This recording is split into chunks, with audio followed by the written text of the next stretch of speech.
Hi, hi. Hi, hi. I'm happy. Hi. I'm fine. I'm cool. How is everyone doing? And I totally forgot something again. Music.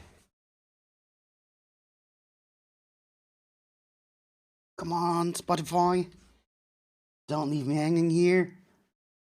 Hurry up. Sorry, I had to. Quack. I had to activate something else. My voice might sound a little bit different, but that's quack. That's just because of the voice changer that I'm using today. Yes, I picked it up again. I got something new on there. I hope it works. I hope it sounds good because I had to do it from scratch. But yeah, how are you all doing? I'm I expect a lot from the game. And hi Imran, hi Bedus, hi Upper, hi Giggle, hi Thomas. I've missed you guys a lot. You are off work tomorrow. Nice. Yeah, I actually don't know how long this stream today will be. Well, it will be at least 4 hours. We have to admit that. But since I am not streaming tomorrow, I have an open end. Let's see how long my voice will last. Hi, Vic. Hi. All those beautiful people here. I don't deserve it. Or at least I don't feel like it. How you all doing? So just a little bit of info if you like the game today.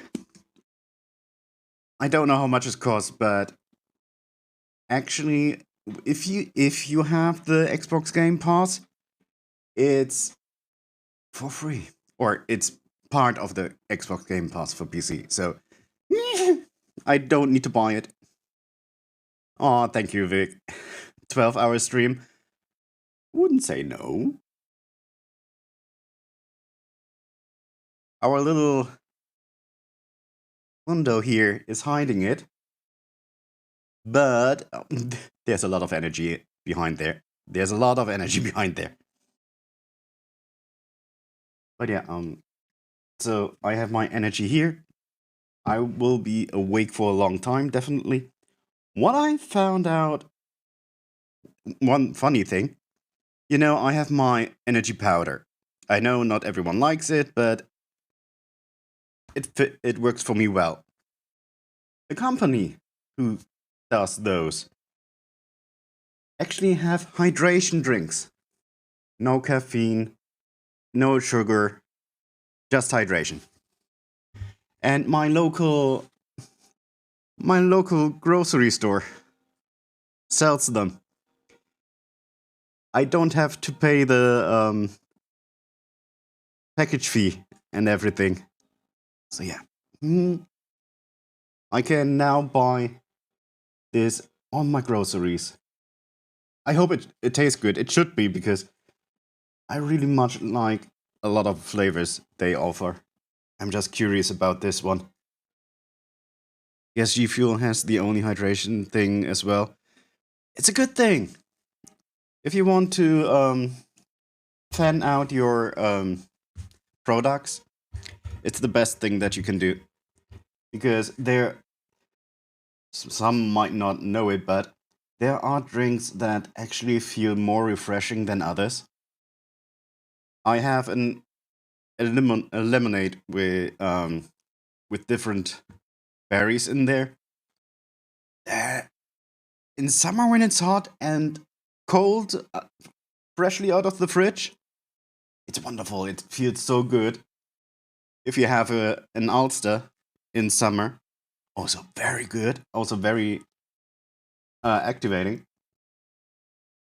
So yeah, I hope this tastes good. I need that every now and then. Just a little pick me up. if there's no sugar in it and no caffeine, all the better. I already drink way too much caffeine.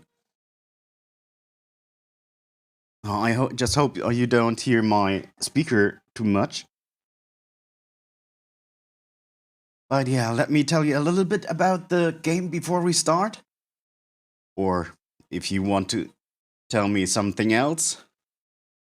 The game itself is called Beacon Pines. It's a story game. It can be played as a click adventure. I'm playing it with a controller. You did not see my hand motion there.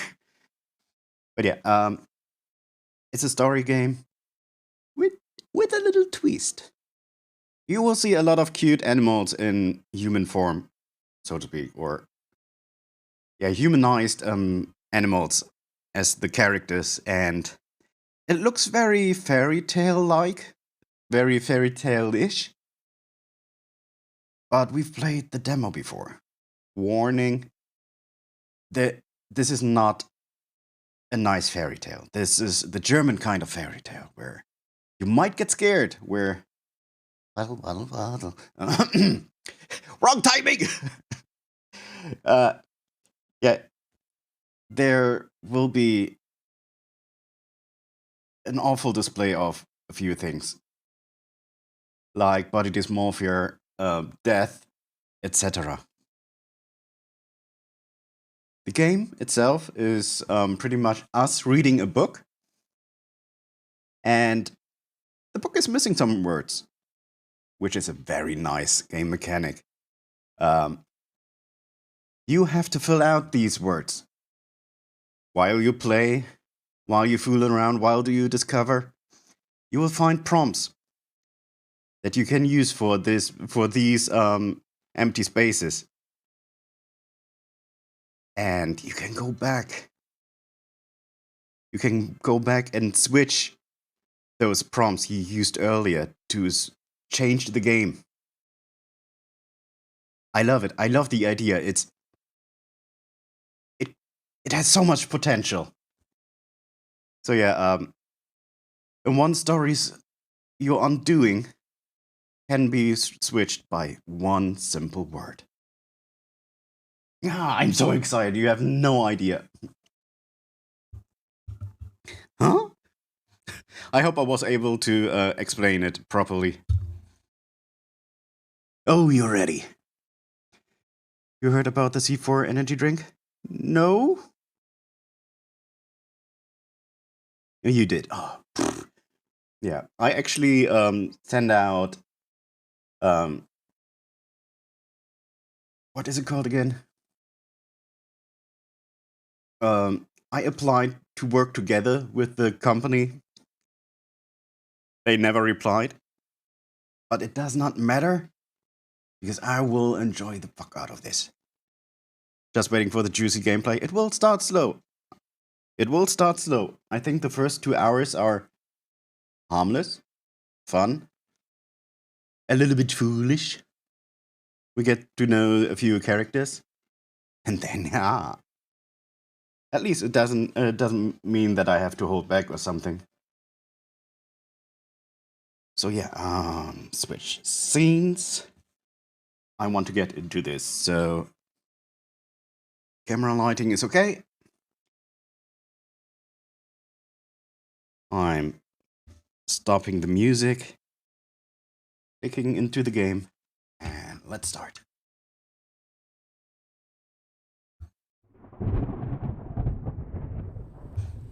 If there are audio issues or anything like it, tell me. I can change it. There's the book, by the way, that we're reading. I will keep Dear the... reader, allow me to introduce you to my book. Though it might at first appear like many books you've come across, it is far from ordinary.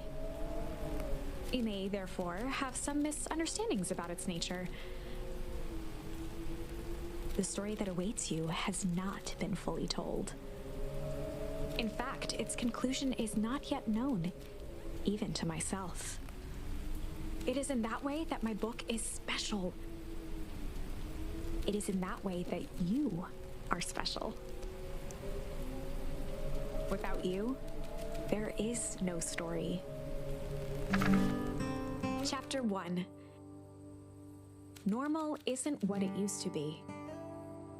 This is a story about change. Nestled in a shallow valley is the town of Beacon Pines. I'm getting goosebumps. Far from the town square, across the river, past the neglected welcome sign, a young boy walks alone at dawn. His name is Luca Van Horn, and like you, dear reader, he's here for a reason.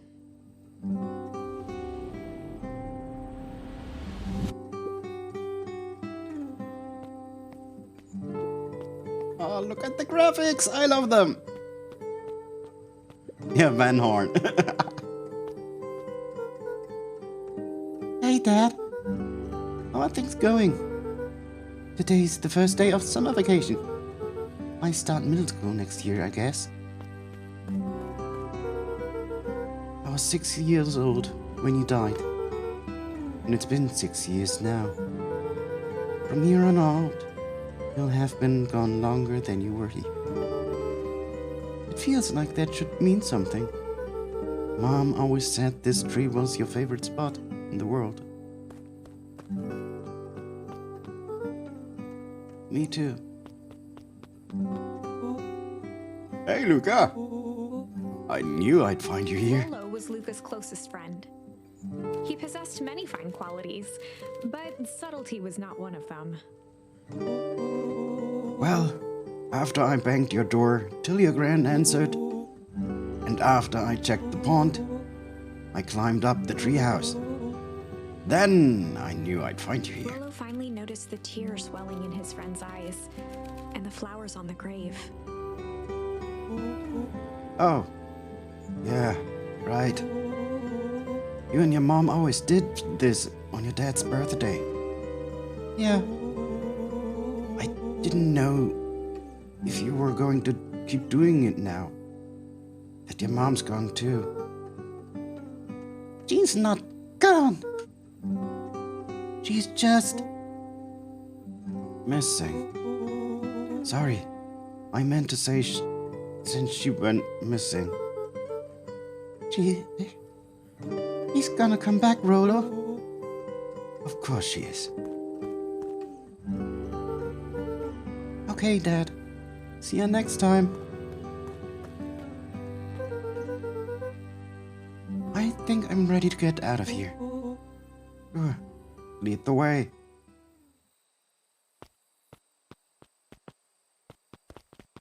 Ah, voice starts so sad.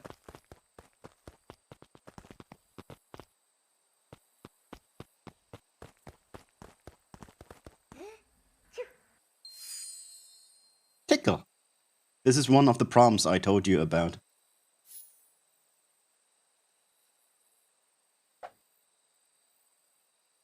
Wonderful! I had a good feeling about you from the moment you opened my book. That charm is a very special thing. Very special indeed. Keep hold of it for now. Its purpose will reveal itself soon enough.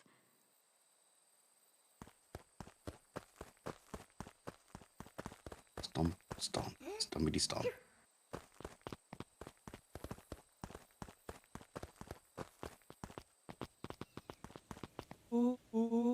Oh yeah, I almost forgot. The whole reason I was looking for you. I was wondering if you'd ever get to that. I found the perfect way to start our summer. How's that? Lolo looked to the side suspiciously. Not here. They might be watching. They who? Shh! Not so loud. You need to do this in a secure location. Mission control. Alright, I just have to tell Gran and then we can head out. What are you gonna tell her? I don't know. I'll think of something. If it's all the same to you, I'll meet you at the welcome sign. Your Gran still kinda wigs me out. I don't do well with new people. She moved in like half a year ago. Just meet me at the sign when you're done. Suit yourself. It won't be long. Tell Gran before heading out with Rolo. I want to discover stuff. Are there more prompts to discover? Probably not so Dear early. reader, forgive me for this interlude.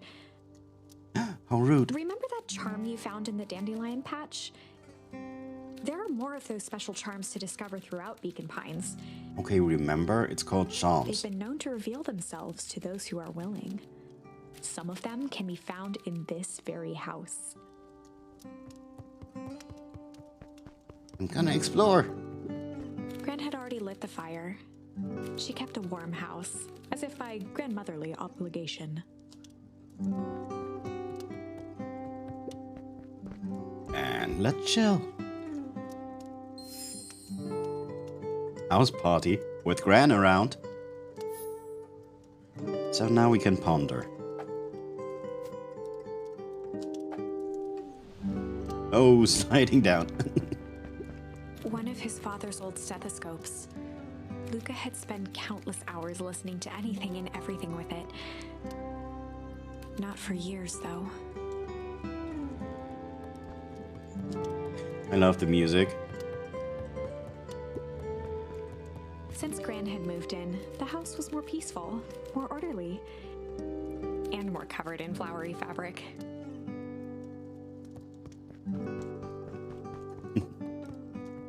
Yeah, I remember those days. Just some dusty knickknacks.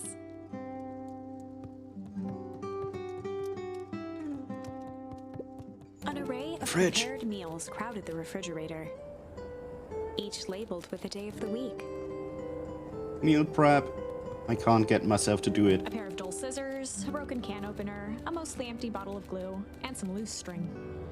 What is the glue doing in there? Junk.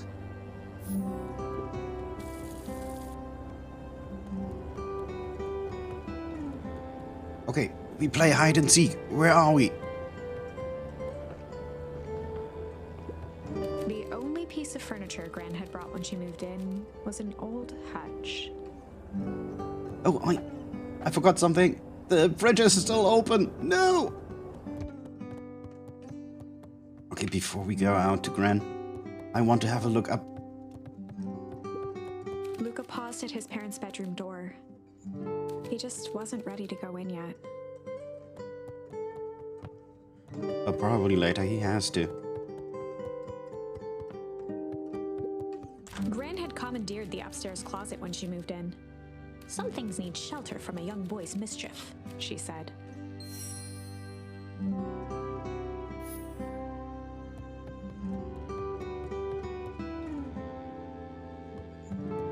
Oh, okay. Since the other doors are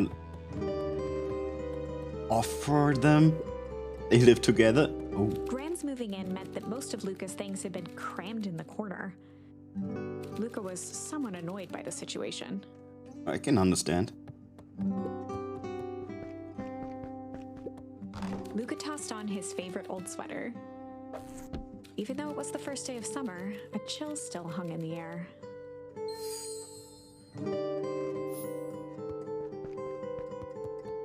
Gran's bed was undisturbed. Luca didn't mind that she had a habit of falling asleep in front of the fireplace. It meant that he could read late into the night.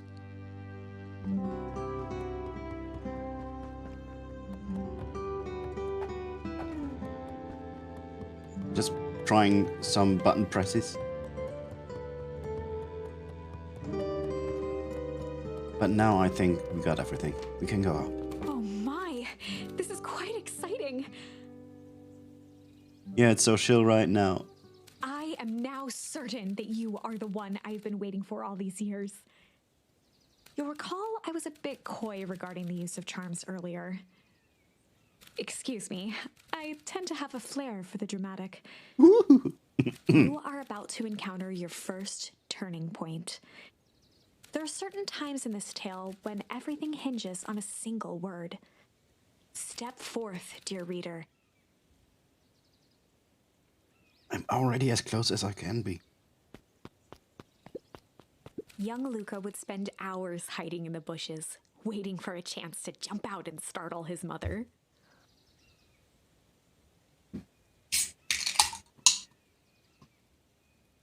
She always enjoyed humoring him by feigning terror.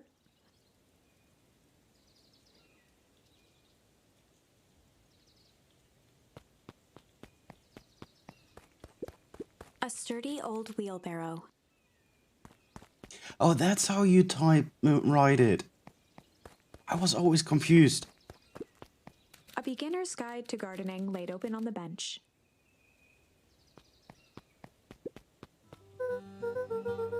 Hi, Gran.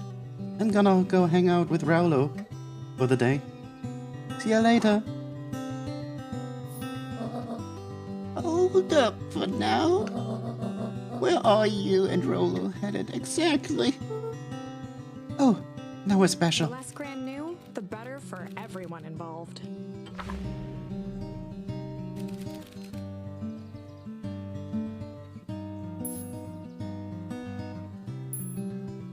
We're just gonna chill. We were just gonna go chill for the day. We were just gonna go chill for the The day. best lies are built on truth. You boys are always in a hurry to do nothing. We stick to what we're good at. We'll make sure you are done chilling in time for supper. Easy. My heart. Impressive. You've managed to navigate your first turning point without too much of a mess. That is the power of charms. A single word can change everything. I think it's time to introduce you to the Chronicle. Dun dun dun. The Chronicle is a record of the decisions you've made. You can see the turning point, which has been revealed. At any time, you can use the Chronicle to go back and invoke different charms, creating new branches. Luckily for us, this is the one and only turning point where the charms won't dramatically alter fate. It's the perfect opportunity to experiment with rewriting things.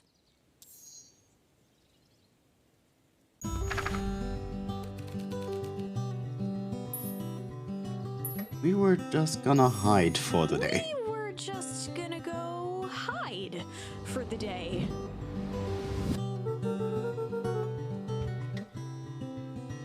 Wait, I want to drink. Pour in my drink.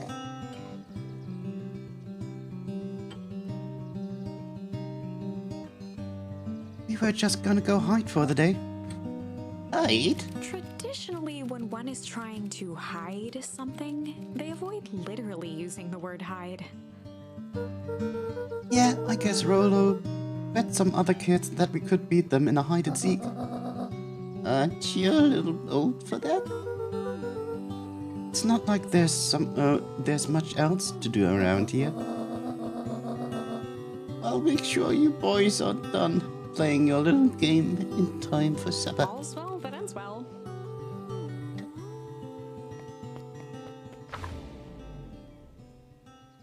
But I think I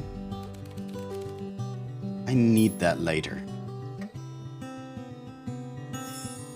We were just gonna go ponder for the day. We were just gonna go ponder for the day. Oh, really?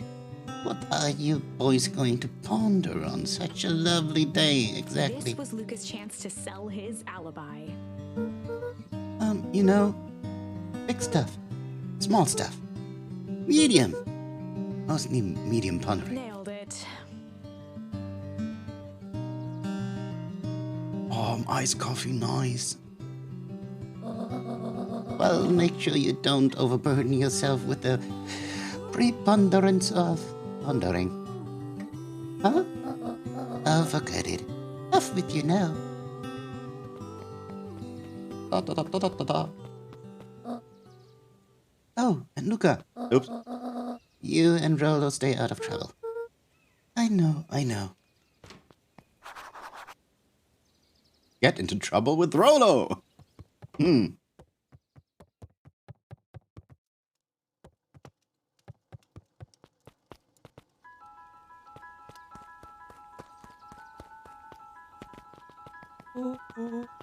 Come on, come on!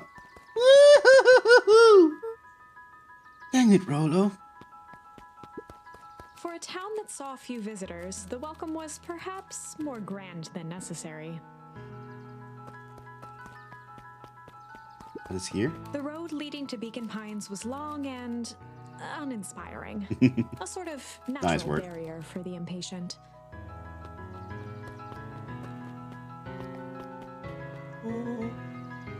You know the drill. Don't let anyone discover our secret path. Like he's walking backwards. Chapter 2. Welcome to Beacon Pines. For many years, this valley had been a small mining outpost. It wasn't until Sharper Valentine built his fertilizer company that Beacon Pines was established. Over the next 30 years, the town had grown and prospered. Until the foul harvest and his sudden death. In the 6 years since, everyone was simply trying to get by.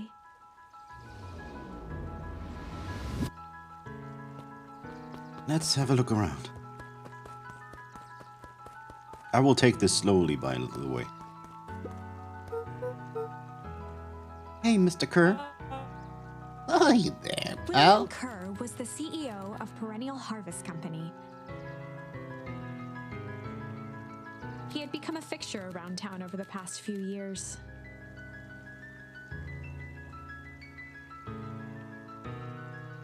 It's okay, Art. But we have a DM.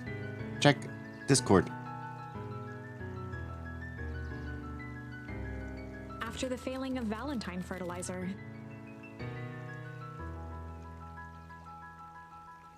You decided on cola? That's quite a mix-up. the town was hungry to welcome a new source of employment.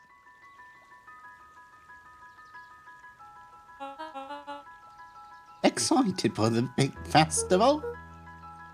Oh, sure. Come on now. When I was your age, there was nothing more exciting than the Tones Festival. The food, the music, Dancing.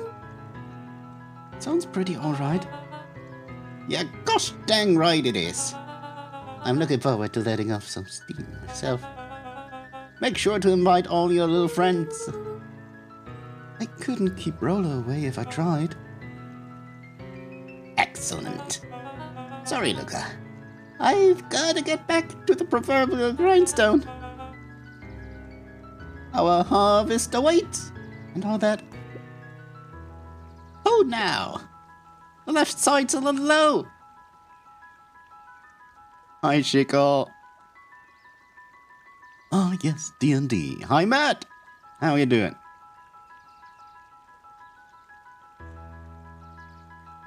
Oh, no, not him. Wait, what?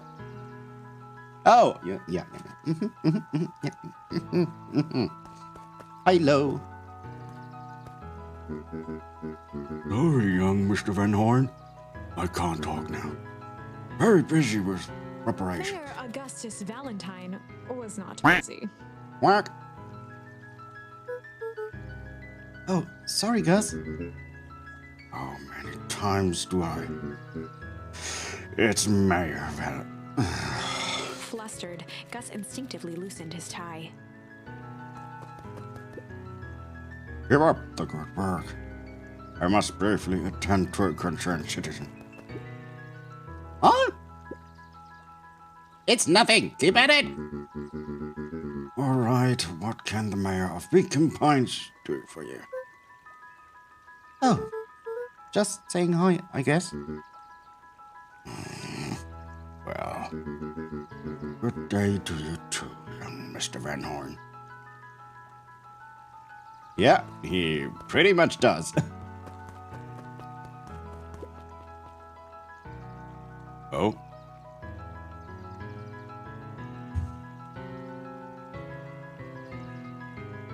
Does that give me anything? No. Okay.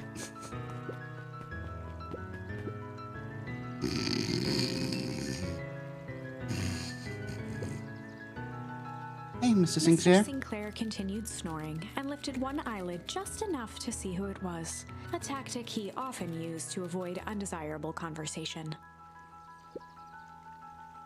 Yoo-hoo. Mr. Sinclair? Oh, don't you see I'm sleeping, boy? A boy? How's the napping today? Crumble. Yes, always. Used to have a perfectly nice view from here. The perennial harvest put that monstrosity of a building in the way. Why don't you just move your chair a bit? Why should I be the one that moves? If it's a showdown they want, I ain't gonna be the one who blinks.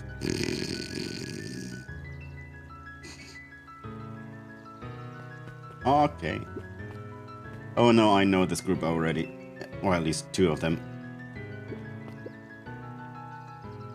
Come on then. This is important. What kind of voice do I give them?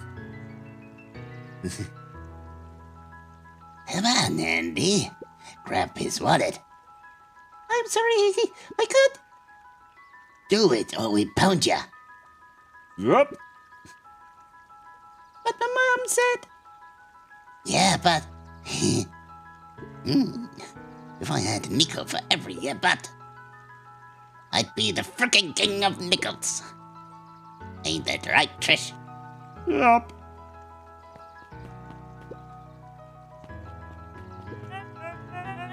Mr. Von Horn, do you have a moment? It's just Luca. Golly, I'm sorry. That is my first week at perennial He pulled a harvest. pen from the pocket of his sweater vest and began to frantically jot something down on a clipboard. Wonderful. It won't happen again. If we are going to be the first on a first name basis, then you call me Pete. Oh, nice to meet you, Pete. Sorry, what are you writing? Oh, just documenting. Gosh, it's exciting to be a part of something so darn special. You know, it's not just about new fountains and phone booths. We're gonna change the world. And it all starts here. In Beacon Pines. Isn't that amazing? Uh-huh. Anyway, I'd better get... Oh, that reminds me. We'd love to hear your thoughts. My thoughts? You bet. If we're gonna change this town, we need to get every detail right. That sounds intense. Changing the world is intense. So what do you say? Could you answer a few questions? Well, I guess if it's quick. Wonderful!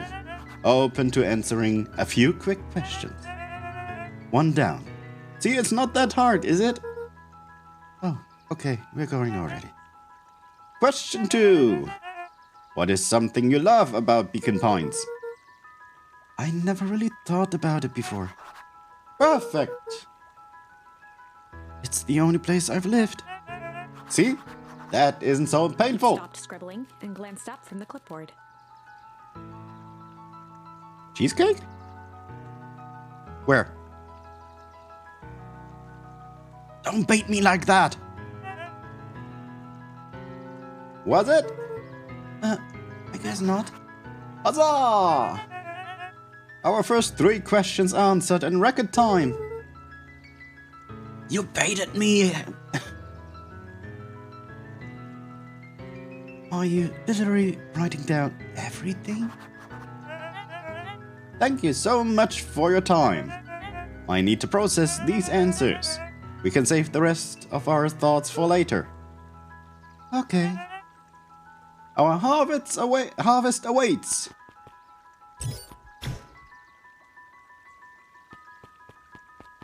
Do I find trash? Yeah, and let's keep it in Discord. Oh, right. Rolo's waiting up at the treehouse.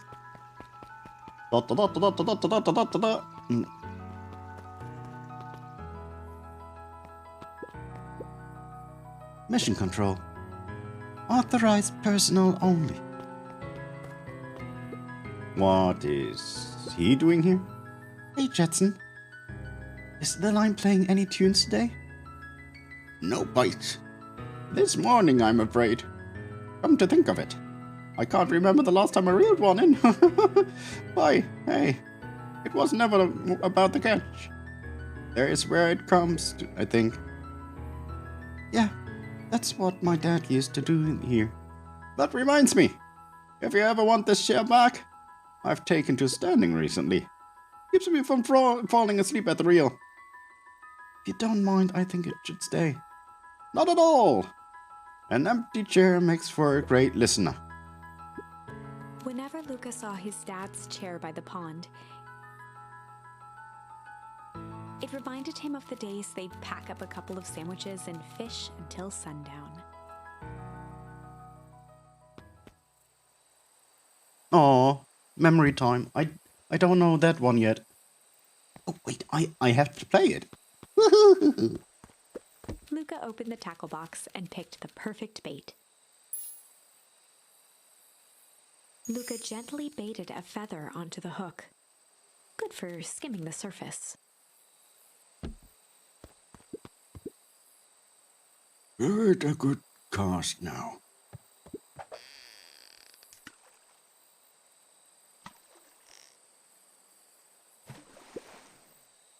You'll have to reel it in a bit faster, or your catch will lose interest. Luca gently baited. Good for skimming.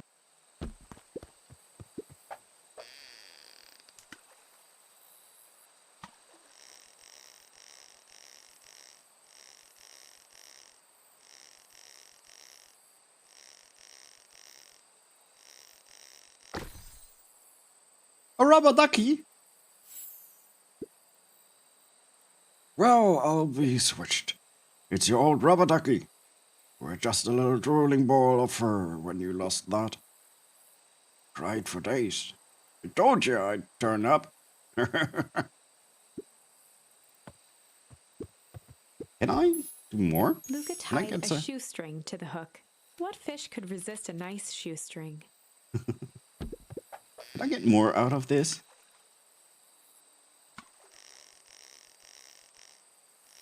Oh, I got something.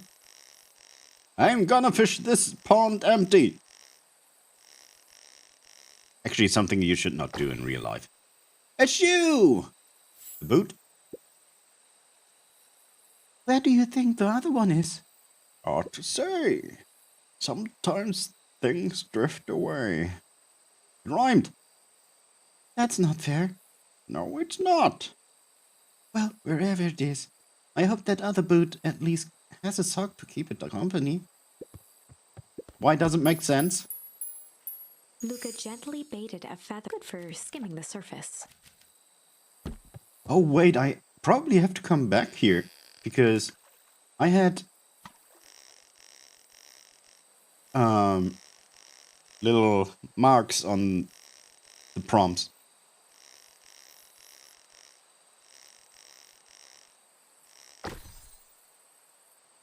Yeah, I already got the rubber ducky.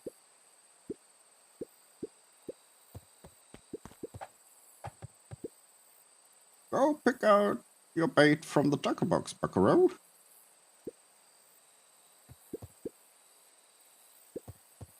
I already did.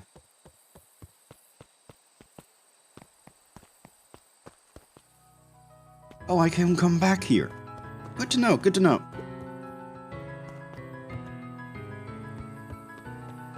That does not look healthy. Do you see that black smidge? And I'm running through it.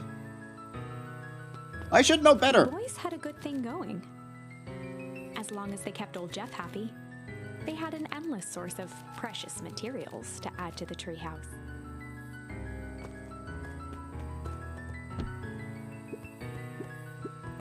Oh. Oh, I can chill here too. Let me have a look around. After Luca's father had passed, Rollo became obsessed with them building their own Hank atomic star scraper. It was some time before Luca realized it was Rollo's way of keeping him occupied.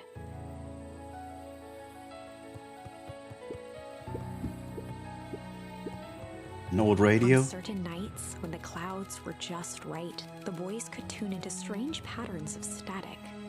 Rollo thinks it's aliens. He always thinks it's aliens. Yeah, why not? Lucas I went like to Rollo. decommissioned for the summer. With the cold holding out longer than usual, he reconsidered its usefulness.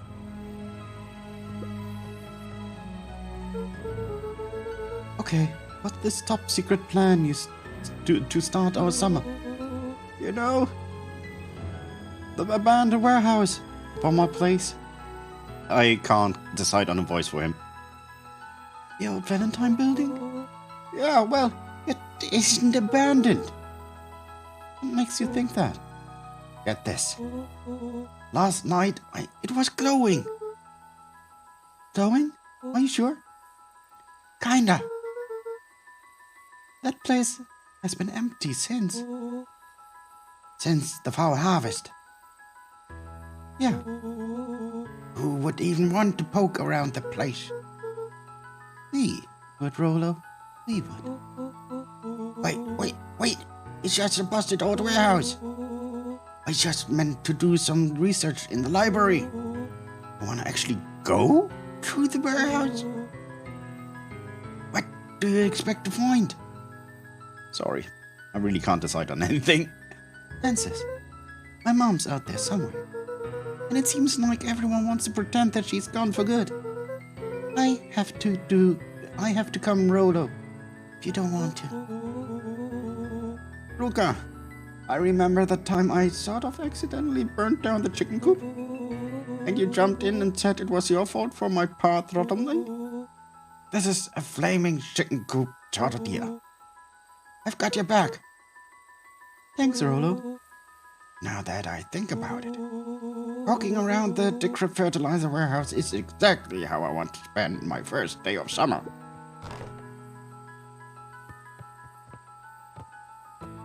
Boink, boink, boink. Hey!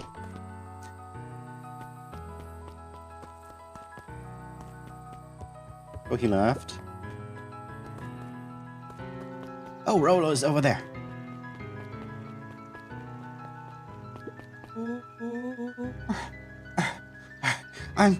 I'm just catching my breath a bit. Go on, I'll catch up. Slow and steady wins the race. Hey, Mrs. Nelson. Morning, Luca. Any big plans for the summer? Not really. Heard anything about the old fertilizer warehouse? Any strange happenings? I can't say I have. Either way, the dusty old warehouse is no place for a young boy. You be safe now. Yeah. Come on. Piper? Oh, hey, Luca. What is it? You know, summer break, right? Of course. And it's like the morning. Correct. And you're studying? Like they say, the early bird. Get the proper education required for successful and fulfilling career in life. Here's Ariel. Hiya, Luca. Could you please tell this lazy butt to help out in the cafe? Lumi, Ariel will like you. Luca, let me give you a little gem of advice. If you ever do what you don't love, then you'll never work a day in your life. Wait, what? Wow, you're really setting the kid up for success. Bye-bye. Miss Hatch could often be found near the fountain, too absorbed in a book to be distracted. The two on down the wooded path, unaware of the danger. Oh, this is getting good. Can I go into the town hall? Yes, I know I'm... Whoops! This is a path? Let's discover. Hey, Dawn. Sorry to wake you. No problem. It comes with the Dawn job. had dreams of becoming a big-time reporter. At At night, she searched for the story that could be her big break. By day, she hawked papers at the newsstand. What's up? Rolo said he saw something strange going in the warehouse. You know anything about that? You might say I've heard some things. I'm working on a story about it right now. So, what's going on? I can't say right yet. I still need to follow up on a few leads. Keep me in the loop, okay? Sure thing. Things seem to be quiet in town today. Yep, everyone is preparing for the festival. Should be back to normal tomorrow. Catch you then. Catch you then. Oh, and Luca, I'm really sorry I haven't been able to find out anything about your mom yet. I'm just grateful you tried. I'm still keeping my ears up. Yeah, that works. What the fuck is that name of the diner? Last Chance Diner. Guess Miss Fratelli is getting ready for the festival. Jump, jump, jump around. Holden Wilder ran the local paper of record, the Beacon. Oh. Hey, Mr. Wilder. Morning, Luca. What's the day have in store for you? I was wondering if you heard any news about... News? The Beacon knows the news that needs knowing. Any news about the old fertilizer warehouse? Nope. Oh. Rolo thought we saw some lights there last night. Rolo ought to be careful of poking around that part of town. The winds of change are blowing. And change is a dangerous animal. Change.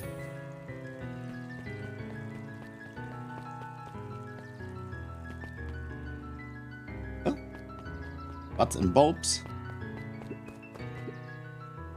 Hey, Griffin. How's the ice cream going? Not great. It's still pretty cold out, and I'm in the business of selling cold. I'm sure things will warm up soon. Mr. Tolliver's not at his grocery stand. He keeps prepping for the festival, I guess. Gotcha.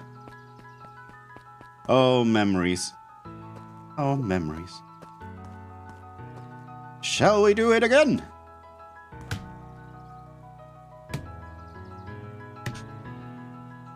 When I did this the first time, I did not know that there was no touching sign.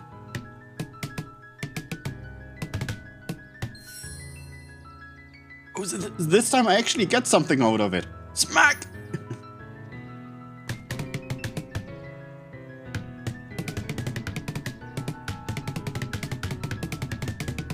I actually wonder, because this was not in the demo and I was just able to pound everything.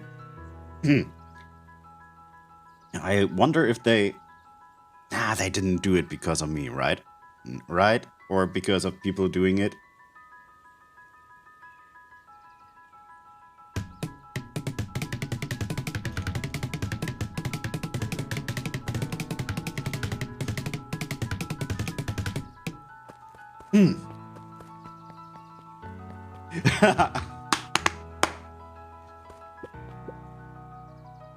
Hey, Bird. Hi, Luca. I'm going for this effect, checking for the town's history exhibit. Look, kid, I'm just here to put up the lights. But did you know that when the town was founded, there was only 7 citizens, and they all worked for a mining company, and there was only one dirt road leading to town, and there still is only one road leading to town. Oh, right. Bye. Oh. Hey, Luca. Just the fella I was looking for. Hey, Roxy. What's up? Right. Rendezvous with Roxy. This is an important turning point. The first time where your charms will change the course of fate. I could smack her. And currently, we only only have one suitable charm at our disposal. Have no fear, we can always return later using the Chronicle once we find more charms. Well, now I'm just rambling. Where were we? Have you seen my blockhead brother today? He skipped out before breakfast. Well, not really. Can't say I have. Can't say or won't say. Roxy, would I lie to you? Ruka! Ruka, wait up. I almost forgot to tell you. Roxy might be lurking around here. This is one of her favorite places to stand around and be useless. Rolo. So we need to make sure she doesn't spot us. Rolo. Why are you doing that turning thing with your body? What? You're not scared, are you? She's harmless. And a jump. And she's right around the corner, isn't she? Yeah, that means trouble. Don't mind me. Just over here lurking uselessly. Oh, hey sis. Nice weather that we're having, huh? I couldn't help but notice knockout this morning before breakfast. I wasn't hungry. Also couldn't help but notice your morning chores were left unshort. Roxy, I'm gonna level with you. I'm sick and tired of digging up carrots. Well, we all gotta pick up the slack since fall harvest. Almost every carrot I dig up is rotten. And the rest look like they were hit with the hang atomic shrink array. All the more reasons to keep on digging. There's more to life than just viewing carrots. Look, Roxy, Luca and I have places to be. So if you don't mind... Oh, I mind. I'm not gonna catch hell again because of you. So either you march yourself home and harvest those carrots, or I'll haul you home myself.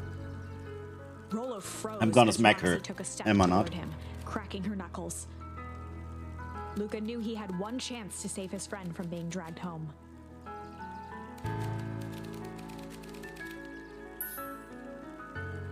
In the past, he found the best way to deal with an enraged Roxy was to be a little chill.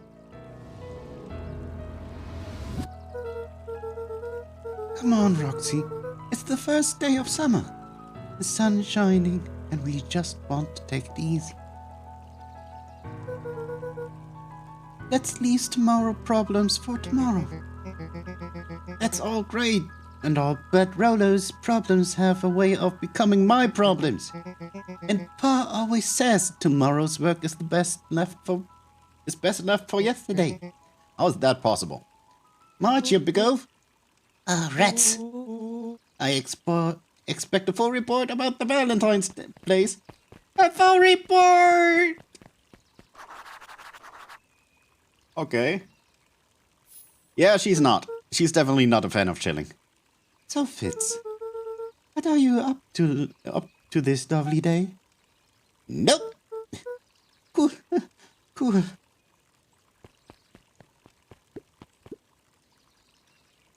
He was better at flirting than I am. Sharper Valentine, founder of Beacon Pines. Never underestimate what a great man can do given time. A bit much, if you ask me. Just a teeny tiny. Indulgent?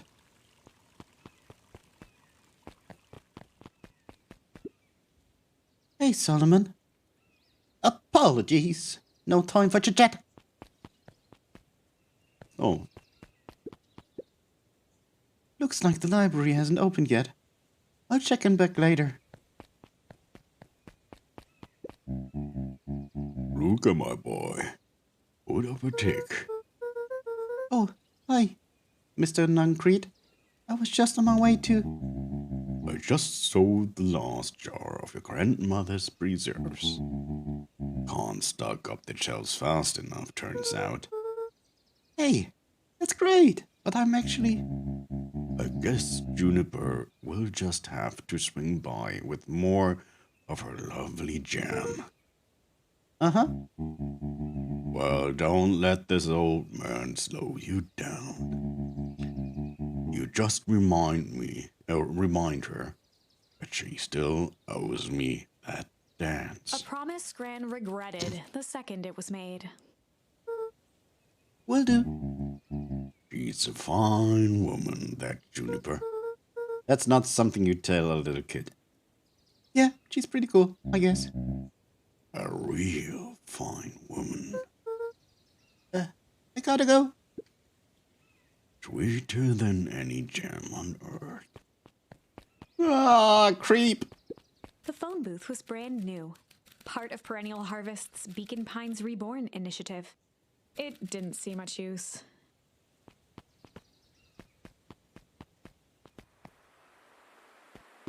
Oh, new character. Oh, hey, Luca. Hi, Joey. How's the bug hunt going? Not great.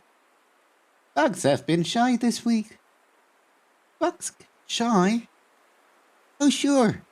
Bugs aren't that different from people. Sometimes they just want to be left alone. If you're going to the wheat woods, just be careful where you step. No, bug crunching. Got it. Bow, bow, bow, bow. Luca peeked up at the beehive. It appeared to be deserted. That's strange. Oh? After the foul harvest destroyed their wealth and reputation, the Valentines shuttered off their estate from the rest of town. I don't know if we were able to Valentine see that mansion one. loomed over every other building in town, both figuratively and literally. Well, let me discover something new. Oh, I can go far.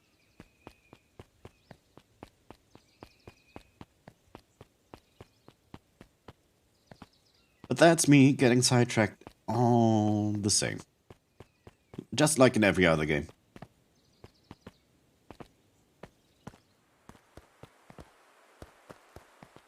The path led into That a small looks hollow awful. at the edge of Weepwood. Okay, no turning back now.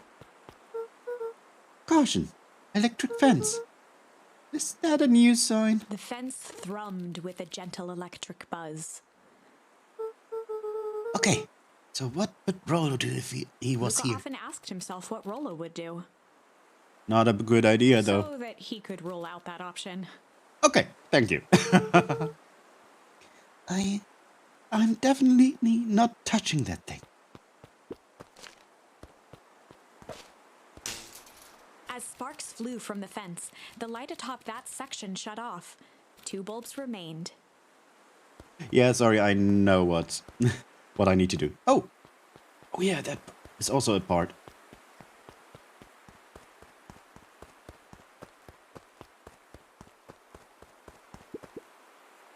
Property of Valentine Fertilizer Company. Looks old.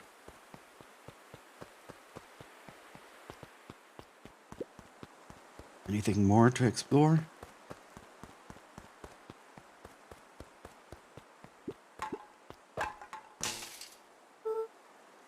That's One more 2. to go.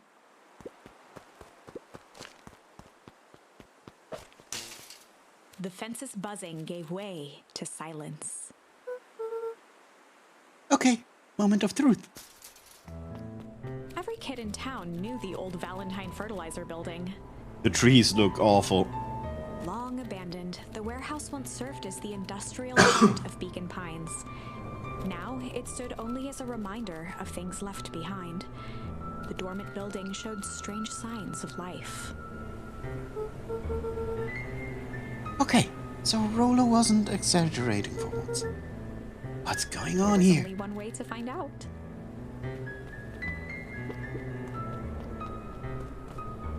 I'm having a look around. I like how the Hose music emitted changed. a subtle sound. It was actively draining some kind of liquid.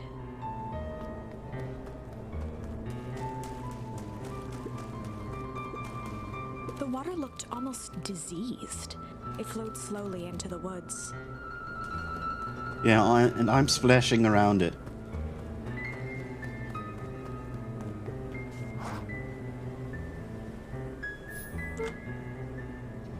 Locked. Luca thought he heard faint sounds coming from the other side of the door. He pressed his ear against the cold metal to hear better. Is it The sound of footsteps? footsteps grew louder. Uh-oh. Hello?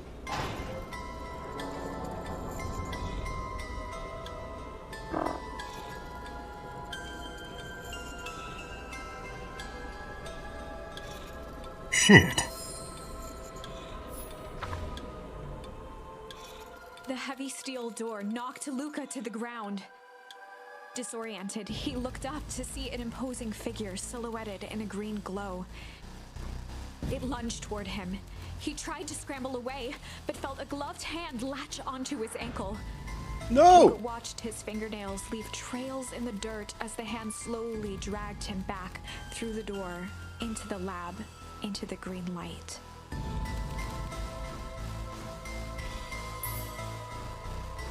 This is a story about This change. is a story about change. It was far from the sort of change Luca imagined for himself. But change is, after all, a dangerous animal. The end? I probably should have warned you about this. Yep. There are many paths Now it gets that a dark. story can take. Most will end in tragedy, but don't let that discourage you. We will find the ending that this story deserves. I just know it. From here on out, a charm will have a check mark when it's been used to its full potential at a given turning point. Now, let's try something different.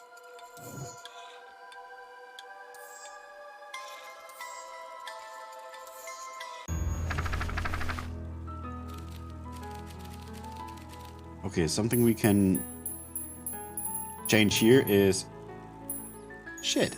In the When we meet past, Roxy. he found the best way to deal with an enraged Roxy was to be a little shit.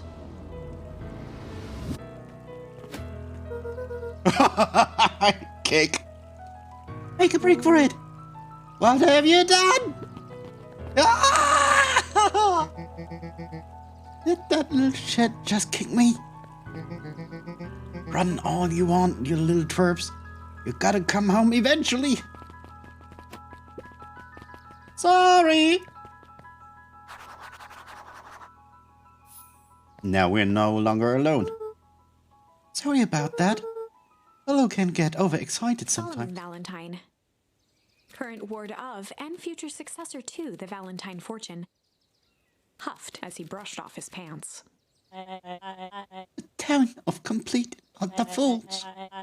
One wonders if it's worth taking anything here seriously. Either way, I'm really sorry. No matter what, how are you doing? Sorry, I read that wrong. Me? Yes. With all that business about your mother and whatnot. Oh, I'm getting by. Still not a word from her at all? No. That is truly a shame. Oh shit. Your grandmother has taken residence to keep house? Yeah. And how's that going? We mostly stay out of each other's way. You make it sound like she's rarely at home. It's not like that. She just has a lot to do. She's still settling in and trying to figure out how to make ends meet. And date. Well, count your blessings. It's better to have a caretaker who's rarely around, in view of one who tries to compensate for smothering you with attention. It doesn't sound so bad. Trust me, they say. It's best to rely on yourself. Family has a way of creating more problems than they solve. Oh, we get a lot more info. Solomon trifled a gesture toward the approaching heiress Valentine. Oh, female. Sorry. Speak of the devil. Don't wander off like that. I'm much too busy to be looking all over for you. Apologies, Harris. I was just taking a stroll through town. Strolls are for commoners. You're a Valentine now. I want you to present for the construction of History Museum. The future of this town relies on its ability to remember our family's great past. Of course. Snobs!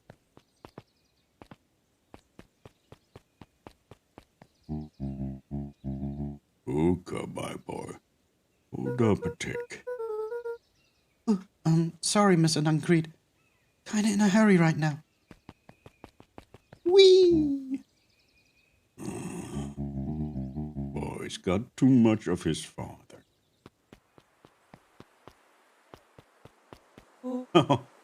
Hey, win! Help? I am the champion! We were racing? Did that road get longer? Like anything ever changes around here. It seemed longer. You're just lightheaded from the run. You really need to pace yourself better next time. Not sure why I should take advice from second place. Has that sign always been there?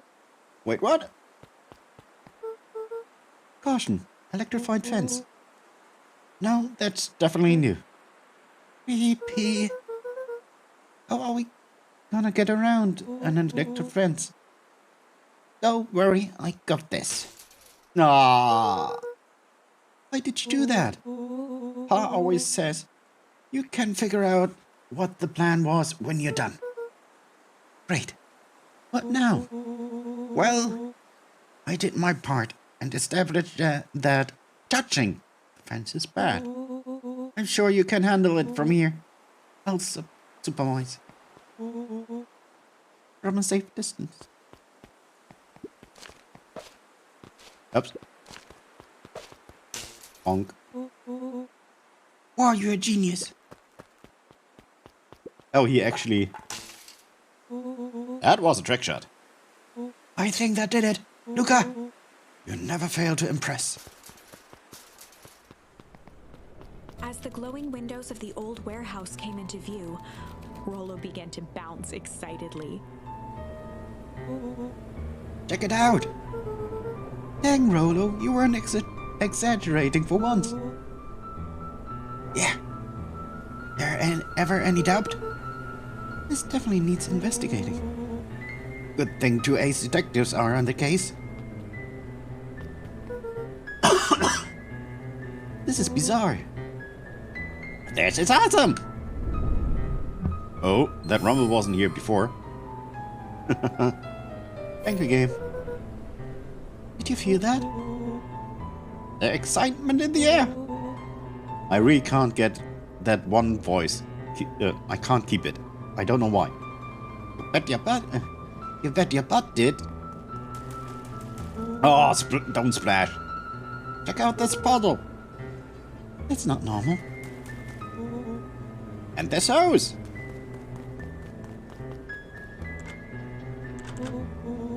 Oh, shucks. The door's locked. Yeah, I can't remember how I actually do it, or which one I actually want to keep up. Try harder. No dice. It won't budge. Oh well. This dumpster's new, right? I bet it's got stuff in it. I can't really see what's in there. Who did all of this? My nose itching. I think I smell some treasure. I know what's in there, and no, it's not treasure. Are you sure that isn't the hazardous waste? Just to help me get in. Rollo, it would be my honor to throw you in the trash. Yeet! Come on, Lady Yuck.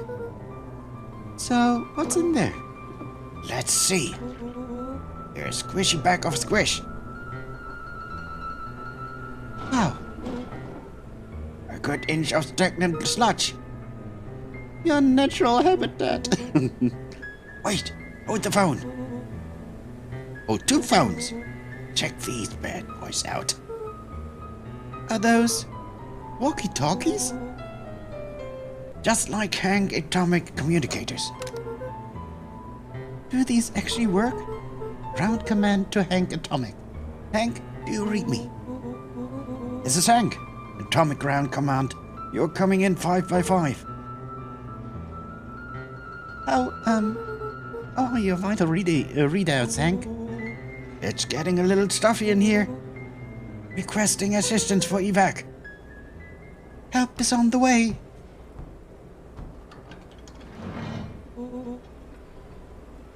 What is that? Someone's coming. Give me your hand. I'm trying to... My hands are covered in scratch. Scoot over. I'm coming in.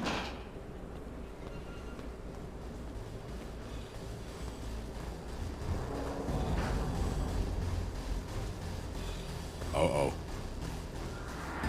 Uh-oh.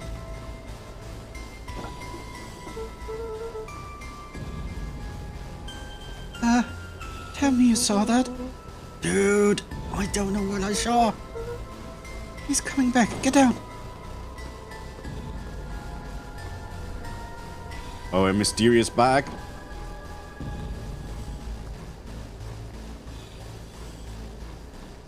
The boy sat petrified under the weight of the bag.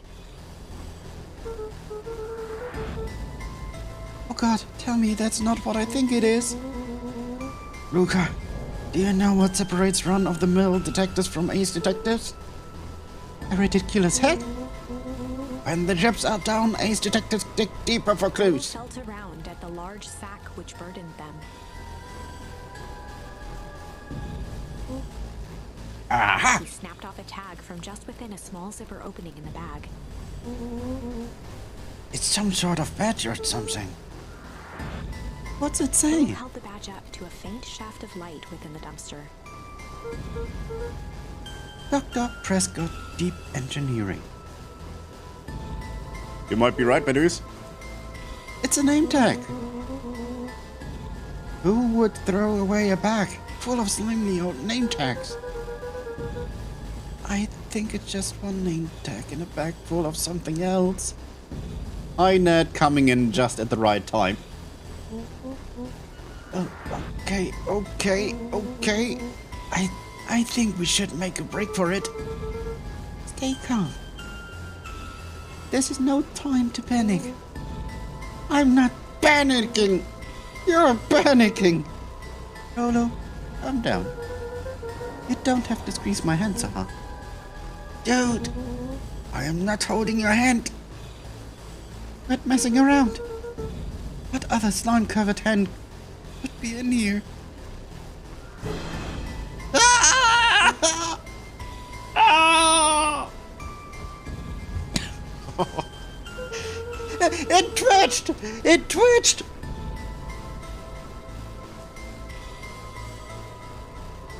I am beginning to see the benefits of your run for your lives plan. Right.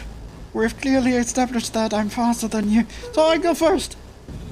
Why not go together? Flaring chicken boom, Luca! I will make sure the coast is clear. After I go, count to 100. If you hear me yell, run! If you don't hear me yell, run! Actually, either way, all ass! Raholo, I'll give you credit.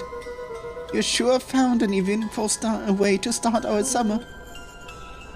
That's what I do. Well, here goes nothing. Rolo! In the dark, tracking the sound of Rolo's footsteps as he ran. 1, 2, 3. He pressed his ear to the dumpster wall, straining to hear Rolo's footsteps as they faded away. 15, 16, 17. He tried not to think about the contents of the dumpster as he counted.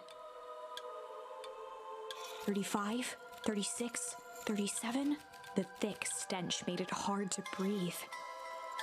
I couldn't wait either, Sola. How you doing? Screw it, that's long enough.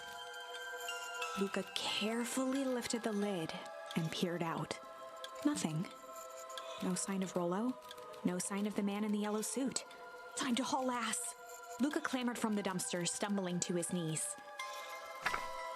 He was up like a shot and running, sprinting toward home as fast as he could. Beacon Pines flew by, blurred by the tears that welled up in his eyes. He wouldn't remember getting home at all that night. Throwing his front door open, storming up the stairs to his room and surrendering to sleep almost as abruptly as he hit his pillow. I could not go to sleep at that point. Chapter 3. All of a sudden, everything is cool Finding again. a friend. The next morning, it was quieter than usual at the breakfast table. Only the sound of silverware and chewing interrupted the awkward silence.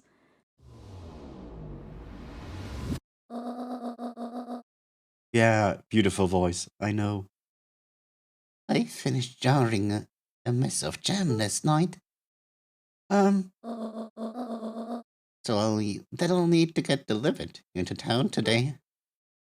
Okay. So what did you and Rolo get up to yesterday? Oh, nothing interesting. Nothing interesting, huh? Hello?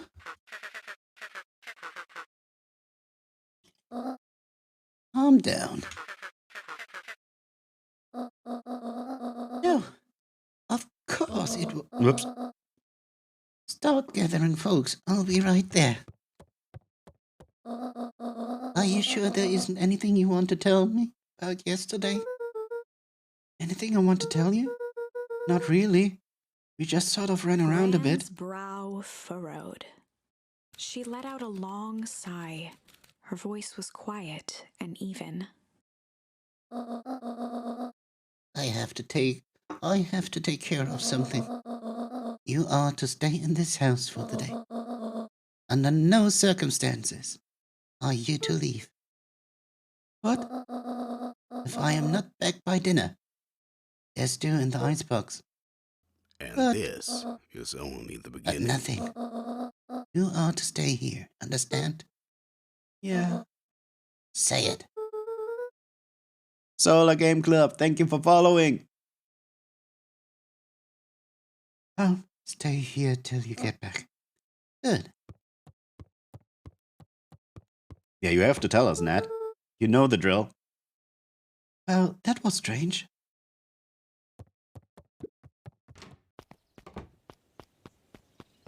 Dun, dun, dun, dun, dun, dun. Anything new here?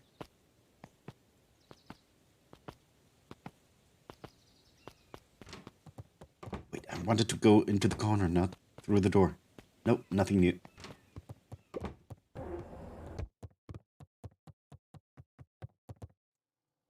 This Thai beef and rice thing? Ooh, nice.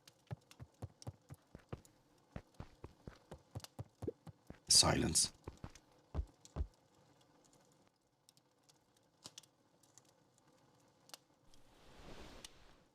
A faint electronic sound floated in the air.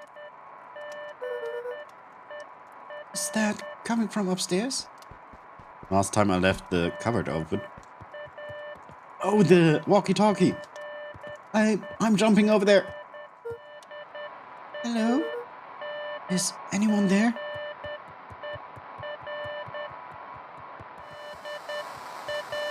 I knew it. Hello? Rolo? Is that you? It's Morse code.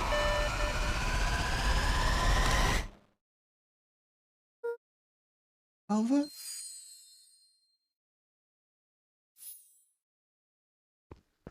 Luca glanced at the now silent walkie-talkie. He wasn't sure what to think. Badooz. Luca glanced. He wasn't sure what.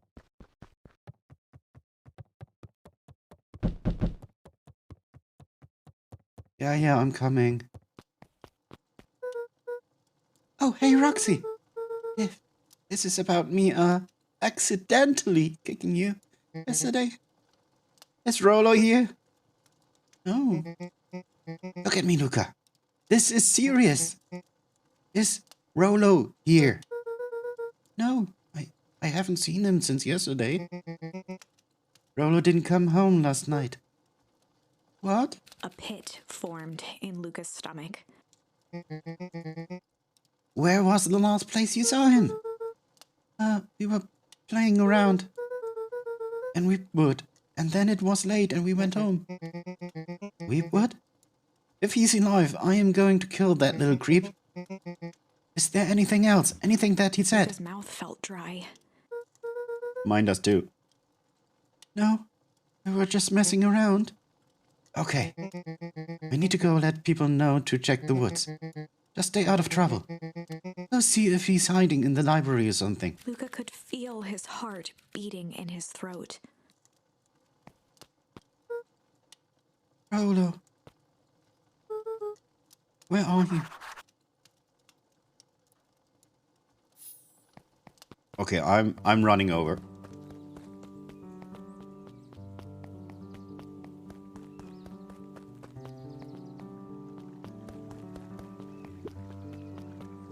No, now is not the time for that.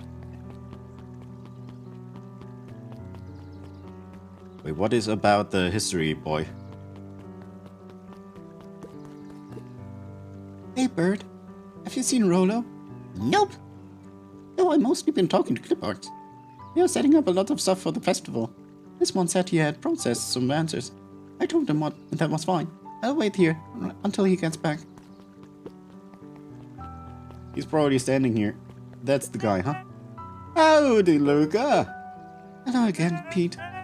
I'm not Pete, you silly goose. It's Toby. You could have phoned me. Well, hey, it's no problemo. The important thing is, we'd love to hear our thoughts. Yeah, I'm getting that impression. We are all part of something special, Luca.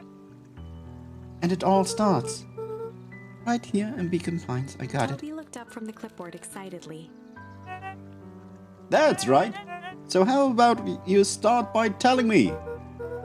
Look, no offense, but I've got my own stuff to take care of. Ah, you joker. We're all a part of this together. You'll let us know when you're free to answer a few questions.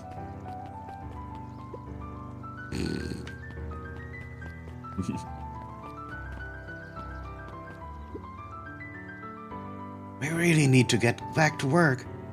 Just a couple of more minutes. If Roxy said she will be here, then she will be here. I just don't see why standing around doing nothing and waiting for Roxy. And I could be standing around doing nothing and getting paid for it.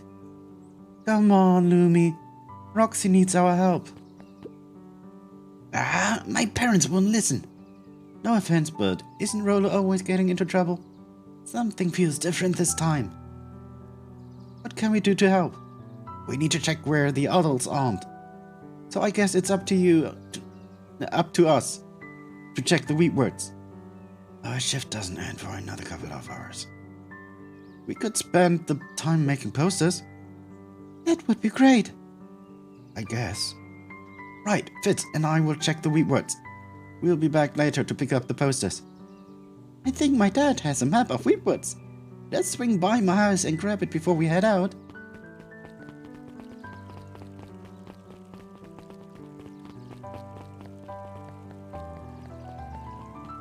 So many voices. What's this about missing child? I must stress that the situation is completely under control. It all seems so terrible. And are you sure there's nothing we can do to help? Nonsense, young Mr. Carter. Young Mr. Carter will turn up safe and sound, I am sure. You just focus on settling in. I trust my sister has supplied you with suitable lodging. Yes, Mrs. Valentine has been more than accommodating. We were just telling our daughter back that. No, where did you run off to? Okay, let me run up. Hi, Luca, what's up? You haven't seen Rolo around recently, have you? He doesn't come around here much. That says they made a rule that you can only order decaf. Wait, he on caffeine? That must be horrible.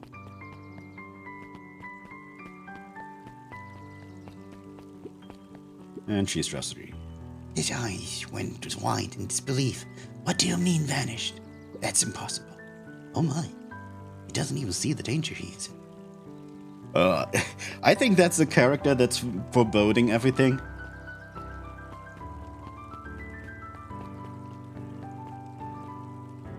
Town Hall.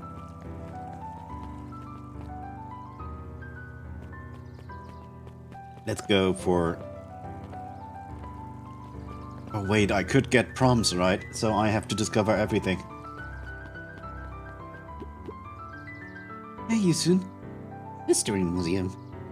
It's novel, really. Did you happen to see Rolo in here? No, just the shadow of a family. Clinging on to a town, clinging to the path. Okay. Told ya! Feel free to check yourself. But don't expect to have your mind blown. Hey, Griffin. Has Rolo been here? Haven't seen him in a while. I'm sure he'll show up at safe and sound. And when he does, I'll tell him there's strawberry chocolate double scoop waiting for him on the house. Ooh! Someone got the hots for him. Let me just mute my telephone. Oh, now we're going in. We all know Beacon Pines is a great town. What you may not know is great towns grow from mighty roots. And that is why you cannot tell the story of Beacon Pines without telling the story of one Sharper Valentine. Young Sharper's keen intellect and strong moral fiber led to a grand vision. A vision of a community dedicated to a better tomorrow. In his own words, a better tomorrow is within our grasp, but it requires a singular mind to harness it. Lucky for us, he decided to grow that vision here, in Beacon Pines. And how does one grow a better tomorrow? With fertilizer, of course.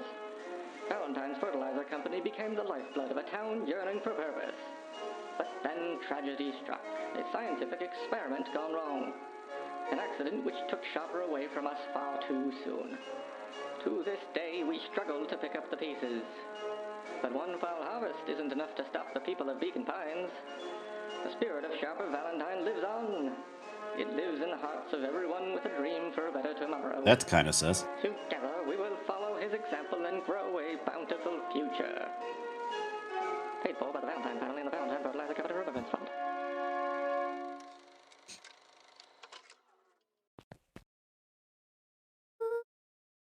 That was unhelpful.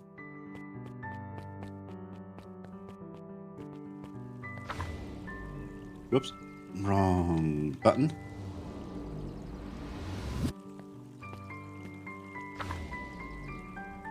Or was it?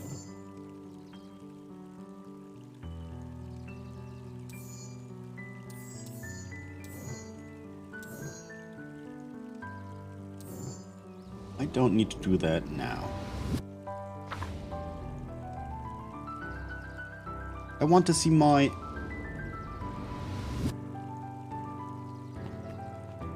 Oh wait, if I go back here... I'm just...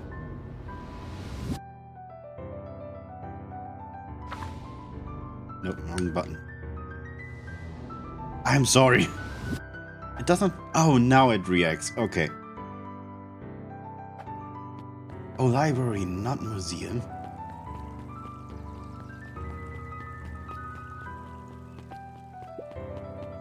Jeff's hardware closed down about a year ago. The effects of the foul harvest stretched wide. When there are no crops in the field, tractors don't need fixing. Oh, harsh. Kato volunteered at the library during the summers. He wasn't very social, so he'd dedicate each summer to becoming an expert in a single subject, making him a reliable source of very particular knowledge. If you were to ask Kato something he didn't know, he'd escape into the dusty old bookshelves and return with just the right thing. Hey, Kato. Kato was lost in his reading. Luca crooked his neck to see the title, Introduction to Melitology. What's that? Oh, hi, Luca. It's Nakami. Good book? No, just She started. gestured to the shelves. I'm really running out of books I haven't read yet. So now it's on the wonderful world of bees. Turns out bees are pretty cool. For instance, did you know that around 70% of bee species actually live in underground tunnels? Or that if there were two queens in a hive, they will fight to the death for supremacy. Okay. That's interesting, but you haven't seen Rolo around recently, have you? Not since yesterday. Keep an eye out for him, okay? Sure thing. If I see him, you'll be the first to know.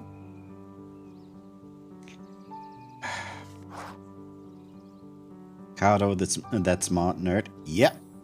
We love the nerds, right? Hey, Jace. Oh, hey, Luca. Did Rolo come by? No. I was actually surprised.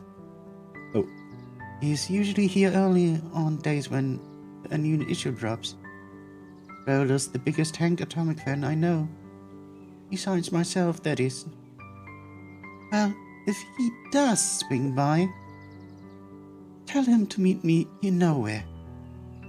I don't know where. No, he knows. Oh. Roger that, Space Cadet. Yeah, I want him to show up Morphological past 2. Phosphorescence.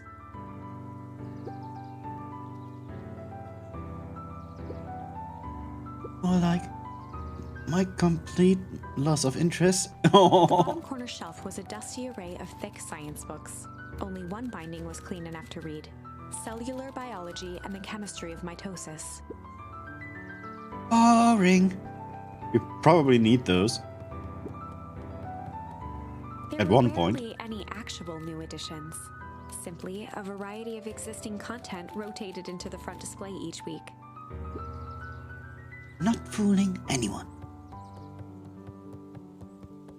A peek behind the curtain. The methods and ruminations of Patrick C. Montesquieu. One of the greatest acting minds of our time. By Patrick C. Montesquieu. Ah, of course. Oof. Sally Seashore's Simple Succulent Sundries. So many Luca S's. brushed off a smudge of dust. Or maybe it was flour. 30 recipes so easy you'll doubt it's even edible. Ah. Why would you eat something out The of that book? cogs I've eaten. A salad-centric travel guide for the mildly adventurous. Mildly. Yuck.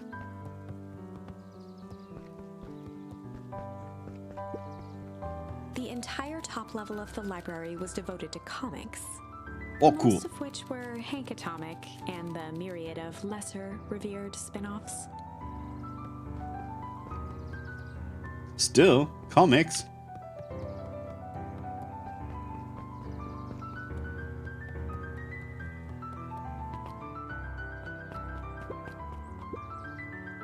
What sort of monster puts candy behind a locked door? Oh yeah, Mr. Nuncrete works weird hours sometimes. Of course she does. How about you? And do I work? No. What's your name? Luca Van Hoyn. You new here? Yep. Not by Hank's choice. family moved often, giving her little time to establish any real connections. She would tell you she prefers it that way. I'm looking for my friend Rolo. He didn't come home last night. So he's missing? I guess so. Like, missing? Does that sort of thing happen a lot, Luca shifted happen a his lot feet around here? uncomfortably. Well, that sucks. Yeah. So I should probably get going. Hey, wait up. What? Beck pulled a coin from her pocket. I'm coming with you. Wait, did she just flip a coin to see whether it's head or tails? What? So says the unlucky penny. Unlucky? Yep, well, technically it landed on heads. Leave this kid to find his friend alone. But I always do the opposite. Oh, that's kinda like me and Rolo. I guess Roly is my unlucky penny. That settles it. Person should never be without their unlucky penny. Let's go find him. Name's Beck. Pleasure to meet you, Beck. I suppose you could use some help. Try to keep up. No, we made a new friend! Yay! Joey, have you seen Rolo around? Sorry, Luca. I've had my eyes on the dirt looking for beetles. I can't seem to find any. He never came home last night. Do you think it's because it's been colder than normal? I don't see why that would have anything to do with Rolo. No, the beetles. Do you think the temperature confused their circadian rhythm or something? Who's to say? I'm not a meteorologist. Just keep an eye out for him, would ya? Of course. Oh, shit. Dang, they boarded up the way in.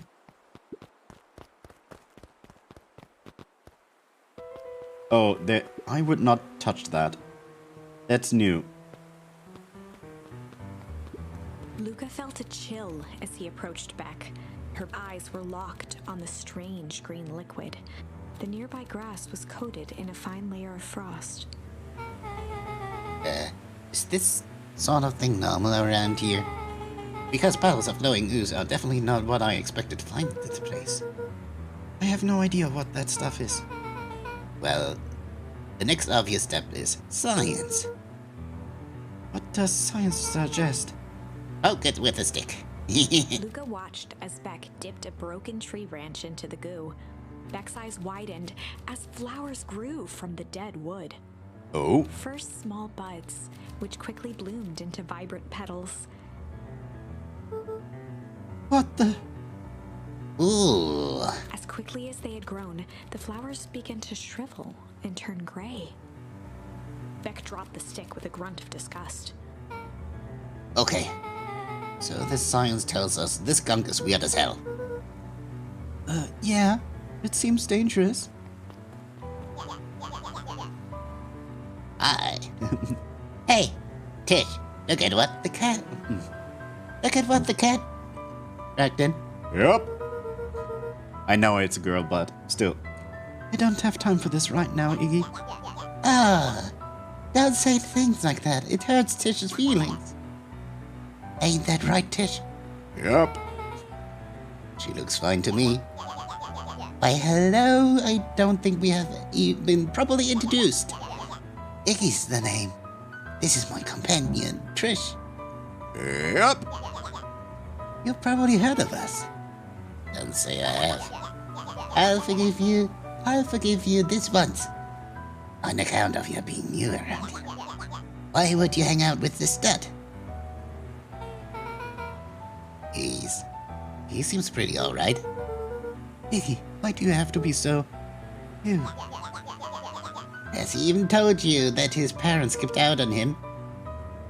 Shut up. It's true. They got tired of having such a pathetic kid and left him. Iggy, I'm only gonna say this one time. Don't talk about my family. Well, look who's grown a backbone now that is going around. First his pup growled. Then his mom found he couldn't take it anymore and bounced. Yeah, Iggy suckers. took a step towards Luca, his sneer lit by the glowing puddle. Beck could see tears welling in Luca's eyes, his fists clenched. You know what we have to Some do. things about Beacon Pines were very different from the city. But a bully from a hayseed town is really no different from a city bully. Beck took a deep breath and thought. Well... Oh, wait, I can? I can't slap? Shit. Sorry, that's my controller. Well, The strange. time Let's to be bust strange. out the strange. All right, Luca, looks like you need a little mud bath. What's wrong with you? New kid, we're about to find your friend. Beck stared in silence, the Oh. only sign of life being the twitch of an eye. It's weird when people don't talk. Yep. Stop being a weirdo. Hello? Are you some kind of wackadoo? Makes sense, wackadoos travel in packs, huh, The Duck? sight of Iggy taunting Beck, something in Luca snapped. Iggy's smirk shifted to a look of shock as Luca launched himself into his stomach. Yeah! Iggy's clothes Uh-oh. were drenched in the glowing ooze. You jack! My clothes are ruined. I'm Iggy's gonna... voice began to slur as he struggled to get up.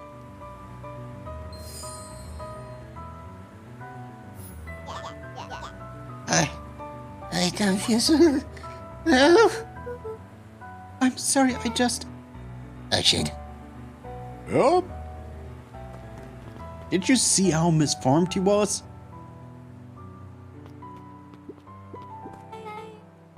That was intense. He's gonna be okay, right? Nothing about The this person of the seems okay. warehouse. This strange ooze and what it did to Iggy. Was Rollo caught up in all of this? We have to find Rollo. You took the words out of my mouth. And that's where the demo ended. And I think it is a good time to take a break. Small break, about 5 minutes. I'll show you clips.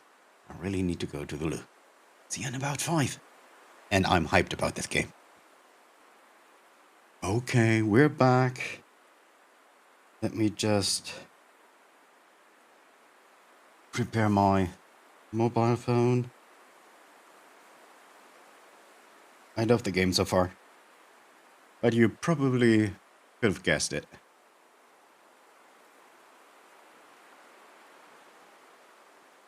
And I'll even play it if the views are low, if nobody is watching. I will just enjoy myself. I'm doing this for me. Game is awesome. Oh, happy to hear that. So let's switch back. Here we go. And my camera is lagging and I don't know why.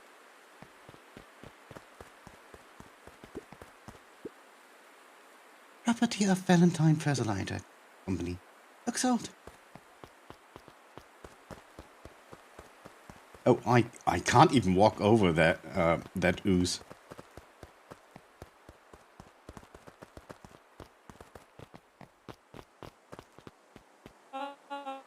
Whoa there, little buddies. You startled me.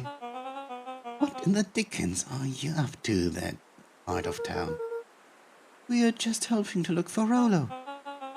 Oh, you haven't heard the good news? Rollo showed up safe and sound a bit ago. Really? So where was he? Honey, really? He just got a little turned around in the woods. It can be disorienting, you know. I'm starting to get that impression. I'm a little skeptical. Rollo's at his house now, getting some well-deserved rest. Wow, that's a relief. You two should scurry along before you get lost yourselves. Yeah. Come on back. I can't wait to introduce you to Rollo. Ah, that reminds me. Luca, your grandmother was looking for you. She was? Yeah, was very sick. You should march straight home. I guess. Back, you folks might be getting worried too. I'll walk you home. Nope. Nope. I need to talk with Nellie about work anyway. Beck glanced toward Luca. I guess all's well at the end, well. I'll introduce you to Rolo tomorrow. Sure. That he's okay. Rolo was safe. Something's A wrong, wave though. of relief washed over Luca, which was quickly replaced by a sense of dread. Gran is going to kill me. If he hurried, he might just make it home before sundown. Chapter 4. Our harvest awaits. Luca took a deep breath and gingerly opened the door, steeling himself for Gran's wrath.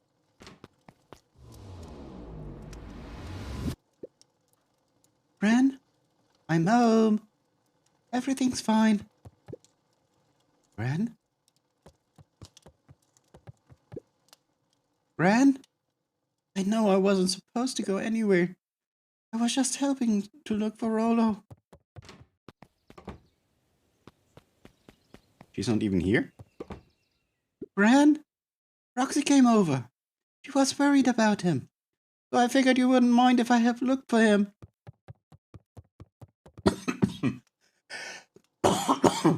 It turns out Rolo's safe and sound.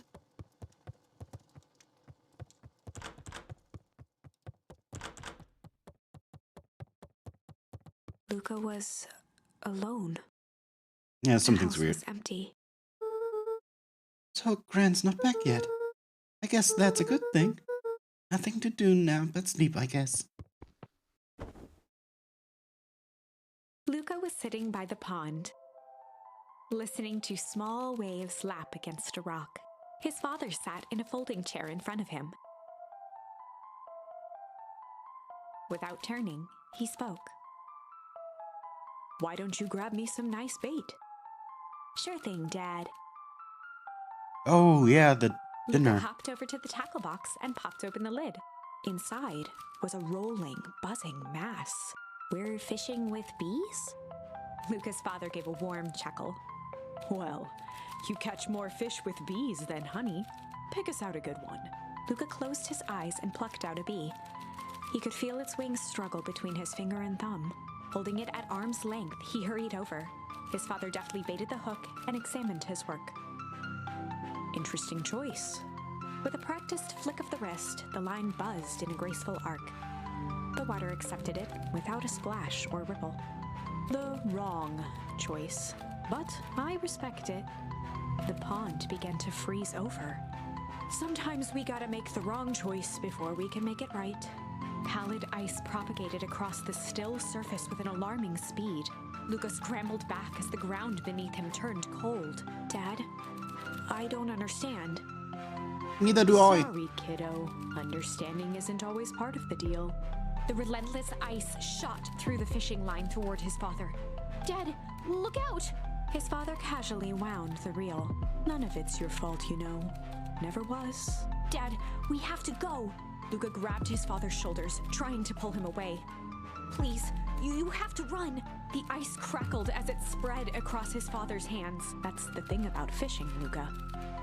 His chest began to crystallize. You toss your hook in, and you never know what you're gonna pull out. A shock of searing cold ran up Luca's arms. He gave one last desperate tug. The chair tipped backwards in a single frozen mass. Luca tried to stop the momentum, but it was too late. He watched the icy form of his father slam into the hard ground, shattering into 1,000 pieces that crowded around his feet. "Dad, I don't understand. What does all this mean?" The gentle rustle of leaves was the only reply.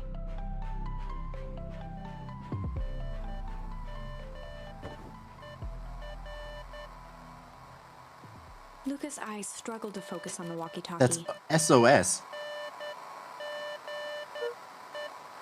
Rolo? I knew it was Morse code.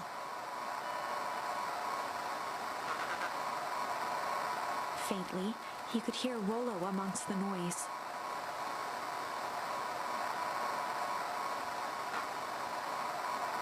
Luca.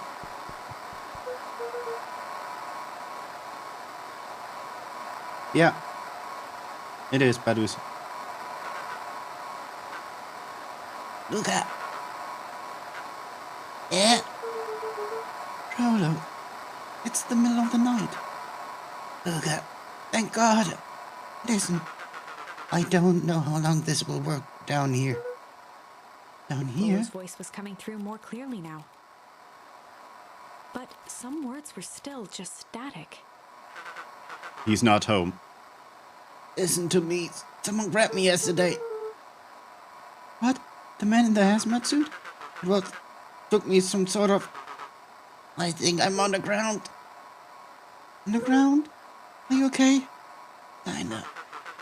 You seem to be more interested. For now. At least. Mr. Kurth said you made it back home safe. Kurt? No.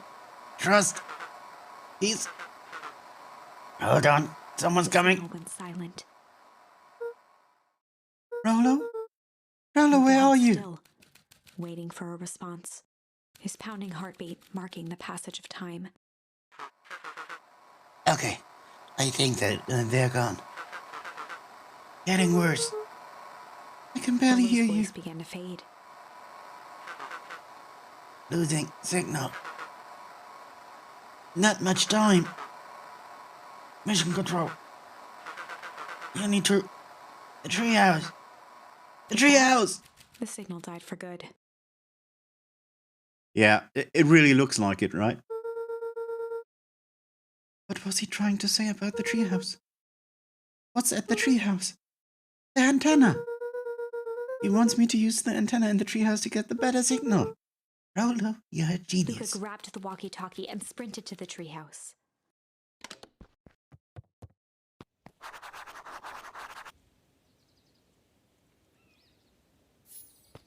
I am curious about something else. Yeah, I know I have to be fast, but Grandma is not here.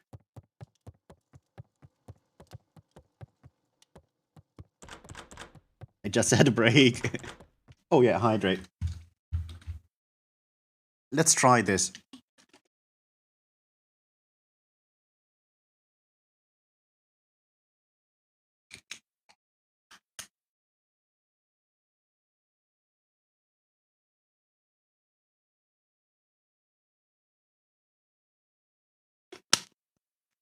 Oh, okay.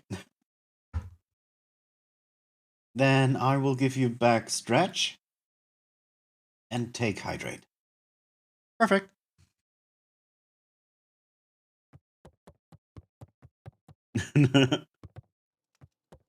No worries. But now we gotta Luca run. heard a group of footsteps approaching. He dashed behind the bushes to avoid being spotted. Oh, Grandma. So y'all understand the y'all rules? Count on me. I still think we need more time. This wasn't the original Mr. plan. Tolliver paused, Wait, what? shifting his eyes to one side. We are in danger now. I, for once, refuse to sit idly by while that danger persists.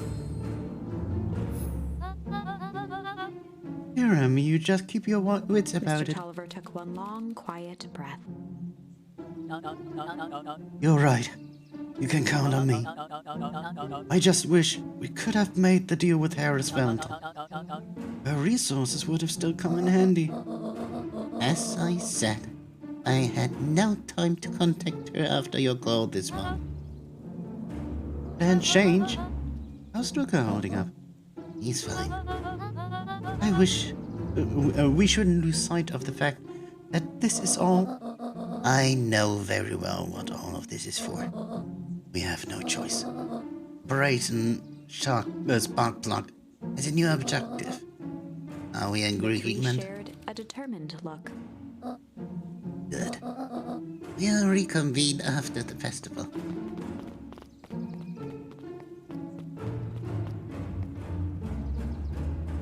She knows we're here. Fred, why are you meeting with Mrs. Fratelli and Mr. Tolliver late at night? Ah!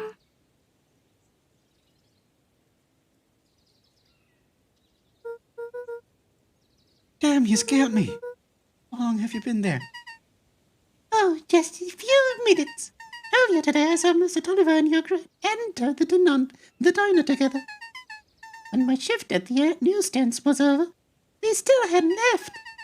So I used the greatest tool of any investigative reporter. Time. When they left, I tailed them here. What do you think they're up to? Whatever it is, they seem organized and determined. They mentioned the festival. Yeah, I heard that too. Has your grand been doing anything different recently? Anything strange?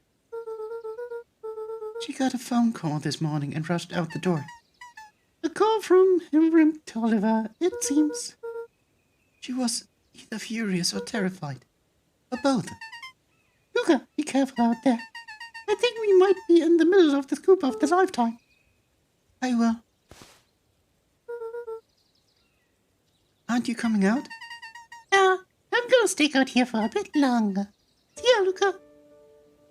Scary.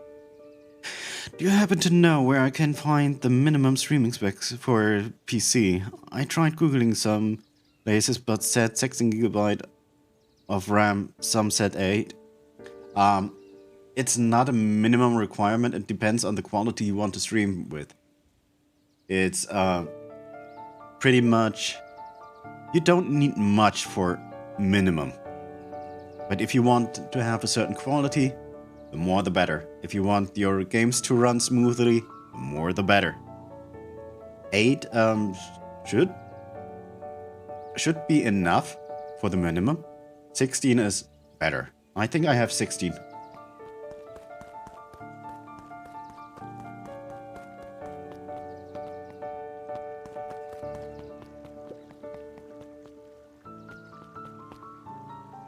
It's hard to know since the game will run off the Xbox, right? Yeah, you don't need as much because the computer is not rendering as much. It does not need to play the game and the stream. I did it. I changed the sign. Splendid. Did anyone see you? I don't believe so. You were right. It was simple enough to just arrange the letters. Odd choice for a prank, though. In situations like these, art is The good. boys shared a mischievous grin. I can't wait for everyone to see the big reveal. It should be quite memorable. Let's make ourselves scarce for now.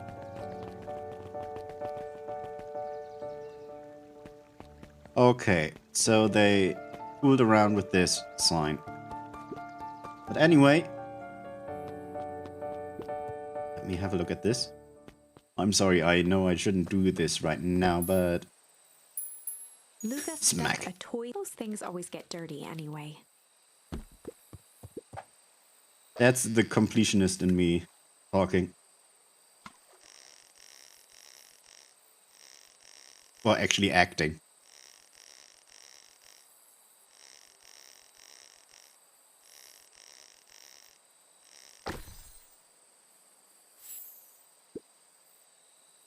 Should we give it to Mom?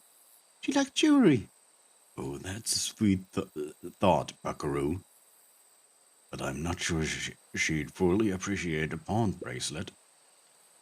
Sorry, I haven't been chatting much, been lurking, but I gotta head off now. Have fun. I know you were really excited to play this. Have a good time. Happy you were here anyway. Luca wrapped some tape around the hook. Hey, you never know. Some tape. Does it even work when it's wet?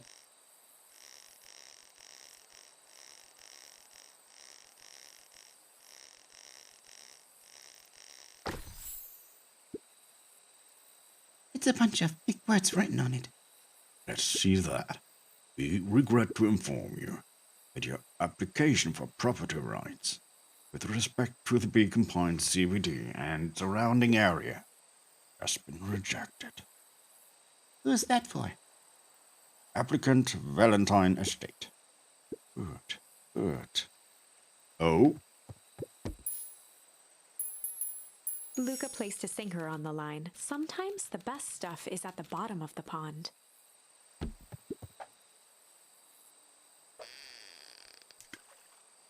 So they wanted to have some... probably some ground. Some place they can build stuff on it, but they were rejected. Man is 80 proof of whiskey. A hard liquor for a hard man. Yes, leave that be. It's a real piece of work to leave something like that lying around. Okay, there are more little trinkets than I thought there would be.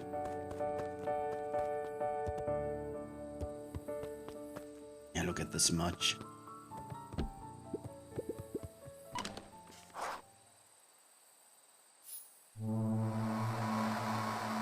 Okay, scary. Rolo! Rolo, are you there? I'm at the treehouse now, Rolo. Mr. Kurt said you were alright. Iceland!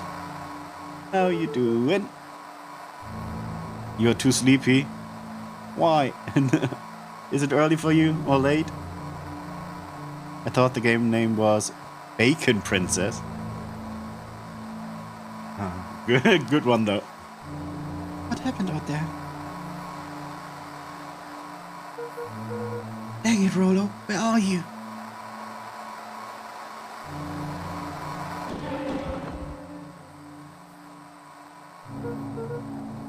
Who's there? Luca could only see a cloaked shape behind the rocket. I've got weapons in here. So you'd better come out right now. Strained to hear as a muffled voice began. But yes, also been a long day. Sometimes it's just that. Oh wait, is that the bully? Weapons. How could you hurt something that's already dead? Gripped Luca's throat. Who are you? What? You don't recognize me? I guess you don't even recognize myself anymore. For a moment, trying to place the dampened voice. Do you know who it is? I know. The figure shifted slowly from behind the rocket, revealing itself to Luca.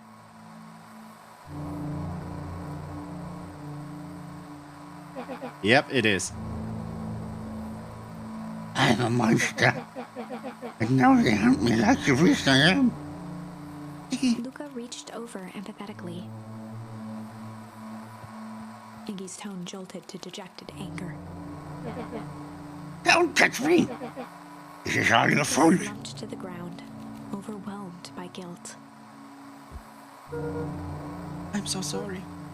I didn't mean to. Let's control. So you couldn't control yourself for a second? And I get to be like this forever? As long as you live, at least. There must be a way to fix this. Oh, you're gonna be my savior? Perfect little Luke. Saves the day. Yes, with its positive attitude and the power of friendship. None of this matters. There's no time. They're after me. They chased me all through the wee woods. I only came here to hide. Hide from who? Who's after you? Ruka. Polo?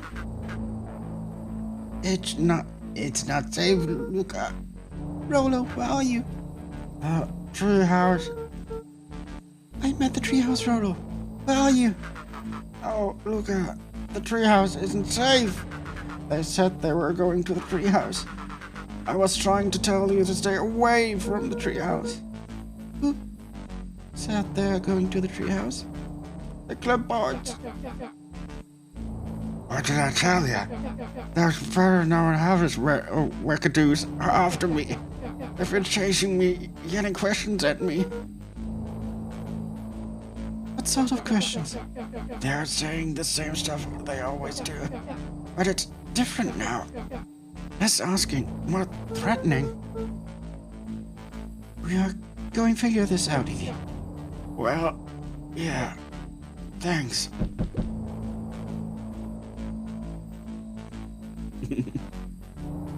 Hello? Is anyone present at this arboreal domicile? Crap, they found me. Luca, what's happening? Oh no, wrong voice. Don't panic. You stay here, and I'll see what they want. Holy shit, those are clones. Hello, Mr. Van Horn. We would love to hear your thoughts. You have time for an informal chat? We will be brief. Your time is valuable to us. Be down in just a second. Of course. You have a problem? Luca, get out of there. Who's out there? Is it them? Yeah, it's the clipboards. A bunch of them. How many? Maybe all of them? And yeah, you were right. They are saying the same stuff, but with a creepy knob cranked to 10.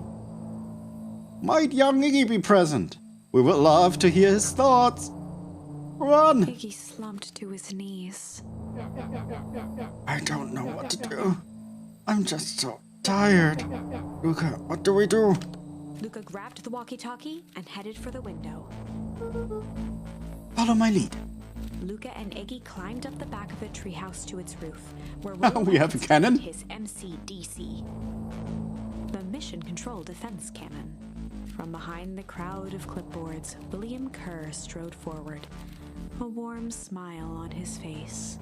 I don't like that, guys. Iggy, there you are. You gave us all a heck of a scare. Boy, just leave me alone. Well, I'm sorry, Iggy, but no can do. Don't worry though, we're here to help. Help? And why were you chasing me? Luca, can you talk some sense into your pal here? Just look at him, he's not well. What's wrong with him? What did that gunk do to him? Well, that's a pretty honking big question, Luca. All you need to know is that he's sick.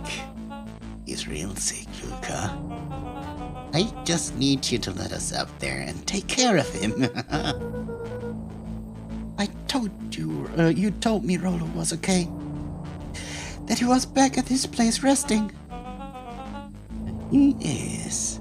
Your fella just got a little lost. That's a lie. That is hurtful thing to say, Luca. I thought we were buddies. Because she lets you ramble on like a wackadoo? Nobody likes you, creep. Kerr's smile faltered. Why do you pop on down? Why don't you pop on down here so we can have a face to face? Yelling like this is gonna give us all a heck of a sore throat. And who wants that? Luca's grip tightened on the MCDC. What did you do to Rolo, you liar? Well, shucks, Luca. The only teeny tiny fib I told you was that he was at home. He is resting and he is perfectly safe. For now, at least. What happens to him next is up to you, Luca. Look around. You're in quite a pickle, and I'm the only person in the whole wide world who can help you. You get to decide how this ends. Luca's mind raced. He was caught in a trap. What do you do when there's no hope? Iggy wiped his cheeks with a sleeve. What are you gonna do, Luca?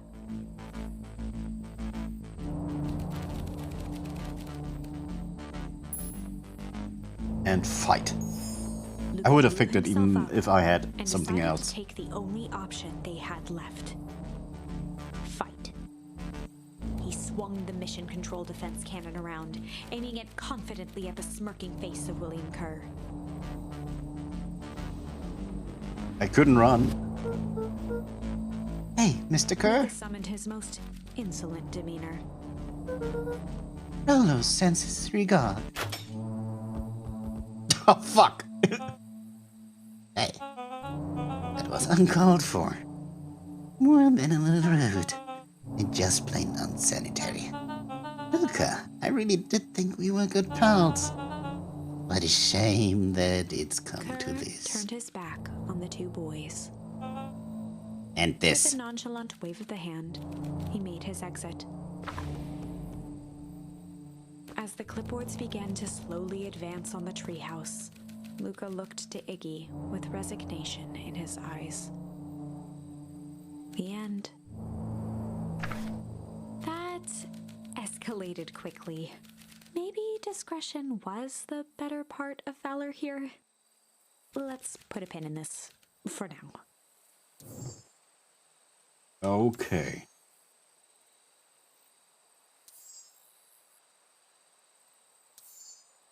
Oh, I could struggle here.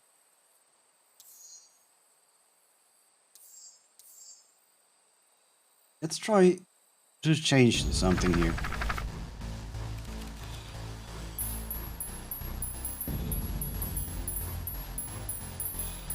Come on. This is a story about struggle. Luca could hear a machine humming somewhere nearby. He felt around wildly, searching for something, anything that could help. This is the time when the guy in the hazmat suit was about to grab us Hands when found we were a hard alone. object, maybe a tile? He yanked it free, lifting the cold stone. Let me go! Luca swung the tile as hard as he could at the shape that still held fast to his leg. He heard the crack of glass as the stone hit the assailant's mask. With a muffled yelp, the hand let go. Oh, Luca was free and scrambled to the door. He never looked back once on the long run home. Chapter 3. Everything's fine.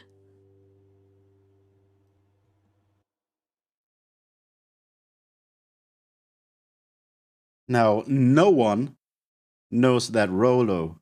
Well, Rolo was never around. We never shoved Iggy into the sludge. The next morning, it was quieter than usual at the breakfast table. Only the sound of silverware and chewing interrupted the awkward silence.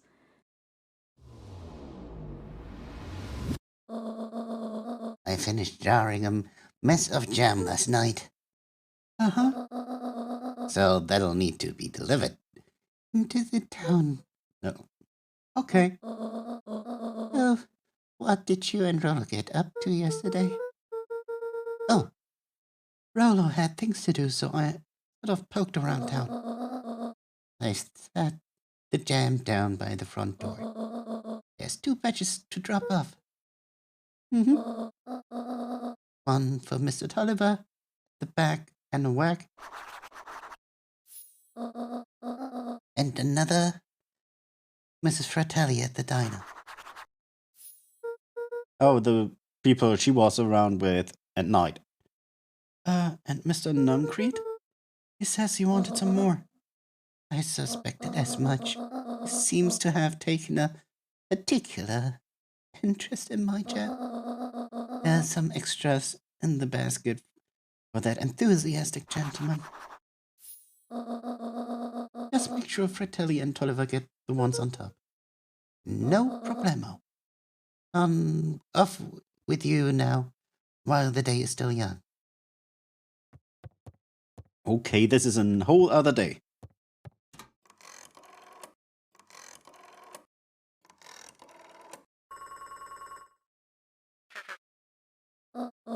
Hello, it's Juniper Hartwood.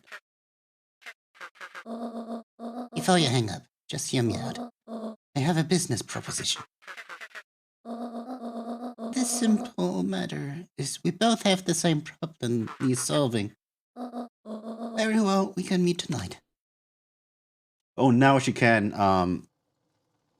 meet up with the hardwoods, or whatever they are called. Rolo! Okay. Sorry about yesterday. Roxy can be so annoying. But good news, no more boring chores for me today. Did you make it to the old Valentine warehouse?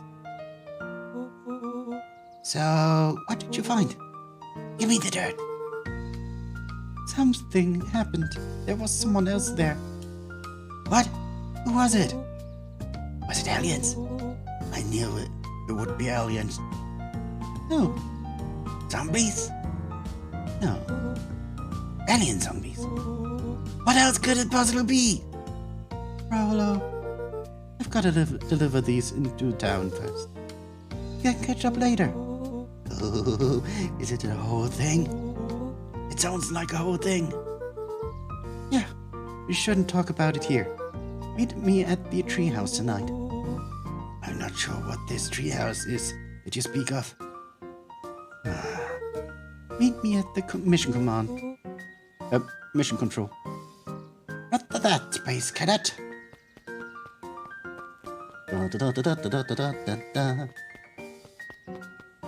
The happy music after just being scared shitless.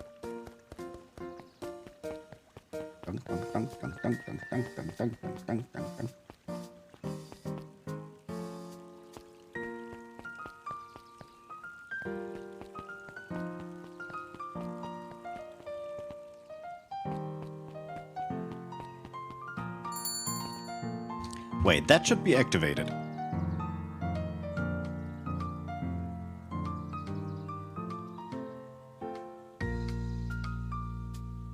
Oh no, I have PP, please. Oh, goodbye, Imran.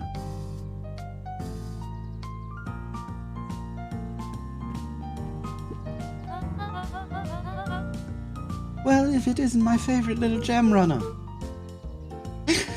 Sorry. Oh. Hey, Mrs. Fratelli. Look at She you. leaned forward and pinched Luca's cheek. Oh no. You're all skin and bones. Is your gran not feeding you?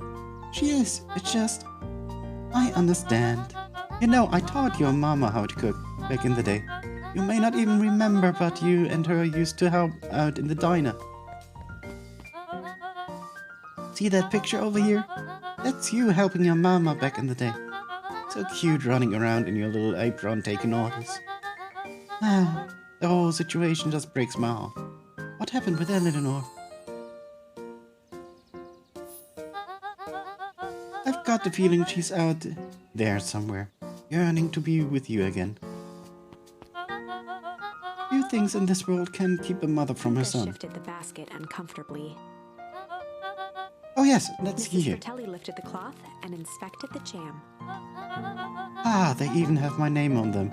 How thoughtful. Carefully lifted out her jars of jam. You tell your gran hello for me, Luca. Will do.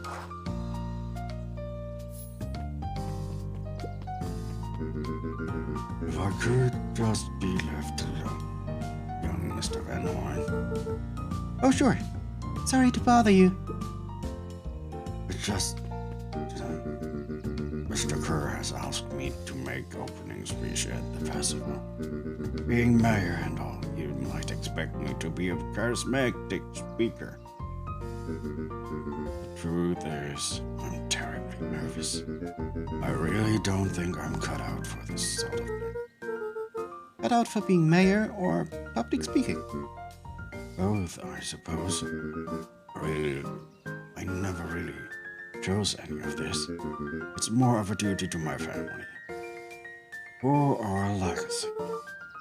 That sounds like a heavy burden. As for the festival, just speak from your heart. I'm sure it'll be great.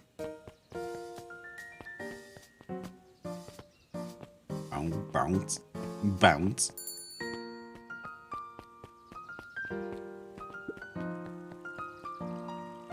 What are they doing here? Mr. Wilder, I trust you have time to chat. Eris Valentine, oldest of Sharper Valentine's children, and heir to the Valentine fortune, had a way of making questions seem like demands. Certainly. What seems to be the Mr. problem? Wilder had learned to assume that if he was hearing from Eris, it was because she had taken issue with something he had put in the paper. Very likely. I couldn't help but notice that the front page of this morning's paper was consumed with stories about this silly festival. Oh, well, yes. That is the news of the day. there was no mention of the museum, nor the foundation through which it was endowed. I'm sorry, Miss Valentine. My readers are more so interested in this town's future, rather than any one family in particular. There was a time, Mr. Wilder, when the goings on of my family was the only thing this town cared for. Well, things change, ma'am. And change is dangerous. If you've finished that thought, I will make that monocle a permanent fixture of your autonomy. My apologies. Scary. Good day. Good day, Miss Valentine. Did I give you the impression this conversation was finished? Mr. Wilder averted his gaze and began to polish his monocle. Well, good day, Mr. Wilder. Oh, she actually went off.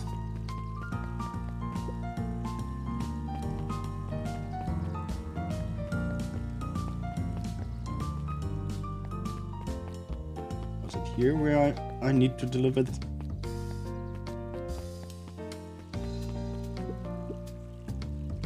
Anger from the past, mistakes not yet made.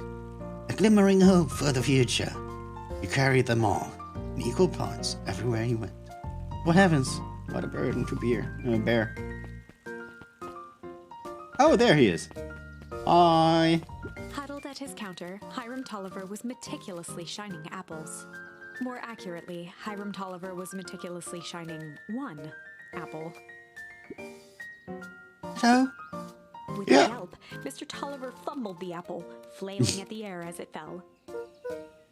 Oh, sorry. Oh, no bother, no He bother. leaned forward and lowered his voice. I see you have something for me. Yeah, Gran had some jam I'm supposed to give He you. leaned in a bit further. Jam? Yeah, the ones on top. She wrote your name on Mr. them. Tolliver leaned back, speaking loud enough for anyone to hear. Ah, yes, the jam. Thank you so much for delivering this jam to He me. reached forward and snapped up the jar Extremely of jam, sus. giving Luca a little wink. I shall put it on my store shelves post haste. Okay, I should finish my deliveries. Of course. Of He course. leaned in for a final whisper. Of course. I'm scared. What are they planning? Dung-a-dung-a-dung-a-dung-a-dung.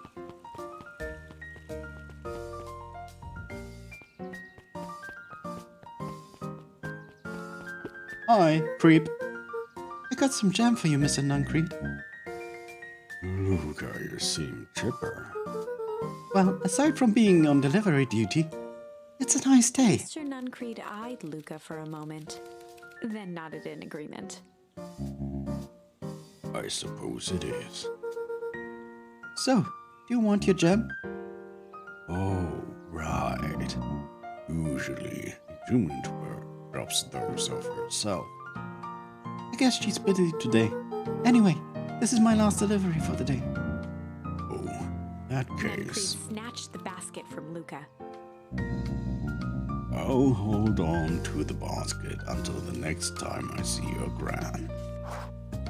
Oh, such a creep. Oh, wait, we haven't met her yet. Hey, you. Anchovies or pineapple? What? Don't think. Just answer. Pineapple. No! I don't like. He would. I don't like pineapple. Why? How old are you? 12. Perfect. Follow me. Who are you? Anyone ever tell you you ask too many questions? Just try to keep up, okay?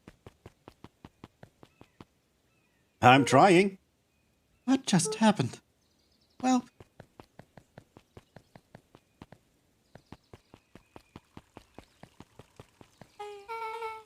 Hey, what a crazy coincidence. Here's my new friend I was just telling you about. Oh, well, that's wonderful.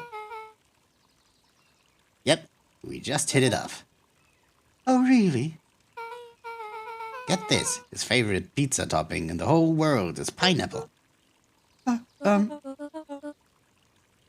what is your new little friend's Beck name? locked eyes with Luca. The look on her face was equal parts expectant and desperate. Luca. Luca Van Horn. Nice to meet you. Hi, Nellie. This is Ilona. We're Beck's parents. Beck gave Luca a quick nudge. Oh, yeah, Beck told me all about you. Already feels like we've known each other for years. So both of you can stop obsessing about me making friends. Oh, darling, we never doubted you. It's just that, for children with fewer than 5 close friends, the probability of stunt development doubles a lot. Well, one down. 4 to go, I guess.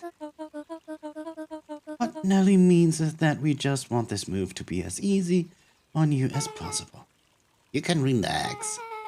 Our friend has been friended. This calls for a celebration. Luca, you must join us for dinner tonight. Dinner? Wow, another coincidence. I actually already asked him and he said he would have loved to. It's just wonderful. In that case, we should pick up some groceries. You two don't get into too much trouble now. We're definitely friends now. Wow, I can't believe that worked. Thanks a ton. Welcome. I owe you one. My mods are great and all, but they can be a bit much sometimes. Our house is a little cottage next to that big mansion place. Wait, you live in the Valentine's estate? Yeah, that's the spot. Meet me by their big creepy gate. Don't be late, or I'm back to square one on this whole friend's gift. Right, see you there.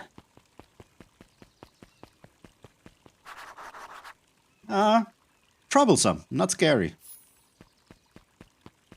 Just keep running, running, running.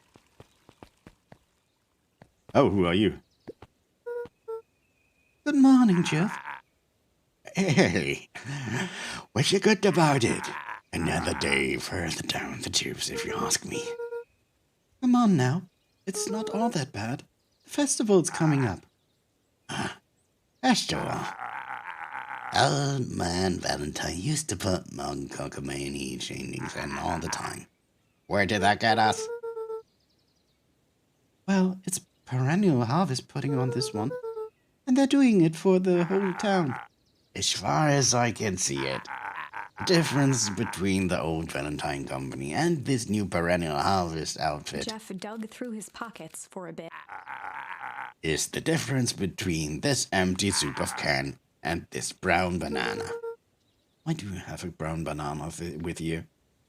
But those are both garbage. Exactly. Wait, is Rolo in here? Nope. Can't get in here.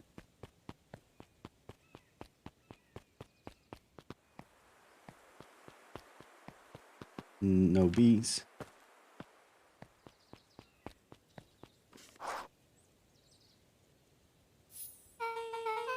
So, who all lives in that house? Aris and Gus Valentine grew up there. And Solomon moved in a few years back. The creepy little kid in the west? Sounds like the one. So just 3 people live in that huge thing? I bet a bunch of shady stuff happens all the time in a place like that. Not really. The Valentines pretty much keep to themselves. So it's empty and boring? Pretty much. What a waste. My mom says that it used to be way busier back before Sharpa died. Before the fall harvest. Okay, that's like the 5th time someone mentioned this foul harvest thing. And you all use that same ominous tone. Eventually you're going to explain to me how that harvest got all fouled up. But we can't keep my parents waiting anymore. This way. Da, da, da, da, da, da, da.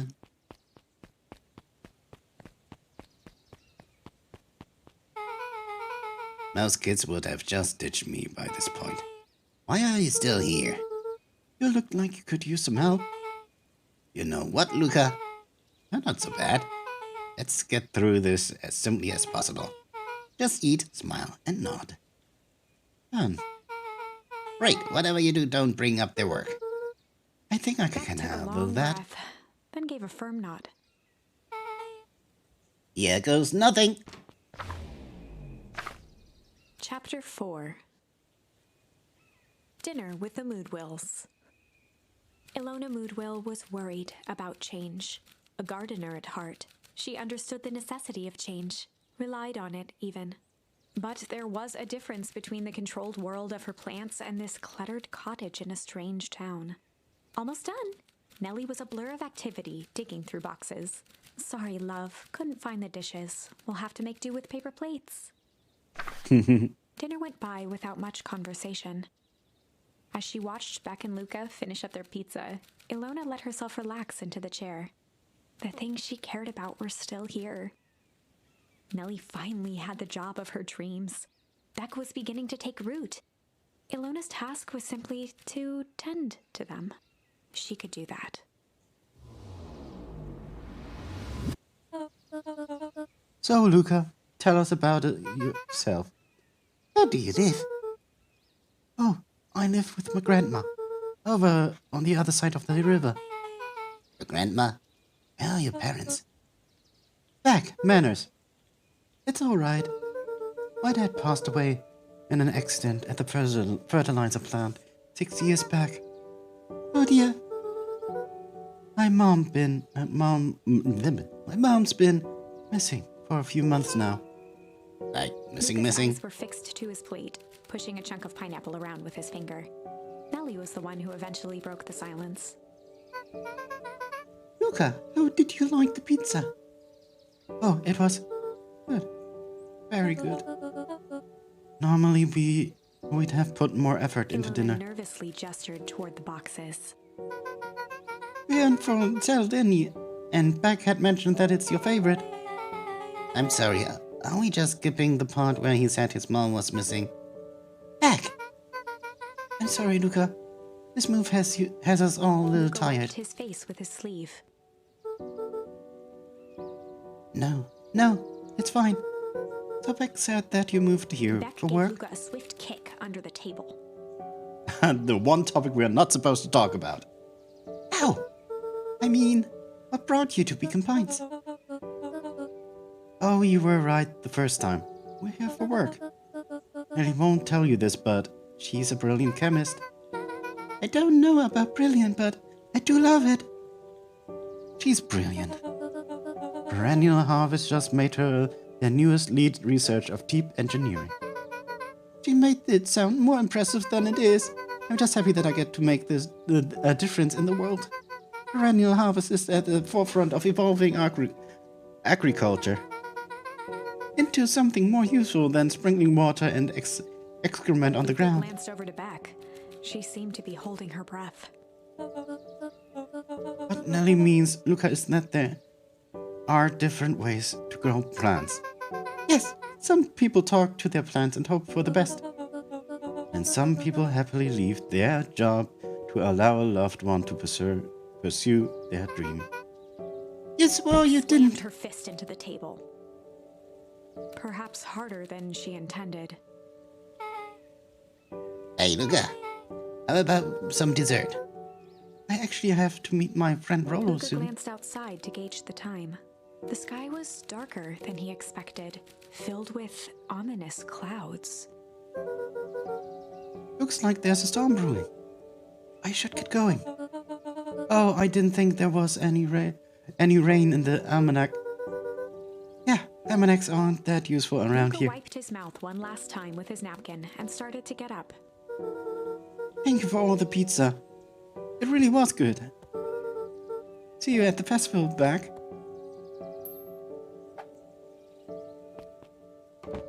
Oh, a coin cost? Wait up. I'll walk you home. Surprised, Luca turned around. He knew Rollo could be prickly around new people. But Beck seemed cool. Rollo would warm up to her eventually. Probably.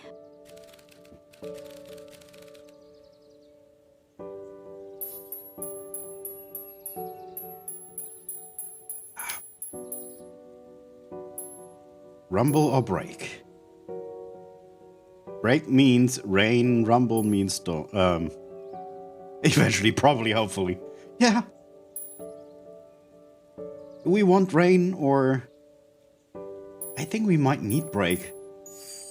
Luca began to respond, but the sky answered for him as the clouds above began to rumble with ominous thunder.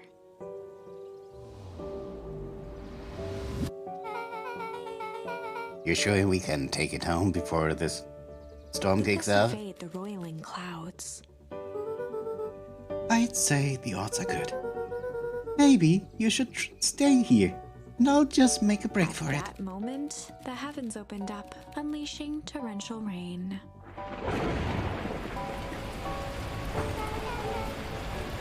Yeah, to recalculate those odds. Hurry inside, you two, before you catch a cold.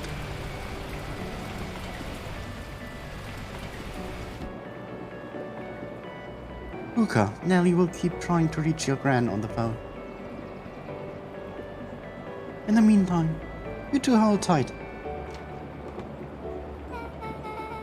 Sorry, not much to do up here. Most of my stuff is still in the boxes. Mind if I poke around? Be my guest. Oh, a microscope. Luca squinted into the eye hole of the microscope. This looks wild. What is it? Done. Done? Luca adjusted the slide with his fingers to get a better look. I'm tracking the structural integrity of gum with increasing amounts of chewing. Chewed that one for 47 days. Luca wiped his hand off on his Ugh. sweater and gave a nervous laugh. It's weird, I know. Beck looked down, timidly tapping the ladder with her feet. You think it's weird, don't you? A little. But weird can be cool. It's just the days thing. Oh wow! Rollo and I have a radio just like this in the treehouse. Probably not exactly like this one. My mom and I tore the whole thing down to the bolts. Fitted it with some state-of-the-art vacuum tubes. What would that be? Bring. She seems to be pretty awesome. She gets carried away sometimes. I think she's feeling guilty for working too much.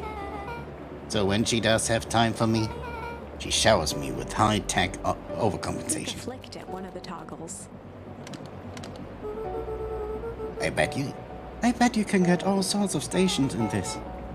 not out here in the boonies. You wouldn't believe the stuff I could pick up back in the city. But around here, it's all phone reports and static. Ah, shucks. This will be important at some point. Luca bent down to examine the bouquet of wilting flowers. Judging by the odor, they were well past their prime. Wait. When we were looking for Rollo, we should go here instead then.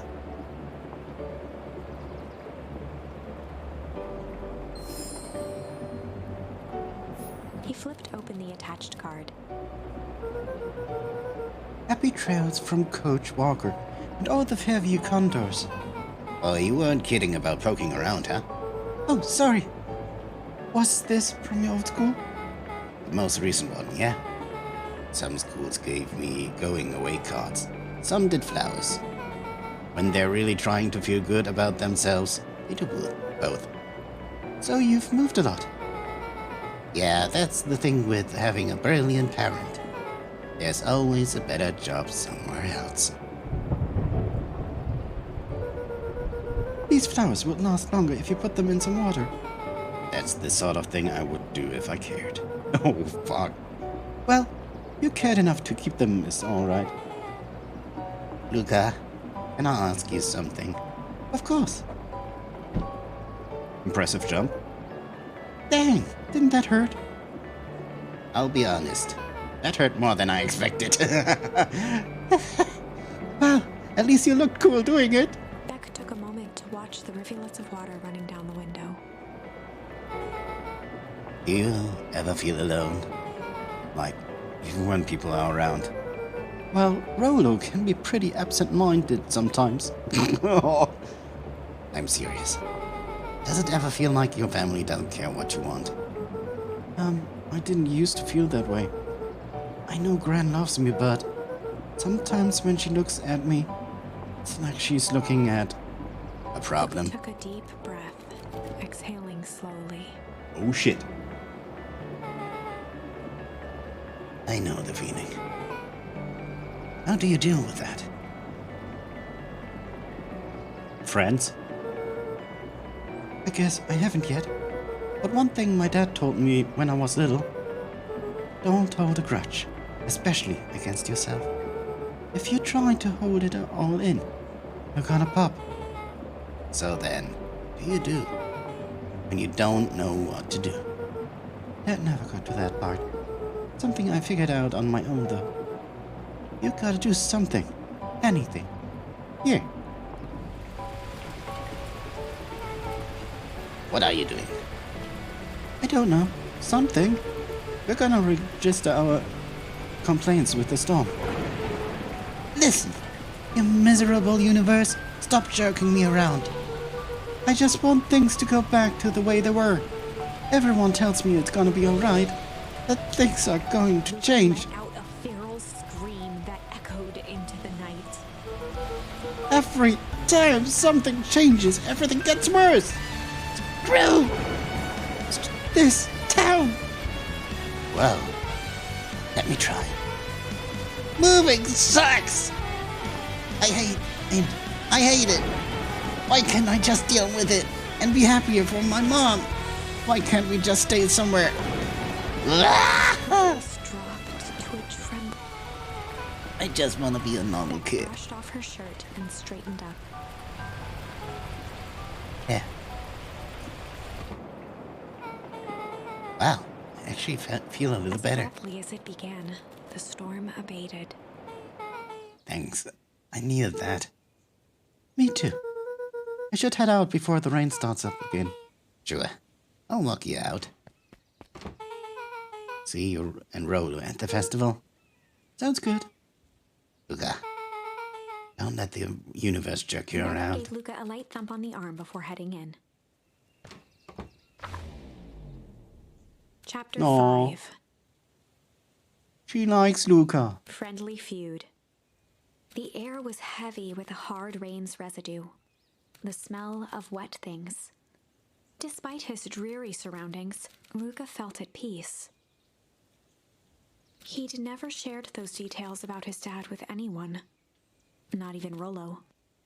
But it's not like this changed anything. Rollo was still his best friend. Adding Beck to the group would help balance things out. Everything's better in threes. This is what Luca told himself as he headed to the treehouse.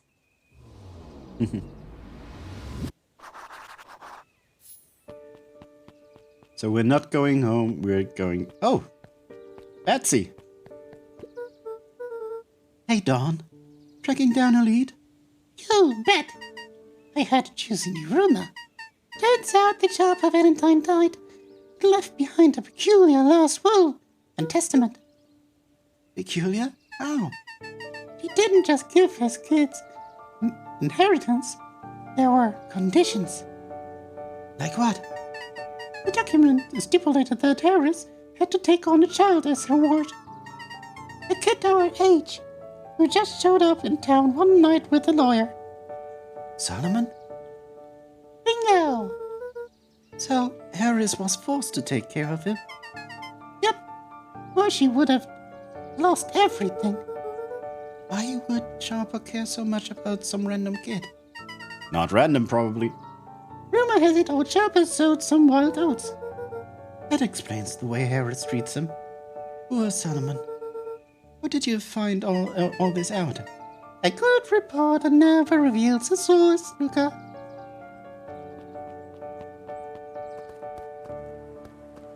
Glowy mushrooms. Meow.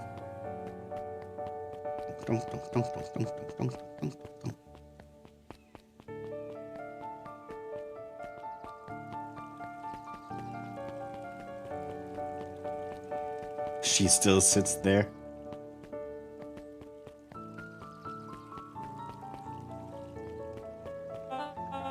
Excuse me? What are you doing? Just looking up for the night, sir. Oh, wonderful. I can only assume this means that all festival preparations have been completely ahead of schedule. Not exactly, sir. The storm set us back a bit, and it's getting late, so we all decided to... You all decided? Yes, sir. I was unaware. I was unaware that your job involved deciding things. We are all here in Perennial Harvest because we believe creating a better future, yes? Yes, sir. Very much, sir. Do you want to be the one to tell this town that we failed them? No. That we gave up because there was a little rainstorm and we all got sleepy? Of course not, sir. Good. Then it's decided. Yes, sir. We'll work till the task is done. See that you do. Our harvest awaits. Holy shit. Overtime.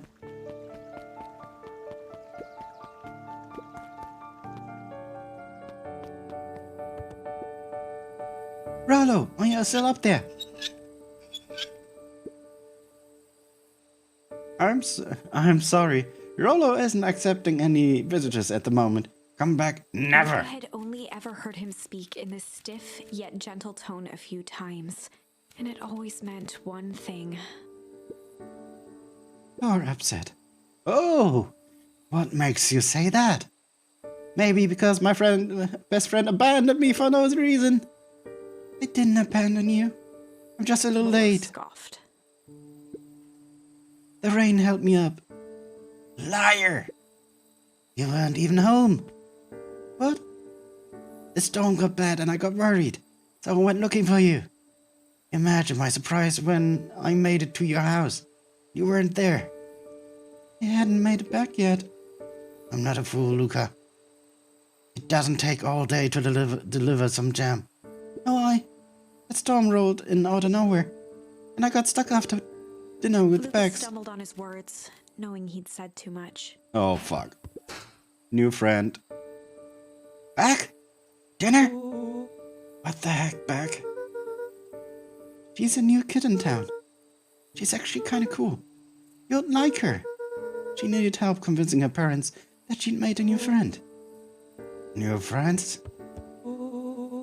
I spent all day waiting for you, and you were off making new friends. It's not like that, Rollo. You know, while I was made with some upgrades to mission control, it was gonna be a surprise. But you took so long, the storm knocked it all down. Just like you knocked down our friendship. What does that even mean? Became instinctively angry in response. Both boys were now shouting across the distance. It means you're a bad friend. You don't care about me. Of course I care, you dumbass. I knew I'd get into trouble waiting so late for you, but I kept my word. Because that's what friends do.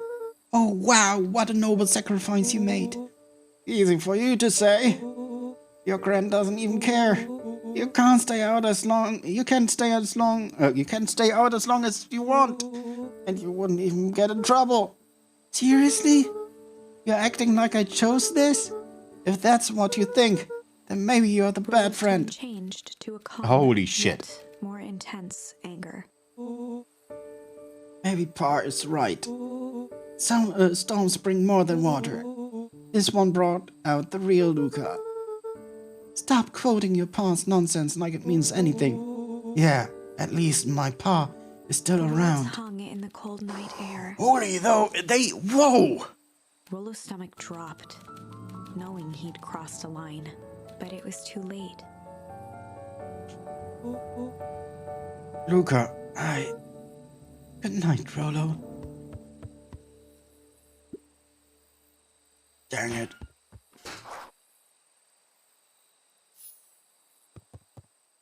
Holy shit.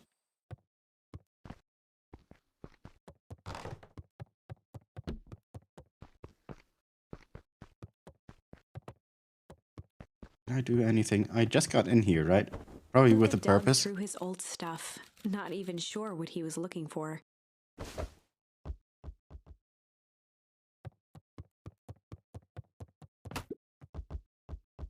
Rolo, what a jerk! Call me a bad friend. Oh, I'm Rollo. Look at me. And I'm amazing family.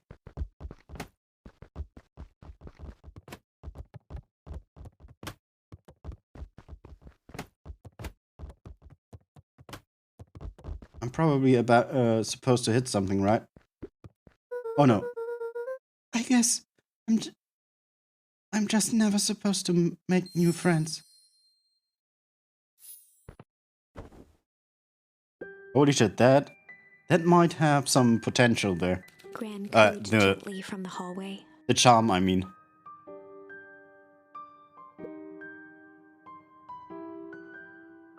You slept straight through the breakfast. Luca, are you alright? I'm fine. Just don't feel like getting up yet.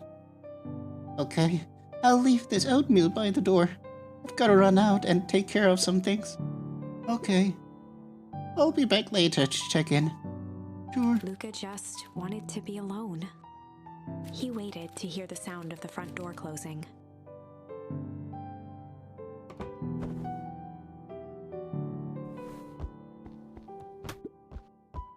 I bet Rollo's still gonna go for the festival. He's gonna be miserable.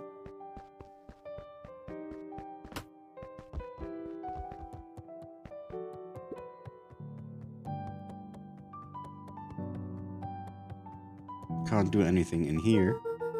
If Rollo thinks I'm still going to the festival with him, he can shove it.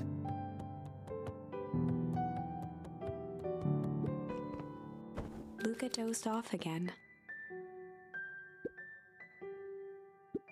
Luca, I see you didn't eat your oatmeal. I wasn't hungry. Well, just in case you get hungry, I'll leave a sandwich here too. Thanks. Rollo came by. What did he say? He wanted to talk to you. What did you say? I told him you weren't feeling well. Good. Yeah, so your plan is just to sit in your room all day? Pretty much. Well, I need to pop away again for a minute. If you decide to end your pity party and go outside, I think it'd do you some good. Noted. Luca still couldn't bring himself to go out. Besides, if he ran into Rollo, he'd have to actually confront the situation.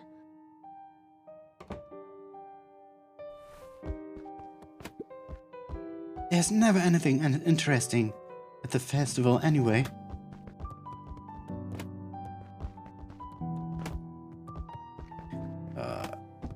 Oh, I actually hit it. Oh no, the ball is up there. Adventures of Hank Atomic. The first complete Luca volume. carefully opened the cover and began to read. Rollo had received it for his birthday. A special hardcover edition with behind-the-scenes commentary and bonus art. Rollo cherished it, but asked that Luca keep it at his house.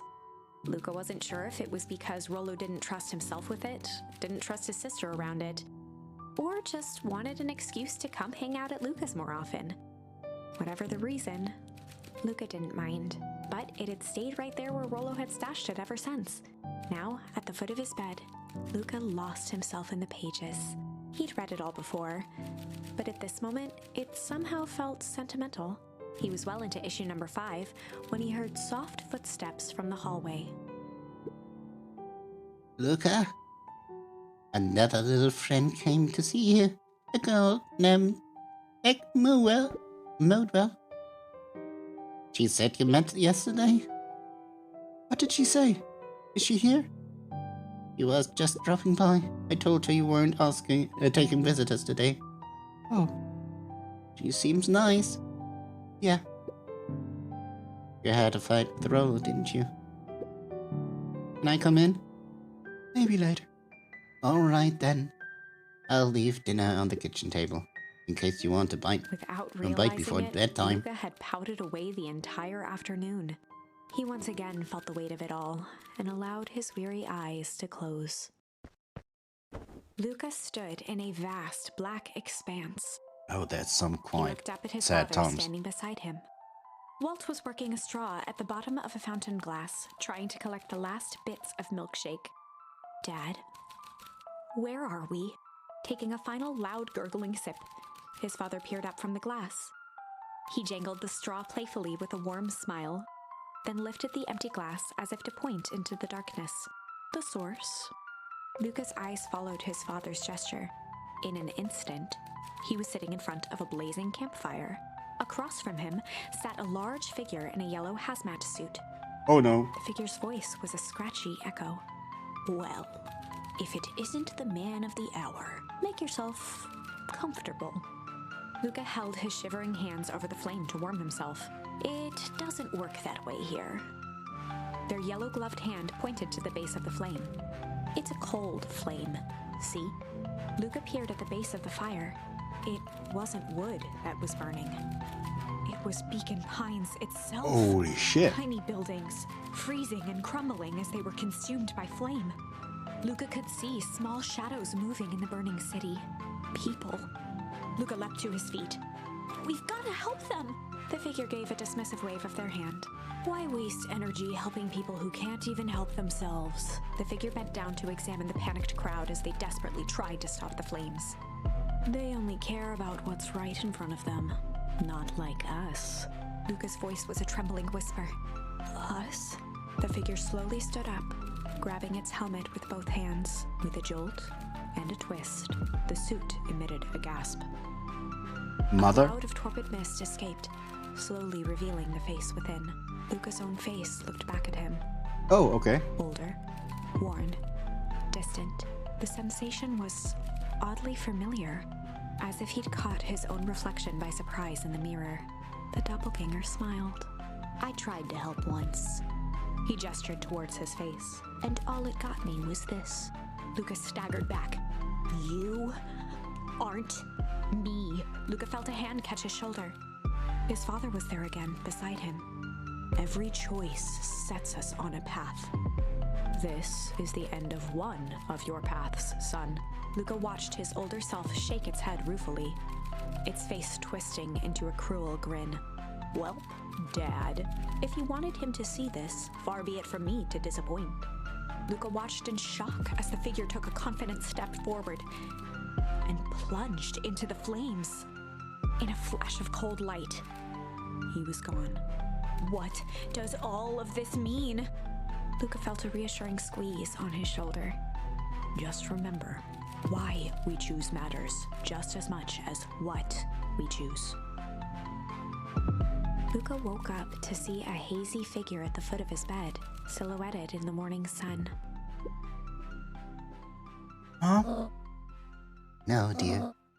It's only Gran. Luca rubbed his eyes. The kind, concerned face of his gran came into focus. How are you feeling? Fine. Anything you want to talk about? I don't feel like talking. Let's just, well, how about you sit there and listen a bit? Whatever you and Roller fought about doesn't matter. But Gran he silenced Luca with a gentle pat on the leg. fights between friends happen. What was that doesn't matter. The important thing, that it's not the last thing you ever say to each other. But he said stuff about Dad. Well, do you think he meant it? No. He was just mad. Did you mean any of the things you said to him? No. Good. One must appreciate friends in their best moments and accept them in the worst. Now get your little butt out of bed. Festivals today. You don't want to miss that, do you? I guess not. Seems like a good opportunity to make amends with Rolo, doesn't Luca it? gave a reluctant nod. So buy him corn dog and apologize. But he's the one that... What did I just say? Buy him a corn dog. That's a good boy. Everything's better with corn dogs. I need to get going now. Got some last minute festival business to take care of. I'll come find you at the fountain a little later after lunch. All right. I love you, Luca. Love you too. Luca took a deep breath. Sometimes Gran knows best. Okay. Chapter 6. I need a short break. A voice break, actually. I'm going to make myself a small something to eat. So yeah. Take the chance, move a little bit around. I'll show you some clips again. I will just try to keep my voice there. Better be fast. Yeah, I'll just make some buns ready and eat them. But yeah, see you in about 5.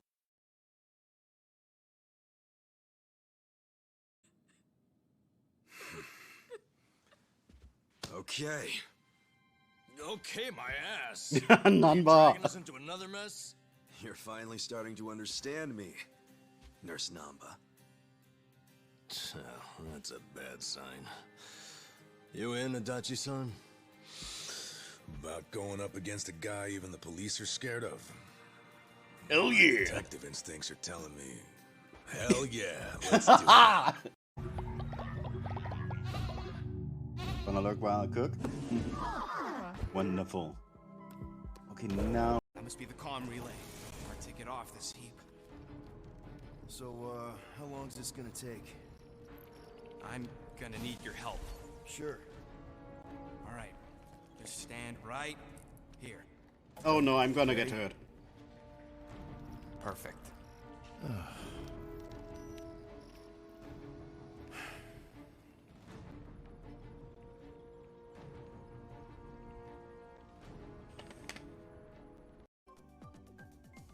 One. 2. 3. Ah, it's flowing over. 5. Here. Uh-huh. Ah, it burns. I can't. Ah, I can't. Sorry, overdoing it.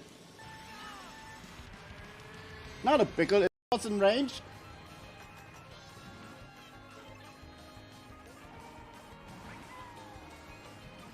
Of course, yes.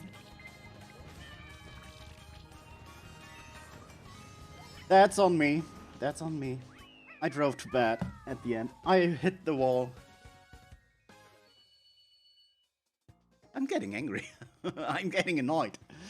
At my own stupidity. It's so much fun.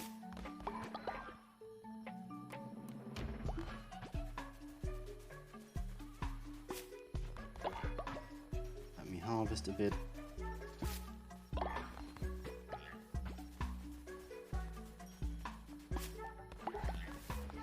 Look how they all go into the same corner to shit. And then they wonder why it all stinks. Right now I'm in a position to get the blue shell. Fucking lightning. That was such a bad timing too. Why? What the fuck happened? Why did I flatten Badoo's?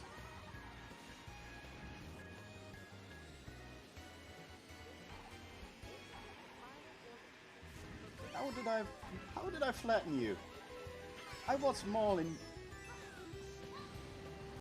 hitting me with the green. Close up. He made sure he would not miss.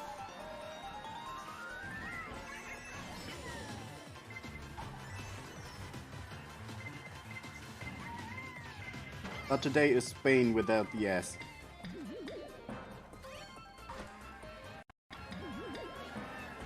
Jacob, were you really waiting for me? Did you really stay today with all the snipes?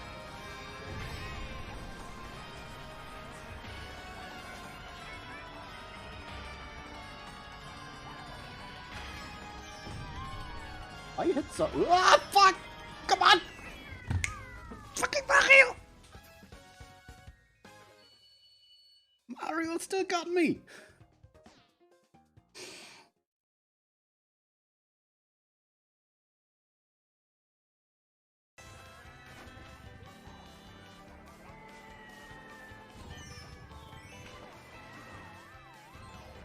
I hit rock bottom! 4, 3, 2, 1. Time's up.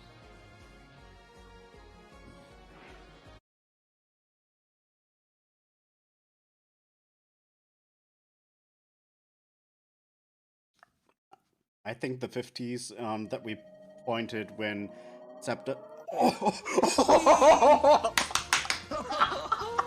Yes! That's being saved. Their visage invites punching. I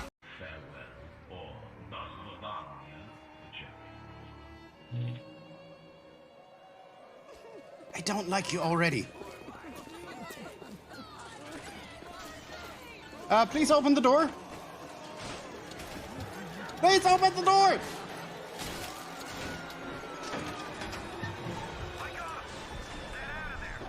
Yeah.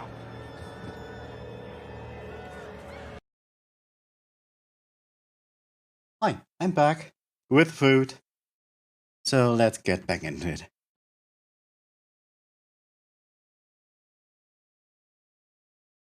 Whoops. I need to click into the game.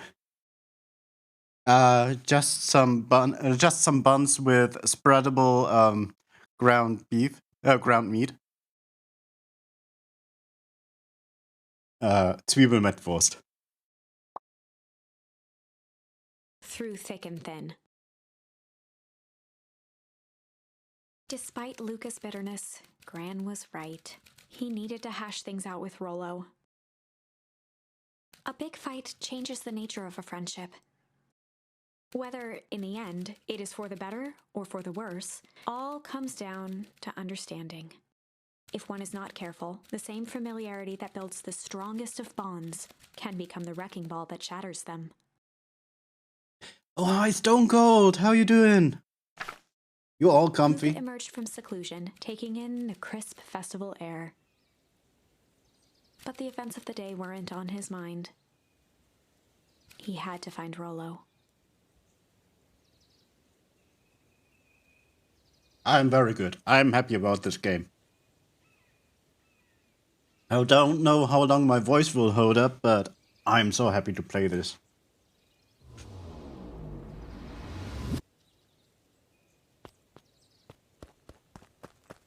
Down to... Wait, did we ever go up here?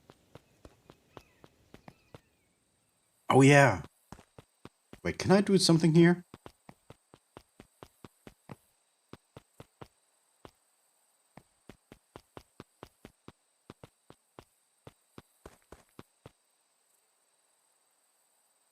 It's a wonderful story game. It may look fairy tale-like right now, but we have this tree here in our magical book.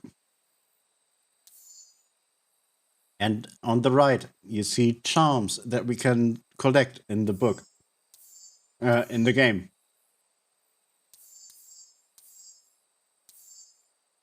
Those flowers actually show, those blooms actually show that we may change one word in the story. And we already witnessed that it changes the whole outcome. So yeah. We already lost twice. So this is our third not playthrough, but our third try, so to speak.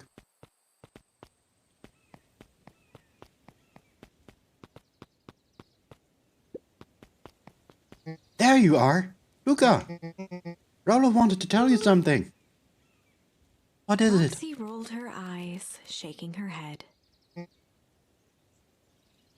A space adventure, though you needn't buy it. If ye be brave, go somewhere quiet. Oh, Roxy, I don't. It's a riddle, Luca. My goofy little brother wants you to Luca find looked him. down and kicked at the dirt.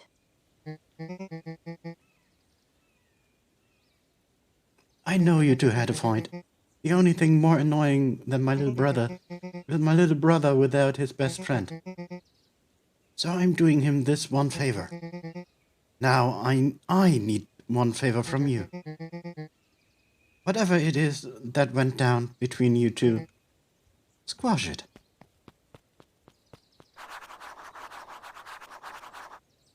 But they mean well. But they mean well.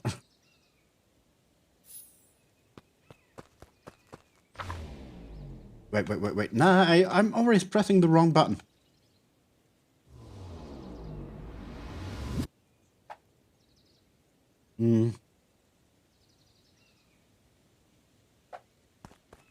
It's the library. Wait, can we go down here? Nope.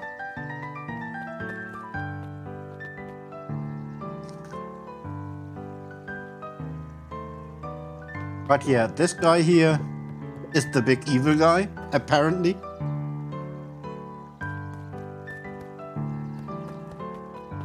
And those red pandas are his goons.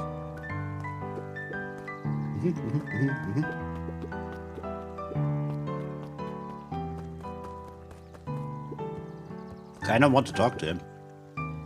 You need work. Oh, you need New York. You need New York. Huh? Oh, don't mind me.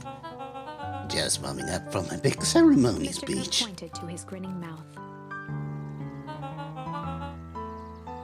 Gotta limber up the old get box. You nervous? Oh, heavens no. Well, break a leg. Give me the... Oops.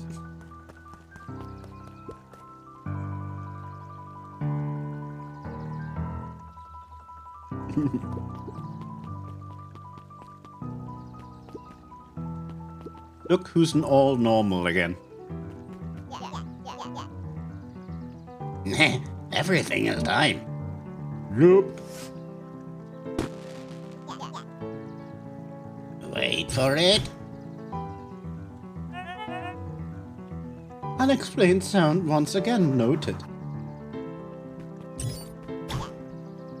I like that word. What a bunch of drones. Oh, I would have put the, at another part, toxic. Yeah, this guy had a fate that was quite awful. When we were at this place, you see the puddle at the bottom. Well, we got into a fight, he fell in and morphed. And that's when the goons were trying to capture him. That's where we lost one time. We were not strong enough to fend them off.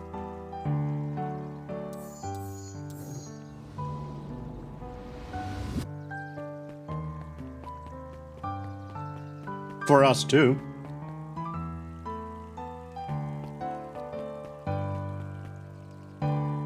I kinda just want to go.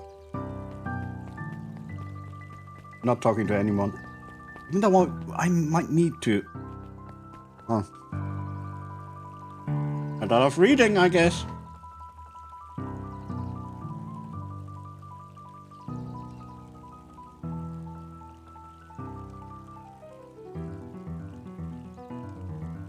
Yeah.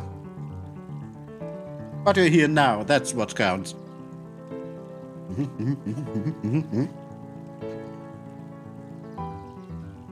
If you have any questions about the story, just ask. We will tell you. Producer has been nice enough to be here all the time.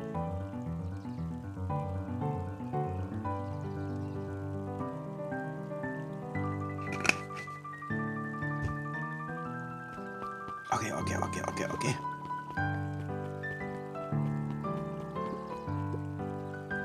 This is the first time I've seen this many smiling faces since the fall harvest. I had my doubts about perennial harvest.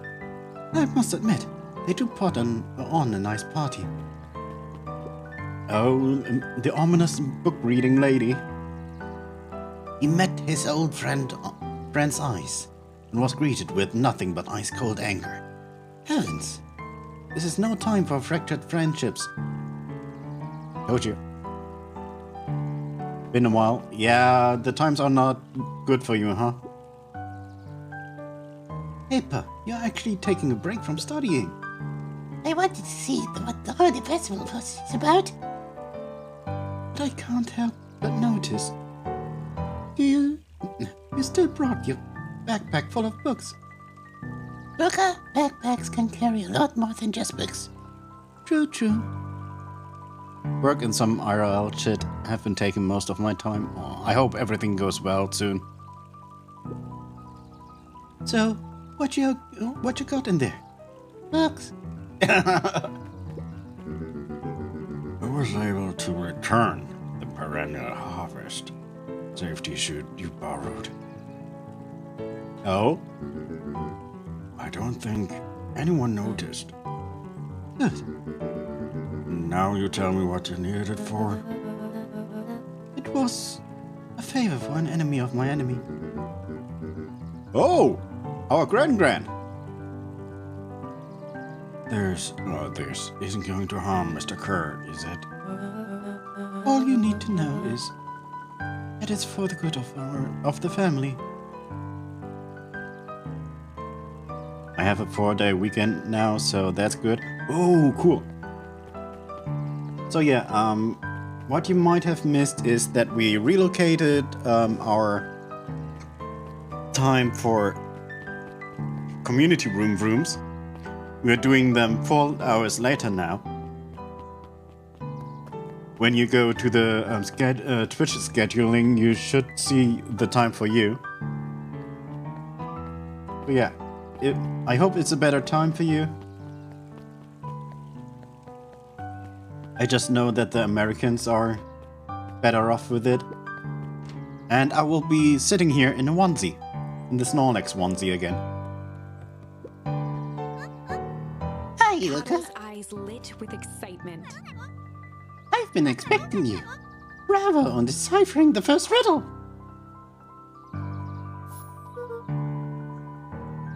The first? Oh, you didn't think that was all you did you?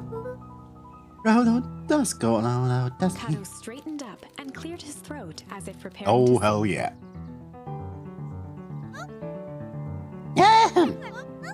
On the planet Varble, you may take issue. When the fifth king dies, you'll need a Kato tissue. stared at Luca eagerly. Get it? Want me to tell you? No, it's okay. All right. When you find it, bring it here to be verified. And if you decide you want a hint, the offer still stands.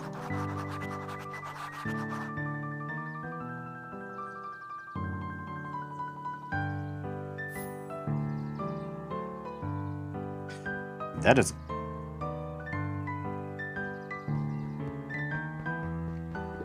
Luca Farpool... grabbed The Adventures of Hank Atomic, issue number 5. from Oh, the okay. shelf.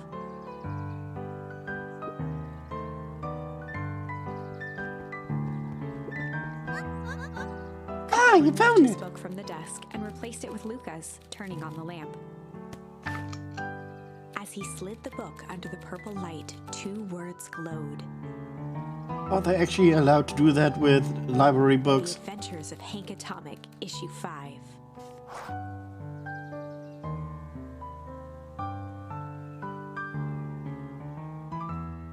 Yeah. Well, the schedule for Twitch tells you your time when I'm starting. if I would look at it, it would say 4 p.m. for me. Luca clicked his tongue with recognition. Rolo's cipher pen. He used to write secret messages everywhere with that. And only I had the special flashlight needed to reveal it. But I lost it. Well, apparently he traded Geoff for his purple light bulb. Parted with his entire Halloween candy stash. Oh, Rolo. Now let's see here. Kato began flipping through the pages, stopping when he hit a glowing word.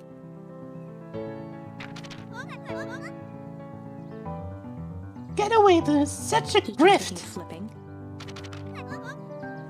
Only found in Rob. Card. Reaching the end of the book, Kato looked up. That's it. Grift. In. Rub. Card. Grifton. Griffin. Griffin Gruff.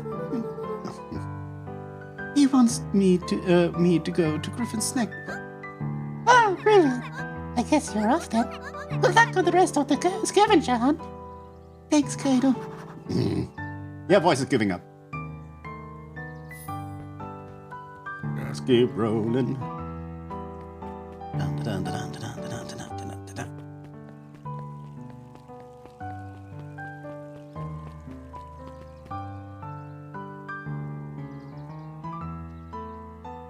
I thought that.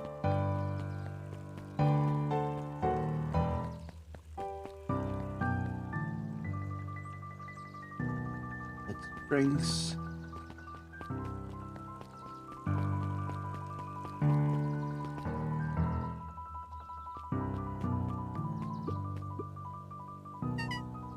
I've got a question for you. What do you think this whole festival's for? A way to figure it. The way I figure it, Perennial Harvest is trying to win over the town. Like Rive, but with balloons. Cynical. I like what Ed said. That's what I assumed at first too, until I eavesdropped on a couple of gossip clipboards. What if I told you that this whole thing is really a special shindig for a super secret guest of honor? Special guest? Who? I haven't dug that deep yet, but whoever it is, the H thinks they're a big deal. Yeah, the bat is super cute. I don't know where. Where's the candy stand?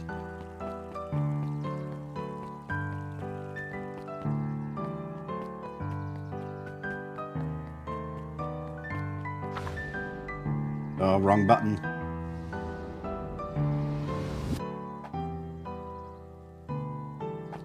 Griffin snack stand. Where's Griffin again?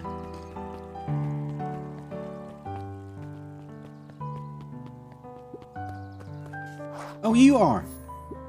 Ice cream. Snack. Hey, Griffin. Did Rolo Luca come? could finish his sentence. Griffin handed him a corn dog. Aw, that's what I wanted to do. Oh, that's it? Bought and paid for. Enjoy. I thought there was supposed to be a riddle or Luca shrugged, something.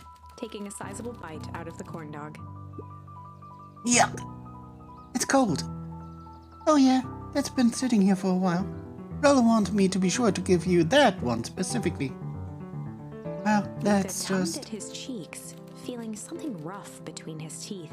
He reached into his mouth and pulled out a slip of paper. Oh, come He on. shook off the bits of corn dog to read the slip. And what about the saliva? A pickup when you need some pep. Near the fountain up the Luca step. finished off the remainder of the corn dog. Oh, I know where it is.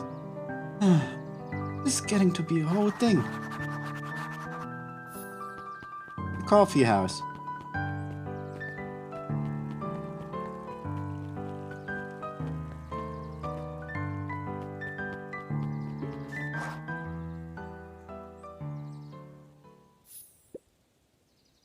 There you are, Luca. There's no way I'm actually doing this. It's way below my pay grade. Oh, come on, you big stiff. Let the kids have some fun. Fine. But Rolo owes me He one. waved his hands around sarcastically as he began. Oh, that's actually... I've been wrong the whole time. Oh, I am so sorry. No. Okay. Shit, I did not read that. Your final task a friendship brings. See, wasn't so hard. You know what I'm talking about, Badus, huh? I feel cheapened somehow. I think it's sweet. What takes flight but has no wings? Your final task a friendship brings. Good luck, Luca.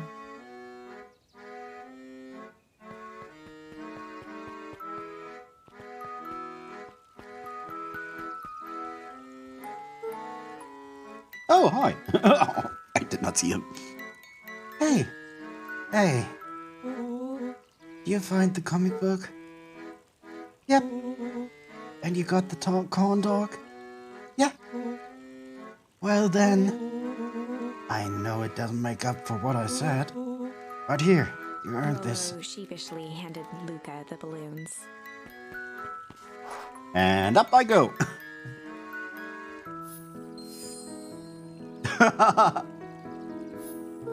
Yeah, it could.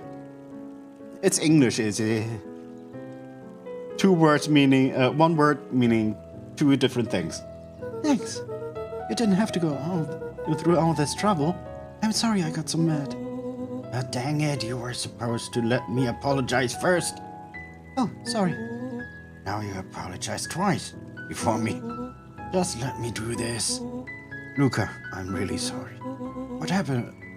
With everything happens, with your mom and all. I've always wanted to be there for you. Be a good friend, you know?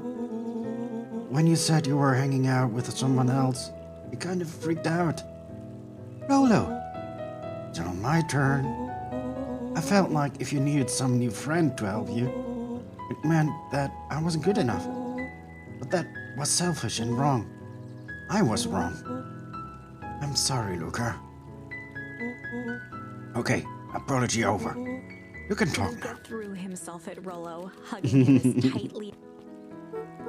I thought the balloons would fly off. Rolo, I don't deserve you. I don't deserve you either. That's why we deserve each other. What else do you want to do today? You could snoop around and try to find some info about your mom. Snoop? Where? We could probably sneak into Perennial Harvest HQ while everyone is at the festival. Aren't you curious about all the stuff those clipboards write down? What if we get caught? I think I've had enough excitement for 1 week. Let's just make the rest of the day about us. Really? Yeah, the rest of the world can wait one more day. You know, I have been wanting to get some work done on the MCDC at Mission Control. Their aim is a bit unpredictable. Yep. That sounds perfect. We witnessed how uncontrollable it is. Meow.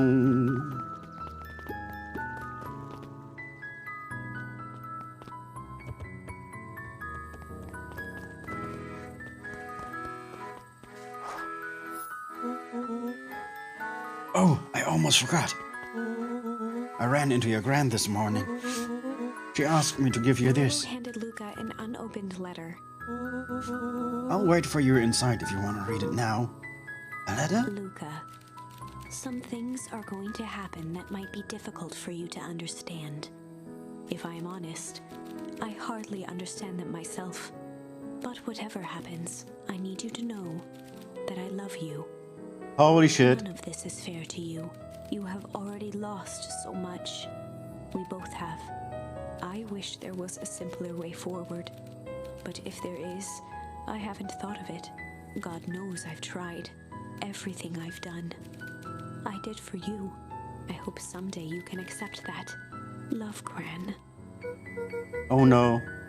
Hey, I love you too, Luca Gran. folded the paper into his pocket and headed up the ladder.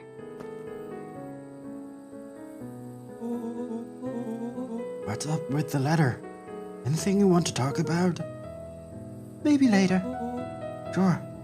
Whenever you want. You know, you really didn't have to go out. Nah. You know, you really didn't have to go to all that trouble just to apologize. And if I was crying, it would be all okay. I cried on stream before. I know, but we'd been looking forward to the festival for weeks. It's lovely. It's scary, it's lovely. It is a fine mixture of both. We had to restart 2 times. After I ruined everything with my big mouth, this was the best way to make sure you still had a good time without me. Rolo. Luca was at a loss for words, but that was fine. Words aren't always necessary. The festival seems nice. Was it nice? We can still go. Nah, this is fine. Well, there's always next Sadly, year. This was untrue.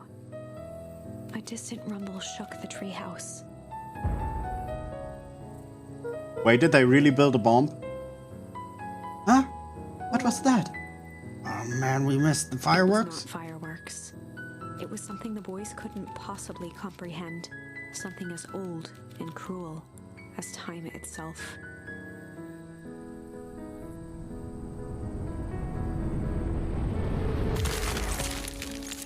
Wait, what? That's what we dreamt about. A shockwave of cold tore through the room. A bitter, unfathomable chill. Before they could react, it encased them in ice. 2 boys, reunited by friendship, only to be cruelly separated by a malevolence beyond reason. And so, our story ends on this melancholy scene. Wait, what? In a silent treehouse turned statuary, in a town brought low by its secrets, sits a pair of friends, alone, together, for the rest of time. The end. No! No, that can't be the ending. It simply can't. I won't accept it, and I hope you won't either. There are more endings, more possibilities. I can feel it. Yes, of We course. are just going to have to sort through them all until we find the one that fits. Holy shit. We got everything here. We got everything here. We don't know when we face them what happens if we tickle. Oh wait, we have flight here. But let's start here. This is the scarier one.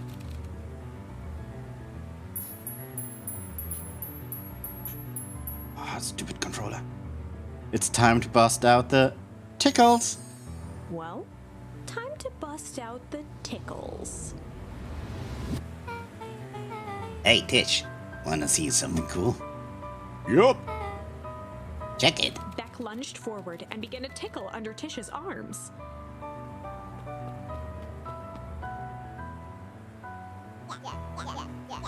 What the?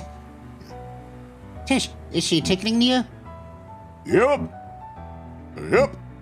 Tears began to form in Tish's eyes as she gasped for breath between gales of laughter. Beck redoubled her efforts until Tish finally had had enough. Yep.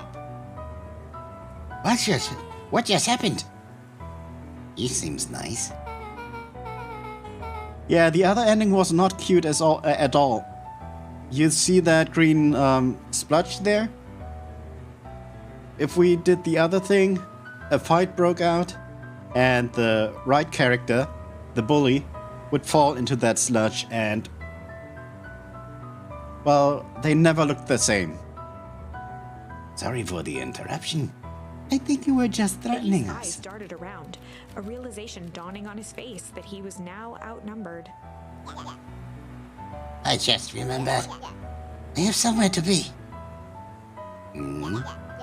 See you around, you He kid. kicked at the puddle before making his escape.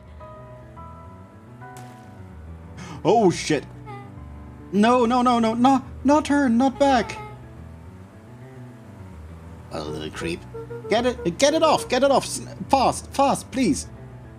Oh, Beck, I think you got a little ooze in your hair. Shook the ooze out of her hair as best as she could. Oh, now she got a white strain. I hope that's all. Is it bad? It depends. What are your feelings about having a more mature, refined look? Oh, God. Chapter 4.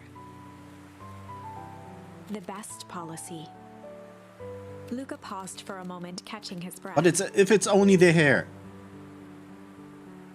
then she can wash it out and everything will be fine. He'd only just met Beck, and somehow he already managed to drag her into this mess. Hopefully he could make it up to her, but finding Rollo was his primary concern. Oh yeah, in this timeline, Rollo had to flee and did not come back home.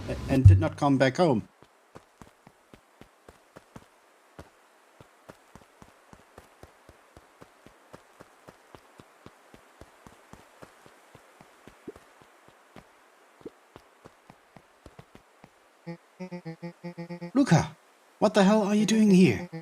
Why did a kid with grey hair just run past us in a Roxy and panic? Fitz looked drained.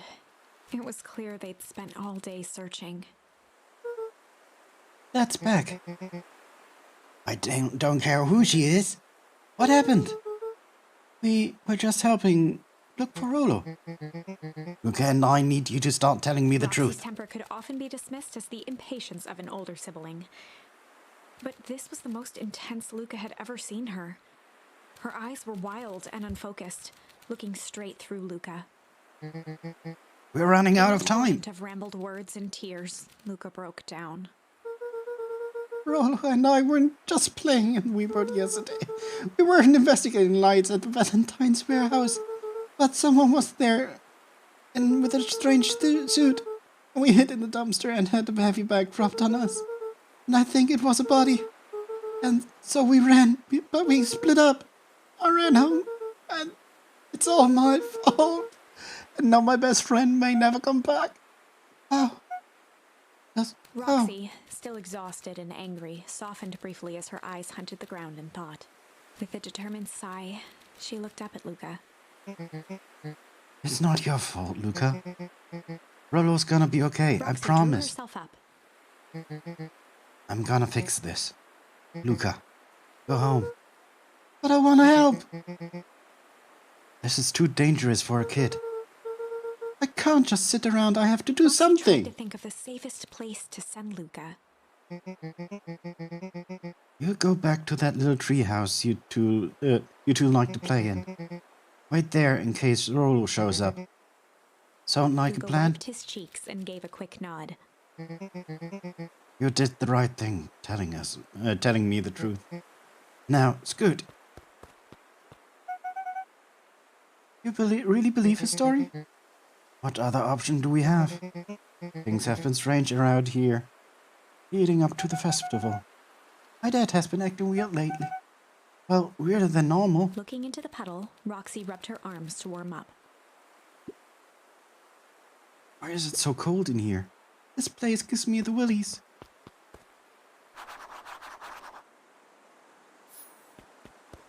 Okay.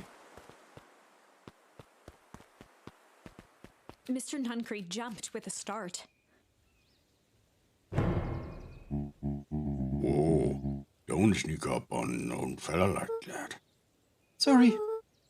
Who are you talking to? What? Luca motioned to the phone booth. Oh. I was just checking because I thought I heard a ring. But the darn thing never does. Of course. Yeah, I've never seen anyone use it really. The whole thing was a waste of money, if you ask me. Any word from Rollo yet? Not yet. Wrong time for a boy to lose his way. Rollo knows the woods too well to get lost. I suppose you're right. Silly boy and his antics have this whole town worried sick. Antics? We all know Rollo likes to play his little pranks.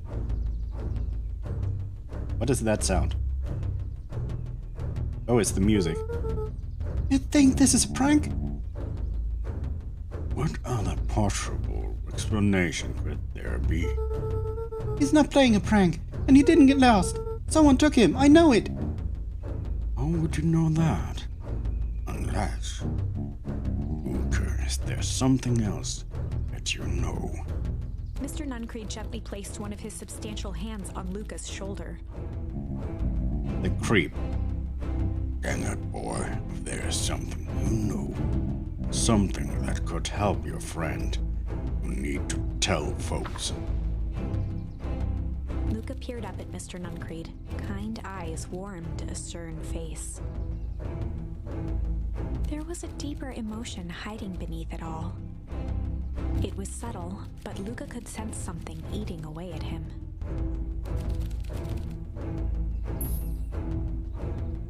There was shame behind, There was a lurking shame behind his eyes. lurking behind those eyes. A deep sadness. If Mr. Nuncreed was that worried about Rollo, maybe he could help. What if he was the person in the suit? The body would fit. And we haven't, with the other scene where we actually had the person in the hazmat suit, we haven't seen him around anymore. Yesterday, Rollo and I were messing around at the old Valentine warehouse. Mr. Nuncreed raised an eyebrow. Both of you? You were with Rollo when he went missing? Not exactly. I was hiding in the dumpster. The dumpster? What were you doing there? At first we were just looking around. Then someone in a strange yellow suit came and dumped something on us. We both got scared and ran. That was the last I saw of him. You got scared by some garbage? Well, that's why you don't go skulking in someone's dumpster. But it wasn't garbage, I think. I think it was a body. I'm sure. It was just some trash. No, there was a name tag. It said Deep Engineering. Mr. Nuncreed's shoulders slumped. Yeah, we know too much. He's gonna take us out. I wish you wouldn't have said that. A deep sigh bellowed from his chest. Why did you have to? I tried, Luca. God knows I tried to keep you safe. Luca attempted to take a step back, but Nuncreed's hand clamped down on his shoulder. But you Van Horns just can't help yourselves, can you? We were all so close to being done with it. With a firm shove, Nuncreed manhandled Luca into the phone booth. What are you doing? It's out of my hands The door now. latched shut with a mechanical hiss. Is the bomb in there? Shit. As Luca pounded the glass, the floor dropped from under his feet. Huh? The inside of the phone booth was now a loose capsule plummeting at gravity's whim. Luca winced and pressed his hands to the walls. As he braced for impact, the capsule That's where Rollo is! surprisingly smooth stop. We dropped on He Rollo! felt a cold rush of air and opened his eyes with hesitance. Two large figures in hazmat suits occluded his view. Luca heard the deep, resigned voice of Mr. Nuncreed over an intercom. He knows too much. The end. What the fuck this game is? Oh! Wait. No, this isn't the end. I know there's still... Somehow this went wrong. Okay, let's try something else. Oh, look at that picture.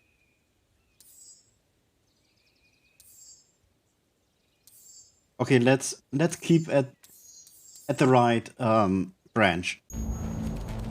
And now we don't attack, but we flee.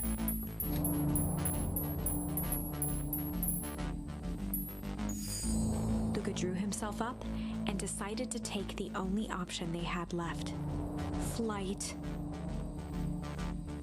He squinted down the barrel of the mission control defense cannon, aiming it through an opening in the dense tree branches.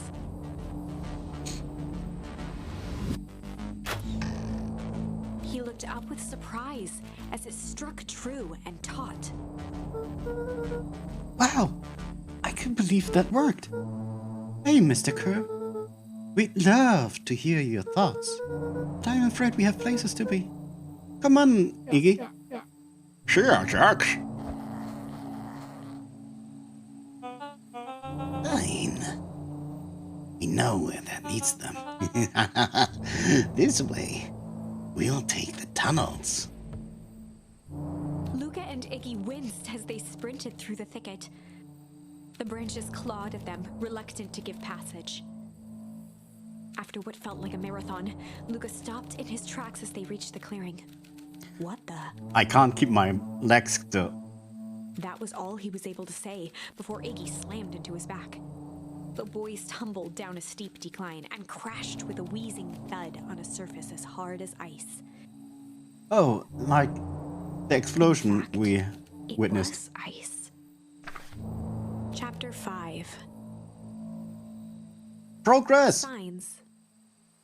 They stood silently, catching their breath. The sky was like sapphire. With each breath, a plume of steam escaped from Luca's lungs. Let's keep moving. Luca pulled Iggy to his feet as they gazed across a snowy terrain. That was actually pretty badass. Uh-huh. I think we lost them. Are we up in the mountains? I don't think so. If anything, we went downhill. And what's up with this winter's wonderland?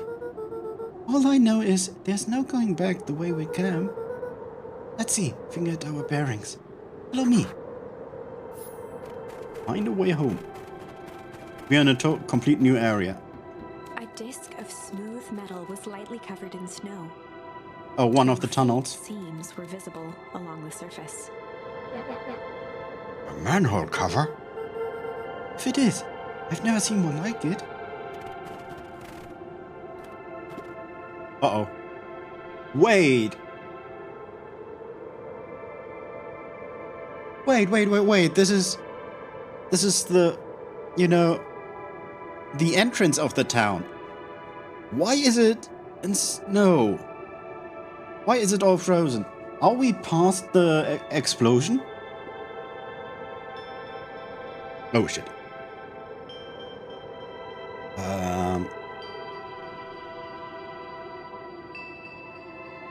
Sitting just above 258 Kelvin. That's down a bit from the last time. Should we report this to Mr. Kerr? Nah, still within safe ranges. It may be spreading, but it's under control for now.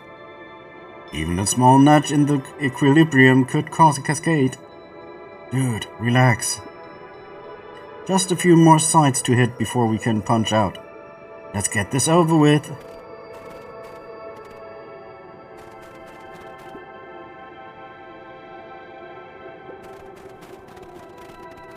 Well, this might not be the town itself, but it might be a replica to see what gets hit by the explosion.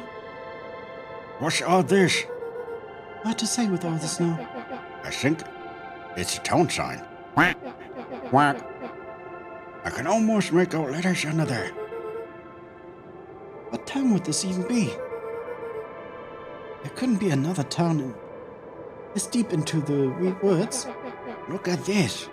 And evidence to the contrary. Let's find out what we're dealing with here. Step 1. Snow's gotta go. I'll see what I can do. Can I hit something?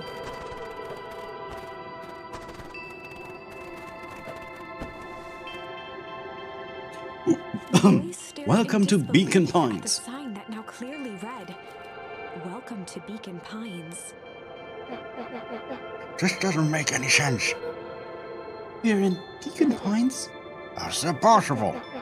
We ran away from town. How did we get back here? I guess we got turned around. Where did all the snow come from? Well, it's been colder than normal lately. There's a pretty big difference between sweater weather and this Arctic hellscape. Hey, hey. The puddle we fought at before was cold too. Maybe all of it leads to one source. You think it's related? What the hell is going on? I think we're gonna get some answers. Let's keep moving. Our question is this a replica or not?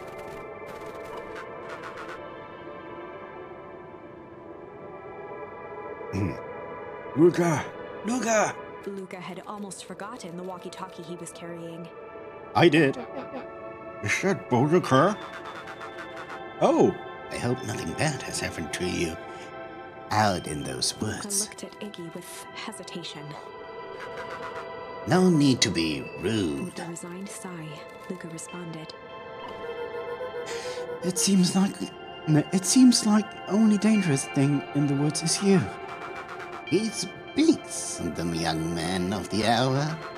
How in tarnation did you end up with one of our radios? Just lucky, I guess. Boy, howdy. You Van Horns are full of surprises, aren't you? You knew my parents? I never had the honor of meeting your father, but your mom sure was a handful. Luca winced, shoving the walkie-talkie back into his pocket. We gotta keep moving.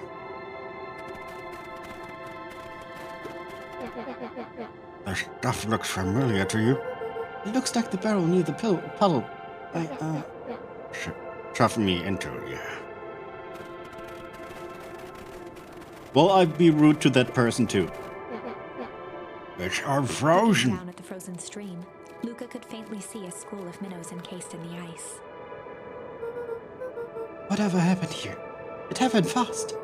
The fish didn't even have time to run. Or, swim run. Escape, maybe? The crunching of footsteps trailing Luca went hush.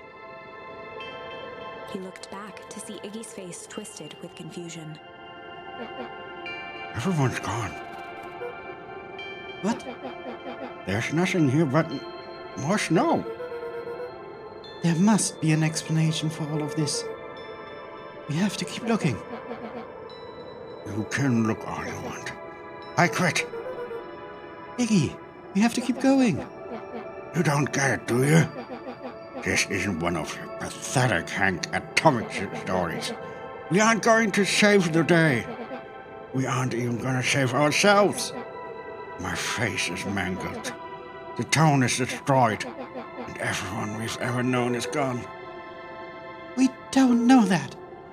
You just can't quit. Do whatever you want. I'm done. Iggy, it's gonna be okay. Luca peered upward at the darkening sky. He let out a long, foggy breath. Faintly, Iggy began to cry. Seeing Iggy in such a pathetic state gave Luca a sense of compassion and more than a little guilt. It is getting pretty late, I think. Probably not a great idea to stumble around in the dark anyway. Luca allowed himself to collapse next to Iggy. Don't fall asleep, both of you. Let's just rest The for a boys bit. huddled together for warmth and comfort. If not for exhaustion, their minds would be racing, trying to make sense of the events of the day. As it was, all they had energy for was to sit in silence, numb. No, this isn't good. Either the others will catch them or they freeze to death. The way the snow covered everything over, it's kind of calming. Yeah, I haven't had time to say it, but same. Huh? We're getting us away from those cliffs. I saw her further back there.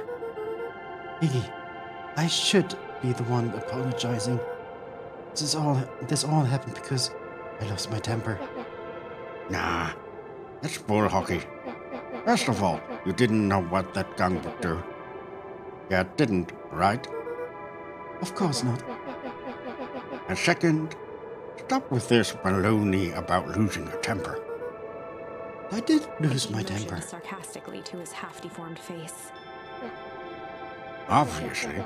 But that's exactly what you should have done. Huh? I was being a horse ass. You were supposed to be a horse ass in response. That's how it works. Iggy, I'm having a hard time following. You wanted me to fight you? Of course. These goody-goody types take forever to understand this very basic point. Why would you go around saying crude things trying to get into Iggy fights? shrugged. It's something to do. An asshole because you're bored? Sometimes I just feel empty. You wouldn't understand. You and Rolo are always having a blast together. Laughing and calling that dinky little treehouse mission control. Iggy now wept openly. Perfect little Van Horn. This perfect little life. My life is not perfect.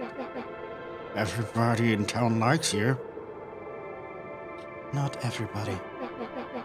Well, that new girl hasn't even unpacked yet, and even she already likes you. You have Tish. Wiped his nose with a sleeve. I love Tish. Tish is great. But she ain't exactly the world's greatest conversationalist, you know? Luca gave a warm chuckle. I get that Iggy impression. cleared his throat as he wiped his eyes. Huh. It must be raining out here. Definitely. He arched into a wide yawn. We should probably try to get some sleep. Yeah. Let's lay low for now. Tomorrow, we'll get to the bottom of all Luca's this. eyelids began to slowly drift shut. No, I don't want to. Luca, Yeah? I always did want to see the inside of your dinky little treehouse. What do you think? Not bad. I'll give you the full tour when we get back. You know what? That's all Luca could whisper before succumbing to sleep. Iggy snuggled in some more. When it comes to worst days of my entire life, this one wasn't half bad. The house smelled of warm bread. No! Luca was playing with toy blocks on the living room rug. He looked up to see his parents on the couch. His mother held his father's head in her lap. She idly stroked his hair while humming a song. A voice behind Luca spoke. Ah, this This hurts. is how you remember them, huh? Luca turned to see his own face. The doppelganger from his dreams, still clad in a yellow hazmat suit, still carrying a look of disdain behind empty eyes. Aww, look at this perfectly cozy scene. You know it wasn't really like this. The figure picked up a toy block and inspected it. It's amazing the facades that one can build given the right materials. Not that I blame us. These are a child's memories, all warm and fuzzy. You don't remember, do you? Luca snatched the block from the figure's yellow-gloved hand. Remember what? The doppelganger pointed to the couch. The last day we saw him alive. The day he chose to abandon us. Luca turned to look at his father, still lounging on the couch. That's not true. He didn't abandon us. The doppelganger waved his hand dismissively. Sorry that I'm so quiet, but holy shit, it's hard. Everything is true here. It's just a matter of what we choose to see. Well, let me show you. The world flickered and pulsed.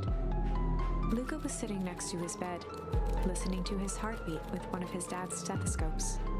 The doppelganger limped into the room. No, we both know that's not how this went. He grabbed Luca's hand and guided the stethoscope to the floor. Luca heard muffled shouting, brought close by the stethoscope. No, It no. was his parents, fighting. Do you remember what we did next? Luca gave a slow nod and crept down the hall to peek through the banister. He could see the outline of his mother at the bottom of the stairs. Damn it, Walt. We can't afford to get involved in this. She was scared. His father stepped forward. What am I supposed to do? Just watch? There's a sickness in this town, and we both know who's behind it. I swore an oath to help people. I won't turn my back on them. Luca's mother grabbed Walt. She was crying, pleading. I can't lose you. Walt calmly removed Eleanor's hand from his shoulder. What's right is right, and what's wrong is wrong. I could never live with myself if I let Sharper get away with this. Eleanor raised her voice. Spare me your bullshit platitudes. What about our son? Luca flinched, dropping the stethoscope down the stairs. Walt turned with a panicked smile. Luca, is that you, buddy? With tears in his eyes, Luca descended the stairs. Mom? Dad? What's going on? Walt dropped to a knee to meet Luca eye to eye. Nothing, buckaroo. Your mom and I just got a little overexcited is all. Luca placed the stethoscope against his father's chest. His heart was racing. It sounded like you were going somewhere? Walt gently removed the device from Luca's ears. Listen to me, Luca. I have some business to take care of. I'll be back in time to tuck you in. Luca hugged his father tightly. Promise? Walt stood up and walked to the door. He glanced over his shoulder. I promise. Promise he wasn't able to With keep. a wink and a grin, he put on his hat and strode out into the evening sun. A figure approached soundlessly from the foggy snowfall. It stood above them, lingering in contemplation. Slowly raising one hand above Iggy, it snapped out 2 brisk raps on his head. From a deep slumber, Iggy sprang up defensively. Get your hands off It wasn't me. calming presence or the recognition that he was not in danger. Iggy felt his clenched fists lower. Just what do you think you're doing? Luca looked up, gradually remembering his whereabouts. The figure exhaled a cloud of warm vapor. You two certainly have caused a lot of commotion. What's that supposed to mean? Take it easy, Iggy. We were asleep minding our own business. You were the one running around knocking on people's head. I'm sorry, I heard you, Iggy. Didn't hurt nobody. Anybody? Huh? Oh, I see. I think you're better than me.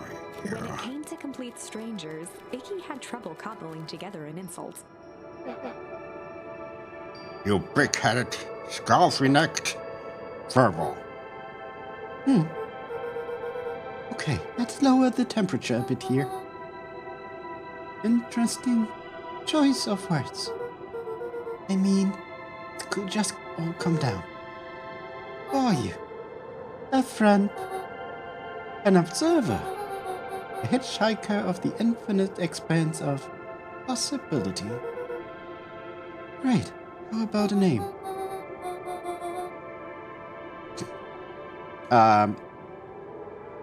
If you must call me something, you can call me Nat. Iggy huffed with gratification. How about you make like a gnat and brush off? Well, Nat well. began to turn away indifferently.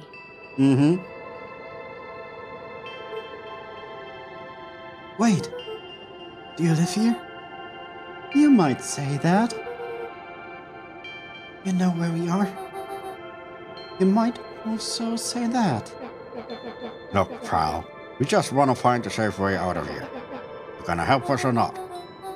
Before knowing how to leave, one must know where they are. All right, that does it. Hooker, I don't know about you, but I'm getting out of here. One way or another. Turned sharply and began to stomp off. Is this us? Enough with the riddles. Iggy, wait up. Realizing he'd worn their patience then, Nat relented. Very well. I suppose this isn't the time for metaphors. I'll show you how to get back home. And Iggy turned around with hope in their eyes. Come here. Nat took a deep breath in. Close your eyes. Nat exhaled slowly, then snapped his fingers. Wait, what? Oh, okay. Yeah. I thought like...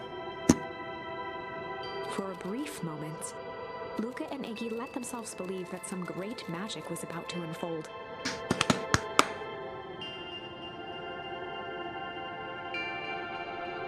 Until they opened their eyes and found themselves in the exact same place, cold and disheartened. This is your home. This is Beacon Pines. Look, Ned, we don't know how we got here. Maybe we stumbled through some time travel gate we would. Or we teleported some alternative universe. But this is all just some cruel experiment by Kerr and his goons. But this is not our home. You're inching closer to the truth. Alas, the reality is much less fanciful. Just give it to us straight. So be it. As I said, this is Beacon Pines. The original, true Beacon Pines.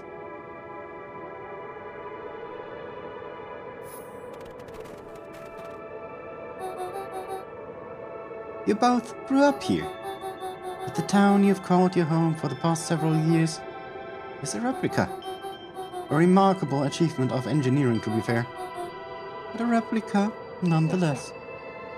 That's impossible. It's too much work. You'd need a whole town to replicate a whole town. Indeed. To pull off such a feat would require immense labor power. That which could be moved. That which could not, would require a precise duplicate. We would have noticed. Someone would have noticed. You'd think so, unless auditing was impeccable. A mind-numbing attention to detail. As for the innumerable trivialities which complete the tapestry. That was hard to say. Well, you can leave that to the miraculous thing we call a brain. It has a real aversion to discontinuity, a revulsion even. The brain has a wonderful way of smoothing out the rough edges, keeping us sane.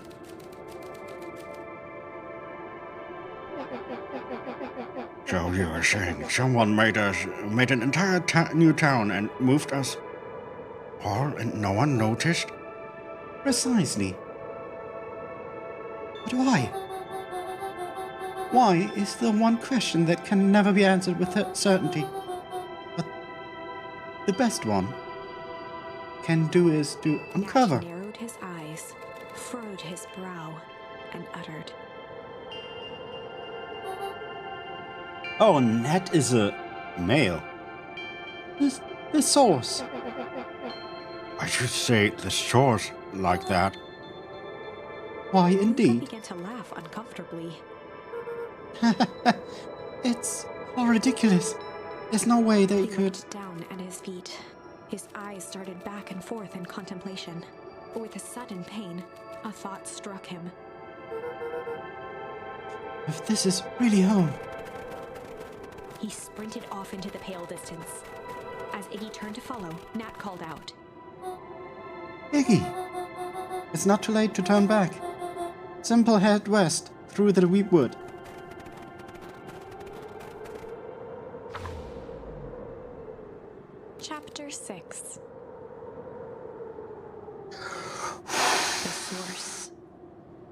expressed his sympathy with a shrug and sauntered off as unassumingly as he'd arrived. He'd given Luca and Iggy what they needed, and nothing more.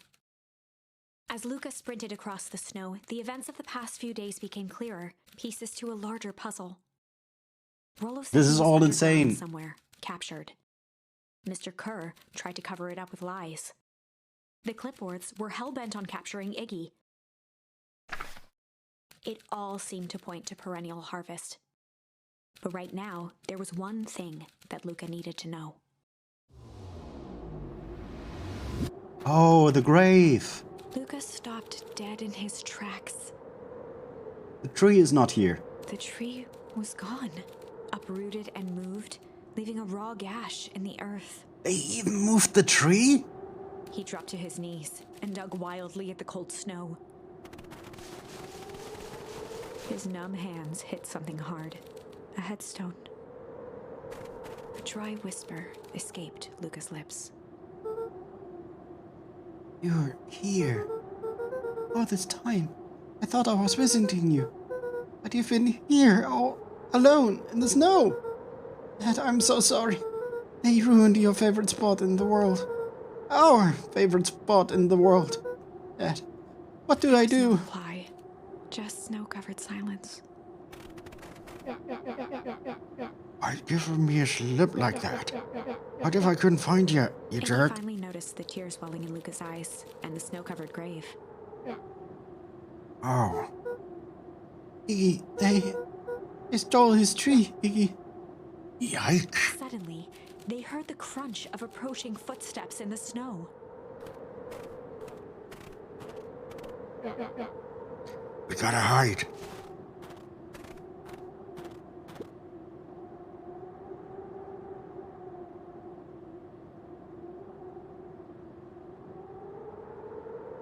$259 Kelvin.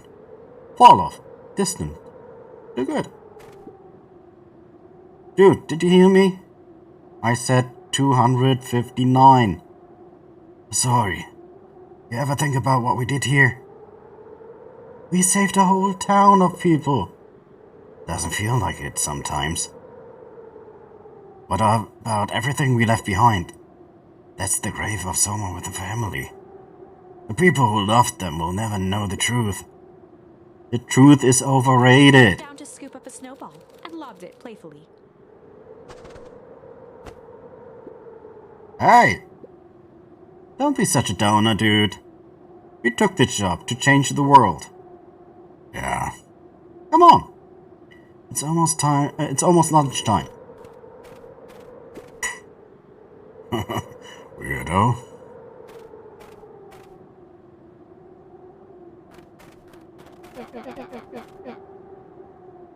Yeah, I thought I was a jerk. These dinguses are out here literally dancing on Luca graves. stuttered through heaving sobs. I thought I was visiting him. I thought he was with me. Not gonna lie. That's a bad break.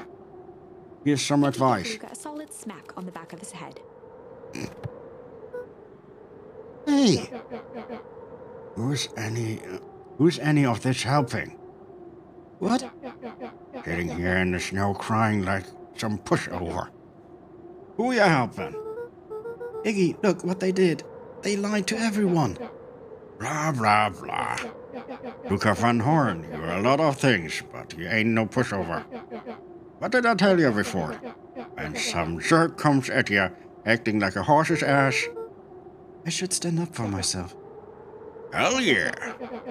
Kerr and his merry little band of clipboards pulled off the switcheroo for a reason, right? Ned mentioned something about a Luca source. wiped his eyes with a sleeve. Whatever's at the source must be awfully valuable to perennial harvest. Sure. It'd be a shame if something unfortunate were to happen to their precious source, wouldn't it? What do you have in mind? If it's small enough to steal, we snatch it. If it's too big to snatch, we smash it. And if it's too big to He smash? flashed a mischievous smile and cracked his knuckles. I'm always up for a challenge. I'm gonna make this right, Dad. I promise. Let's do this.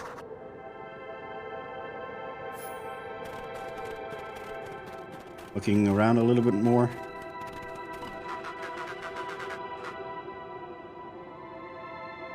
It can it can get an awful cold out here in the woods. Luca, probably best you two stay put and conserve your energy. Help is on the way. Where's Rolo? Where's my mom? Did you kill her? Oh, heavens no. Do I seem like a killer to you? Iggy and Luca shared a skeptical look. Well, do I? Ah, shucks, no, that hurts my feelings. Screw that guy.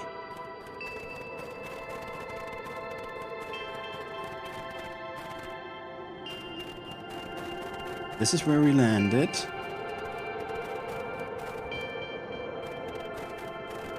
This is the man cover. I can't get in here. Wait a minute. If this is the original town, then that means...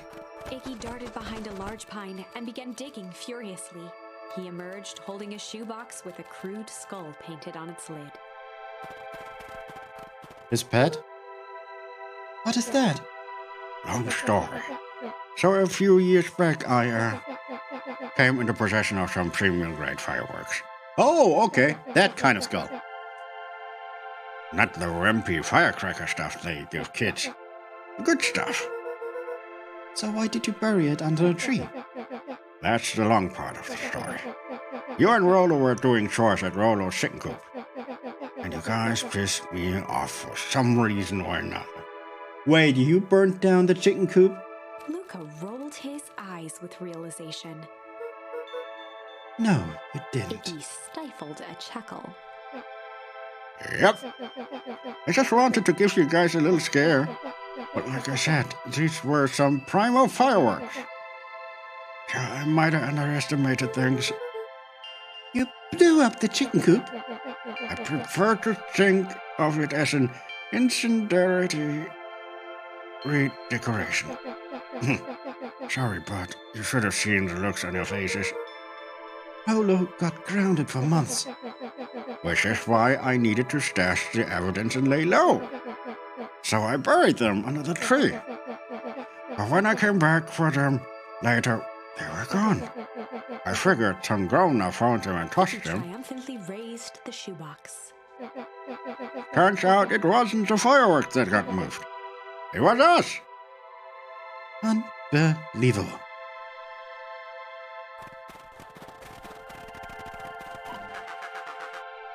Do you think this is a game? Newsflash, boyo! You're not a hero. You're a little brat who is in way over his head. A hero is just someone who refuses to give up. Comics these days are rotting children's brains. Everyone thinks they're a spaceman superhero. I was always partial to Hank Atomic myself. Is that so? You really think you have a chance against us? You have no idea how powerful we are. Prepare for blast-off, loser. I don't know why this voice makes... I'm having so much fun with it. There's a hole!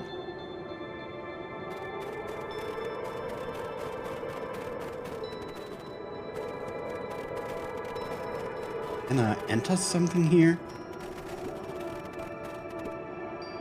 Crooked. Just like this whole stinking place. Oh, I knew it. it has been too long without a charm.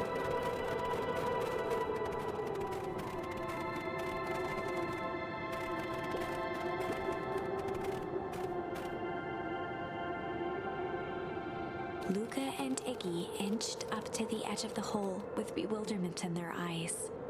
Arctic air breathed out of the cavern in heaving gusts. Echo. I can see why they wanted to move us all out of the town now. But why'd they dig a giant hole? I think this is it. This is the source? It's a dang hole? How do we smash a hole? Oh no. Oh, it's much more than that. My annoying little friend. Huh. Where's Frollo? I wasn't lying before. He's safe. Well, safer than you two, at least. Rats, it's cold. You just had to drag me all the way here, didn't you? Kerr gazed down the abyss in contemplation. It really is something, isn't it? What did you do to our town? What is all of this? Well, that's a doozy of a question. This is the source, where they collect the unrefined... Kerr scratched the back of his head. Honestly, boys, I don't understand any of this well enough to explain it. Fact of the matter is, I'm not paid to know. What do you mean you don't know? Ain't you in charge? Oh heavens, no! My role is merely a flash of winning smile and manage various complications. Complications like us? You're a smart boy. His face contorted into a saccharine grin. It really is nothing personal. Some people are destined to strive for greatness, and others are simply obstacles along the way. Seems like you were destined to be creepy, Lucky. The point is that we all play our part in life. Mine just happened to be a lead in the role of a lifetime. And if you happen to be extras, I'm ready for your curtain call. We aren't giving up without a fight. Your smile not gonna be so winning after we're done with you. And now, boys, there's no reason for melodrama. It makes even professionals, such as myself, embarrassed for you. Let's change the mood a bit. Snapped his fingers. Scene change. There, that's better. Deal with them. Iggy turned to Luca with a sly glance. Uh-oh. I hear you smoking. Because I have a box full of fireworks and you don't. Iggy waved the box into the air, threatening to drop it down the hole. It only drops, it would do nothing. Stop. Let's do something regrettable. Joke's on you. Regret is one of my specialities. Out of curiosity, what would happen if I threw these in your precious hole? Nothing. Nothing at all. You're a terrible liar. I'll have you know, I am an exceptional liar. But that's far enough. Plucked a single bottle rocket from the box and held it up with reverence. Stop, you fool. Got off your boons. After a long pause, Mr. Kerr flung up his hand with frustration. Very well. You can all head back for the night. It's been a long day. I'll handle these two from here. Mr. Kerr sighed into the frigid air. It's just us now, Iggy. You can put that down.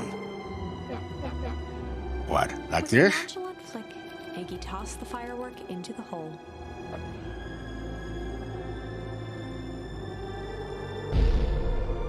Oh, it actually exploded. Oh. Whoa. Growl, Kerr leapt at Iggy, crashing through Luca. No! Iggy tried to twist away, but in the struggle they both tumbled over the side. Luca dove forward, bracing Iggy's hand just before it slipped.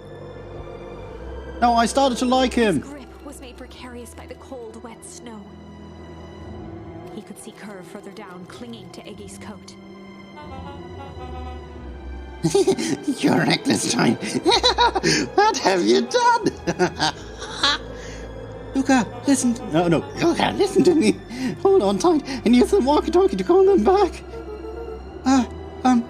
What channel do you use? It doesn't make a damn difference. They're always listening. If we do that, the clippers will just haul us up and snack us both. The only way you get out of this is curse out of the picture. Just let go and save yourself. If you let go, we both die.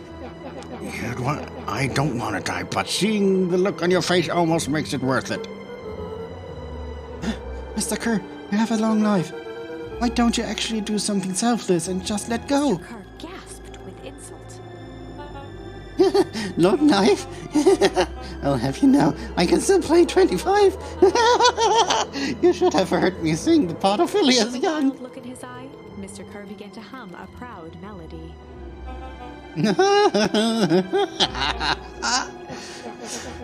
Wow, can you believe this guy? Luca's hand began to cramp. His voice began to crack. Just let go. Now, Kendo, if you want to save your friends, you'll have to save me too. Luca, look at me. It's okay. Felt Iggy loosen his grasp. You aren't going to kill your friend like that, are you? Every muscle in Luca's body burned. I'm not his friend. Yes, you are. Nah, I'm just a no-good bully.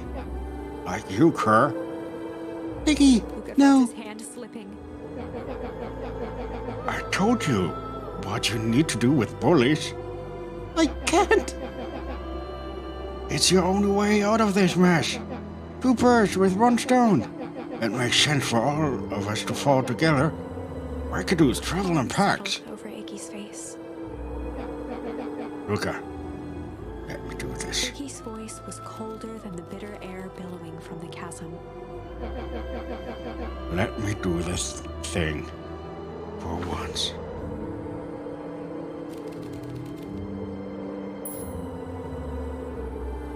I have both.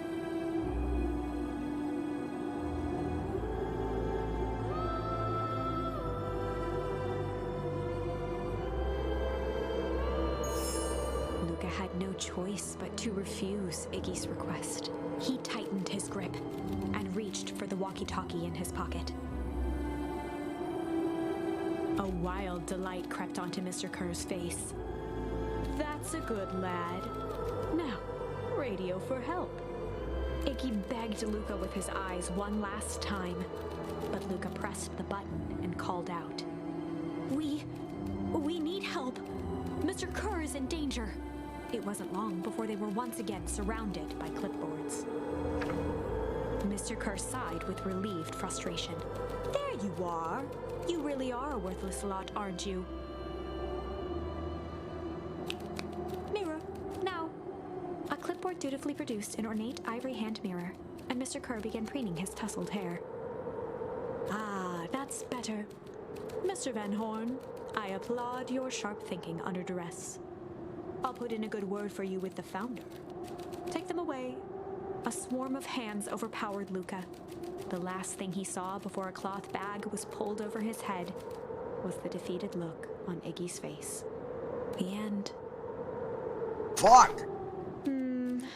I think this was one of those times where doing the right thing was the wrong thing. Yeah, I know.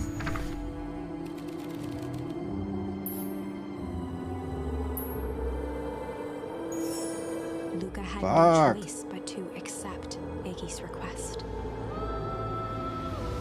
With a quiet blink, Luca watched the teardrops sail down into the howling void. As his fingers slowly gave up, he met eyes with Iggy. Gosh.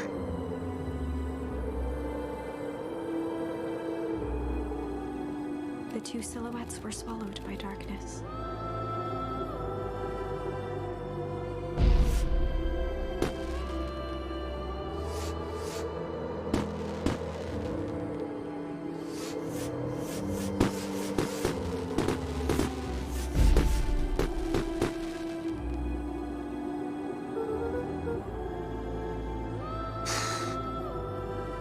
Hello, goodbye, Iggy.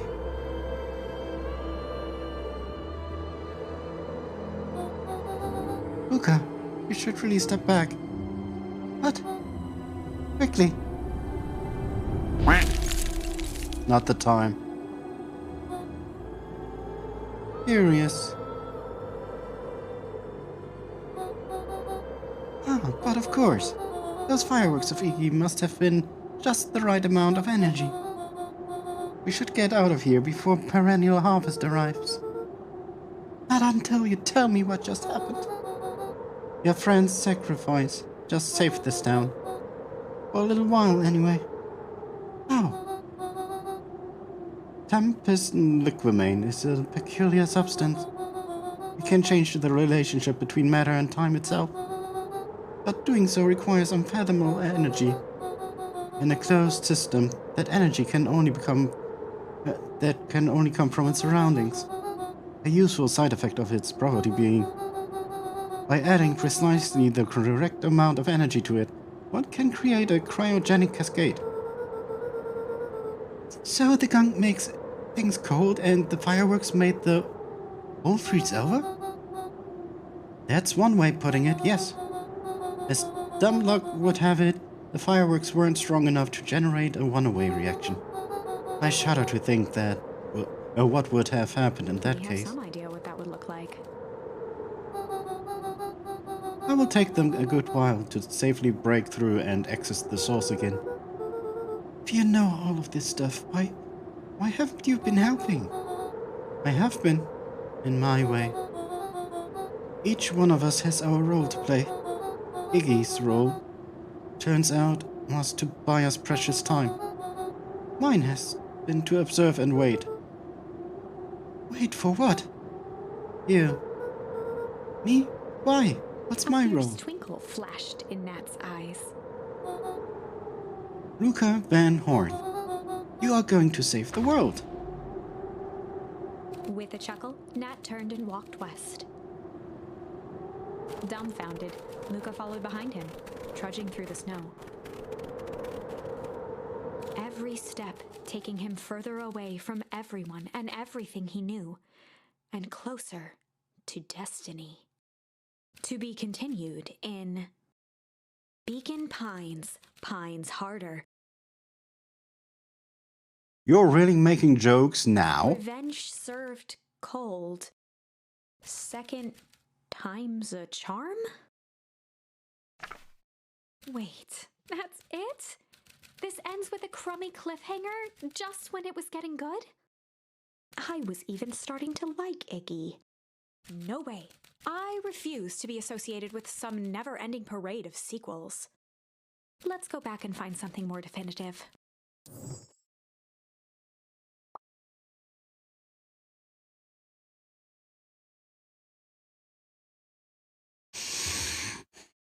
Oh, look at that picture.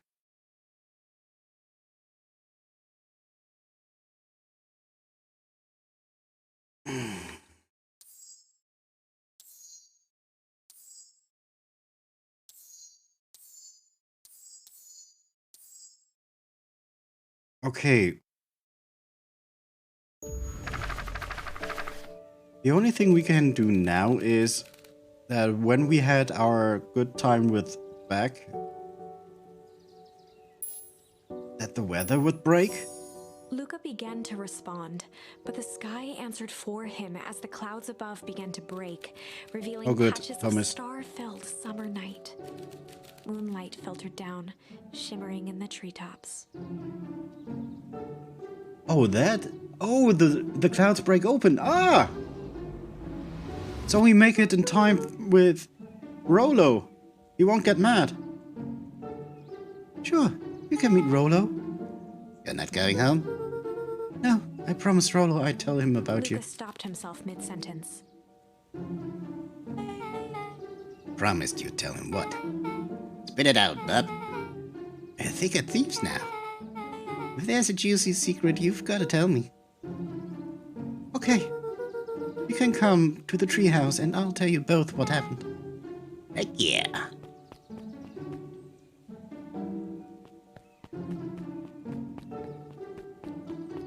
Oh, was it heart clenching? Holy shit! Oh, that scene really hurt. By the gate. Oh. Yeah, I'm getting tired too. My voice is also not working correctly. You maybe watched me looking at the menu. Maybe I can. No promises, but if my voice is doing well, I might do another stream tomorrow. This game is so great. Yeah, I need sleepies too. Thank you for staying for so long, Badus. No promises, but I probably can't wait to play more. Maybe.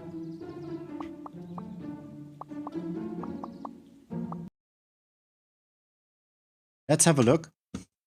If not, I have to play everything new again. But we'll have a look.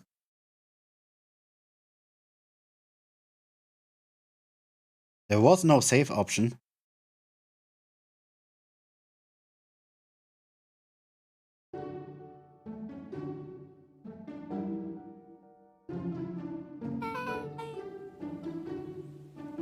Okay. It has autosaves and it's saved at a good spot.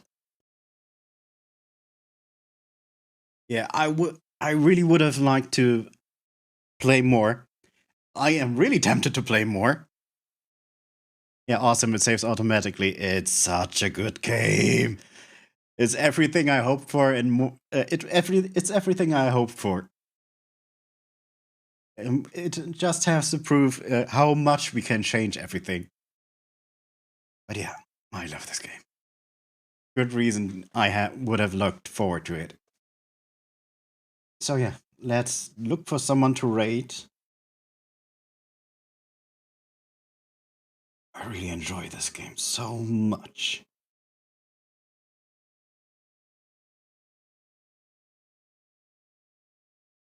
We have raided Nat last time. So I want to raid someone bit specific. Let me open up my browser. We go with raid. Raid 2.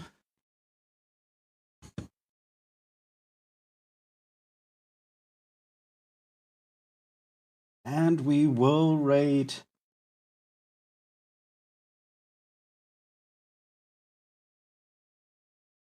oh, where is she? There she is. She's playing Fall Guys. But yeah, we already know her. She's lovely. So why not show her some love? So, again, thank you for lurking. Thank you for following. Thank you for staying here so long, keeping me company and everything. For making this experience a whole lot better. So, have a good day. Have a good night. Whatever it is for you. Bye-bye.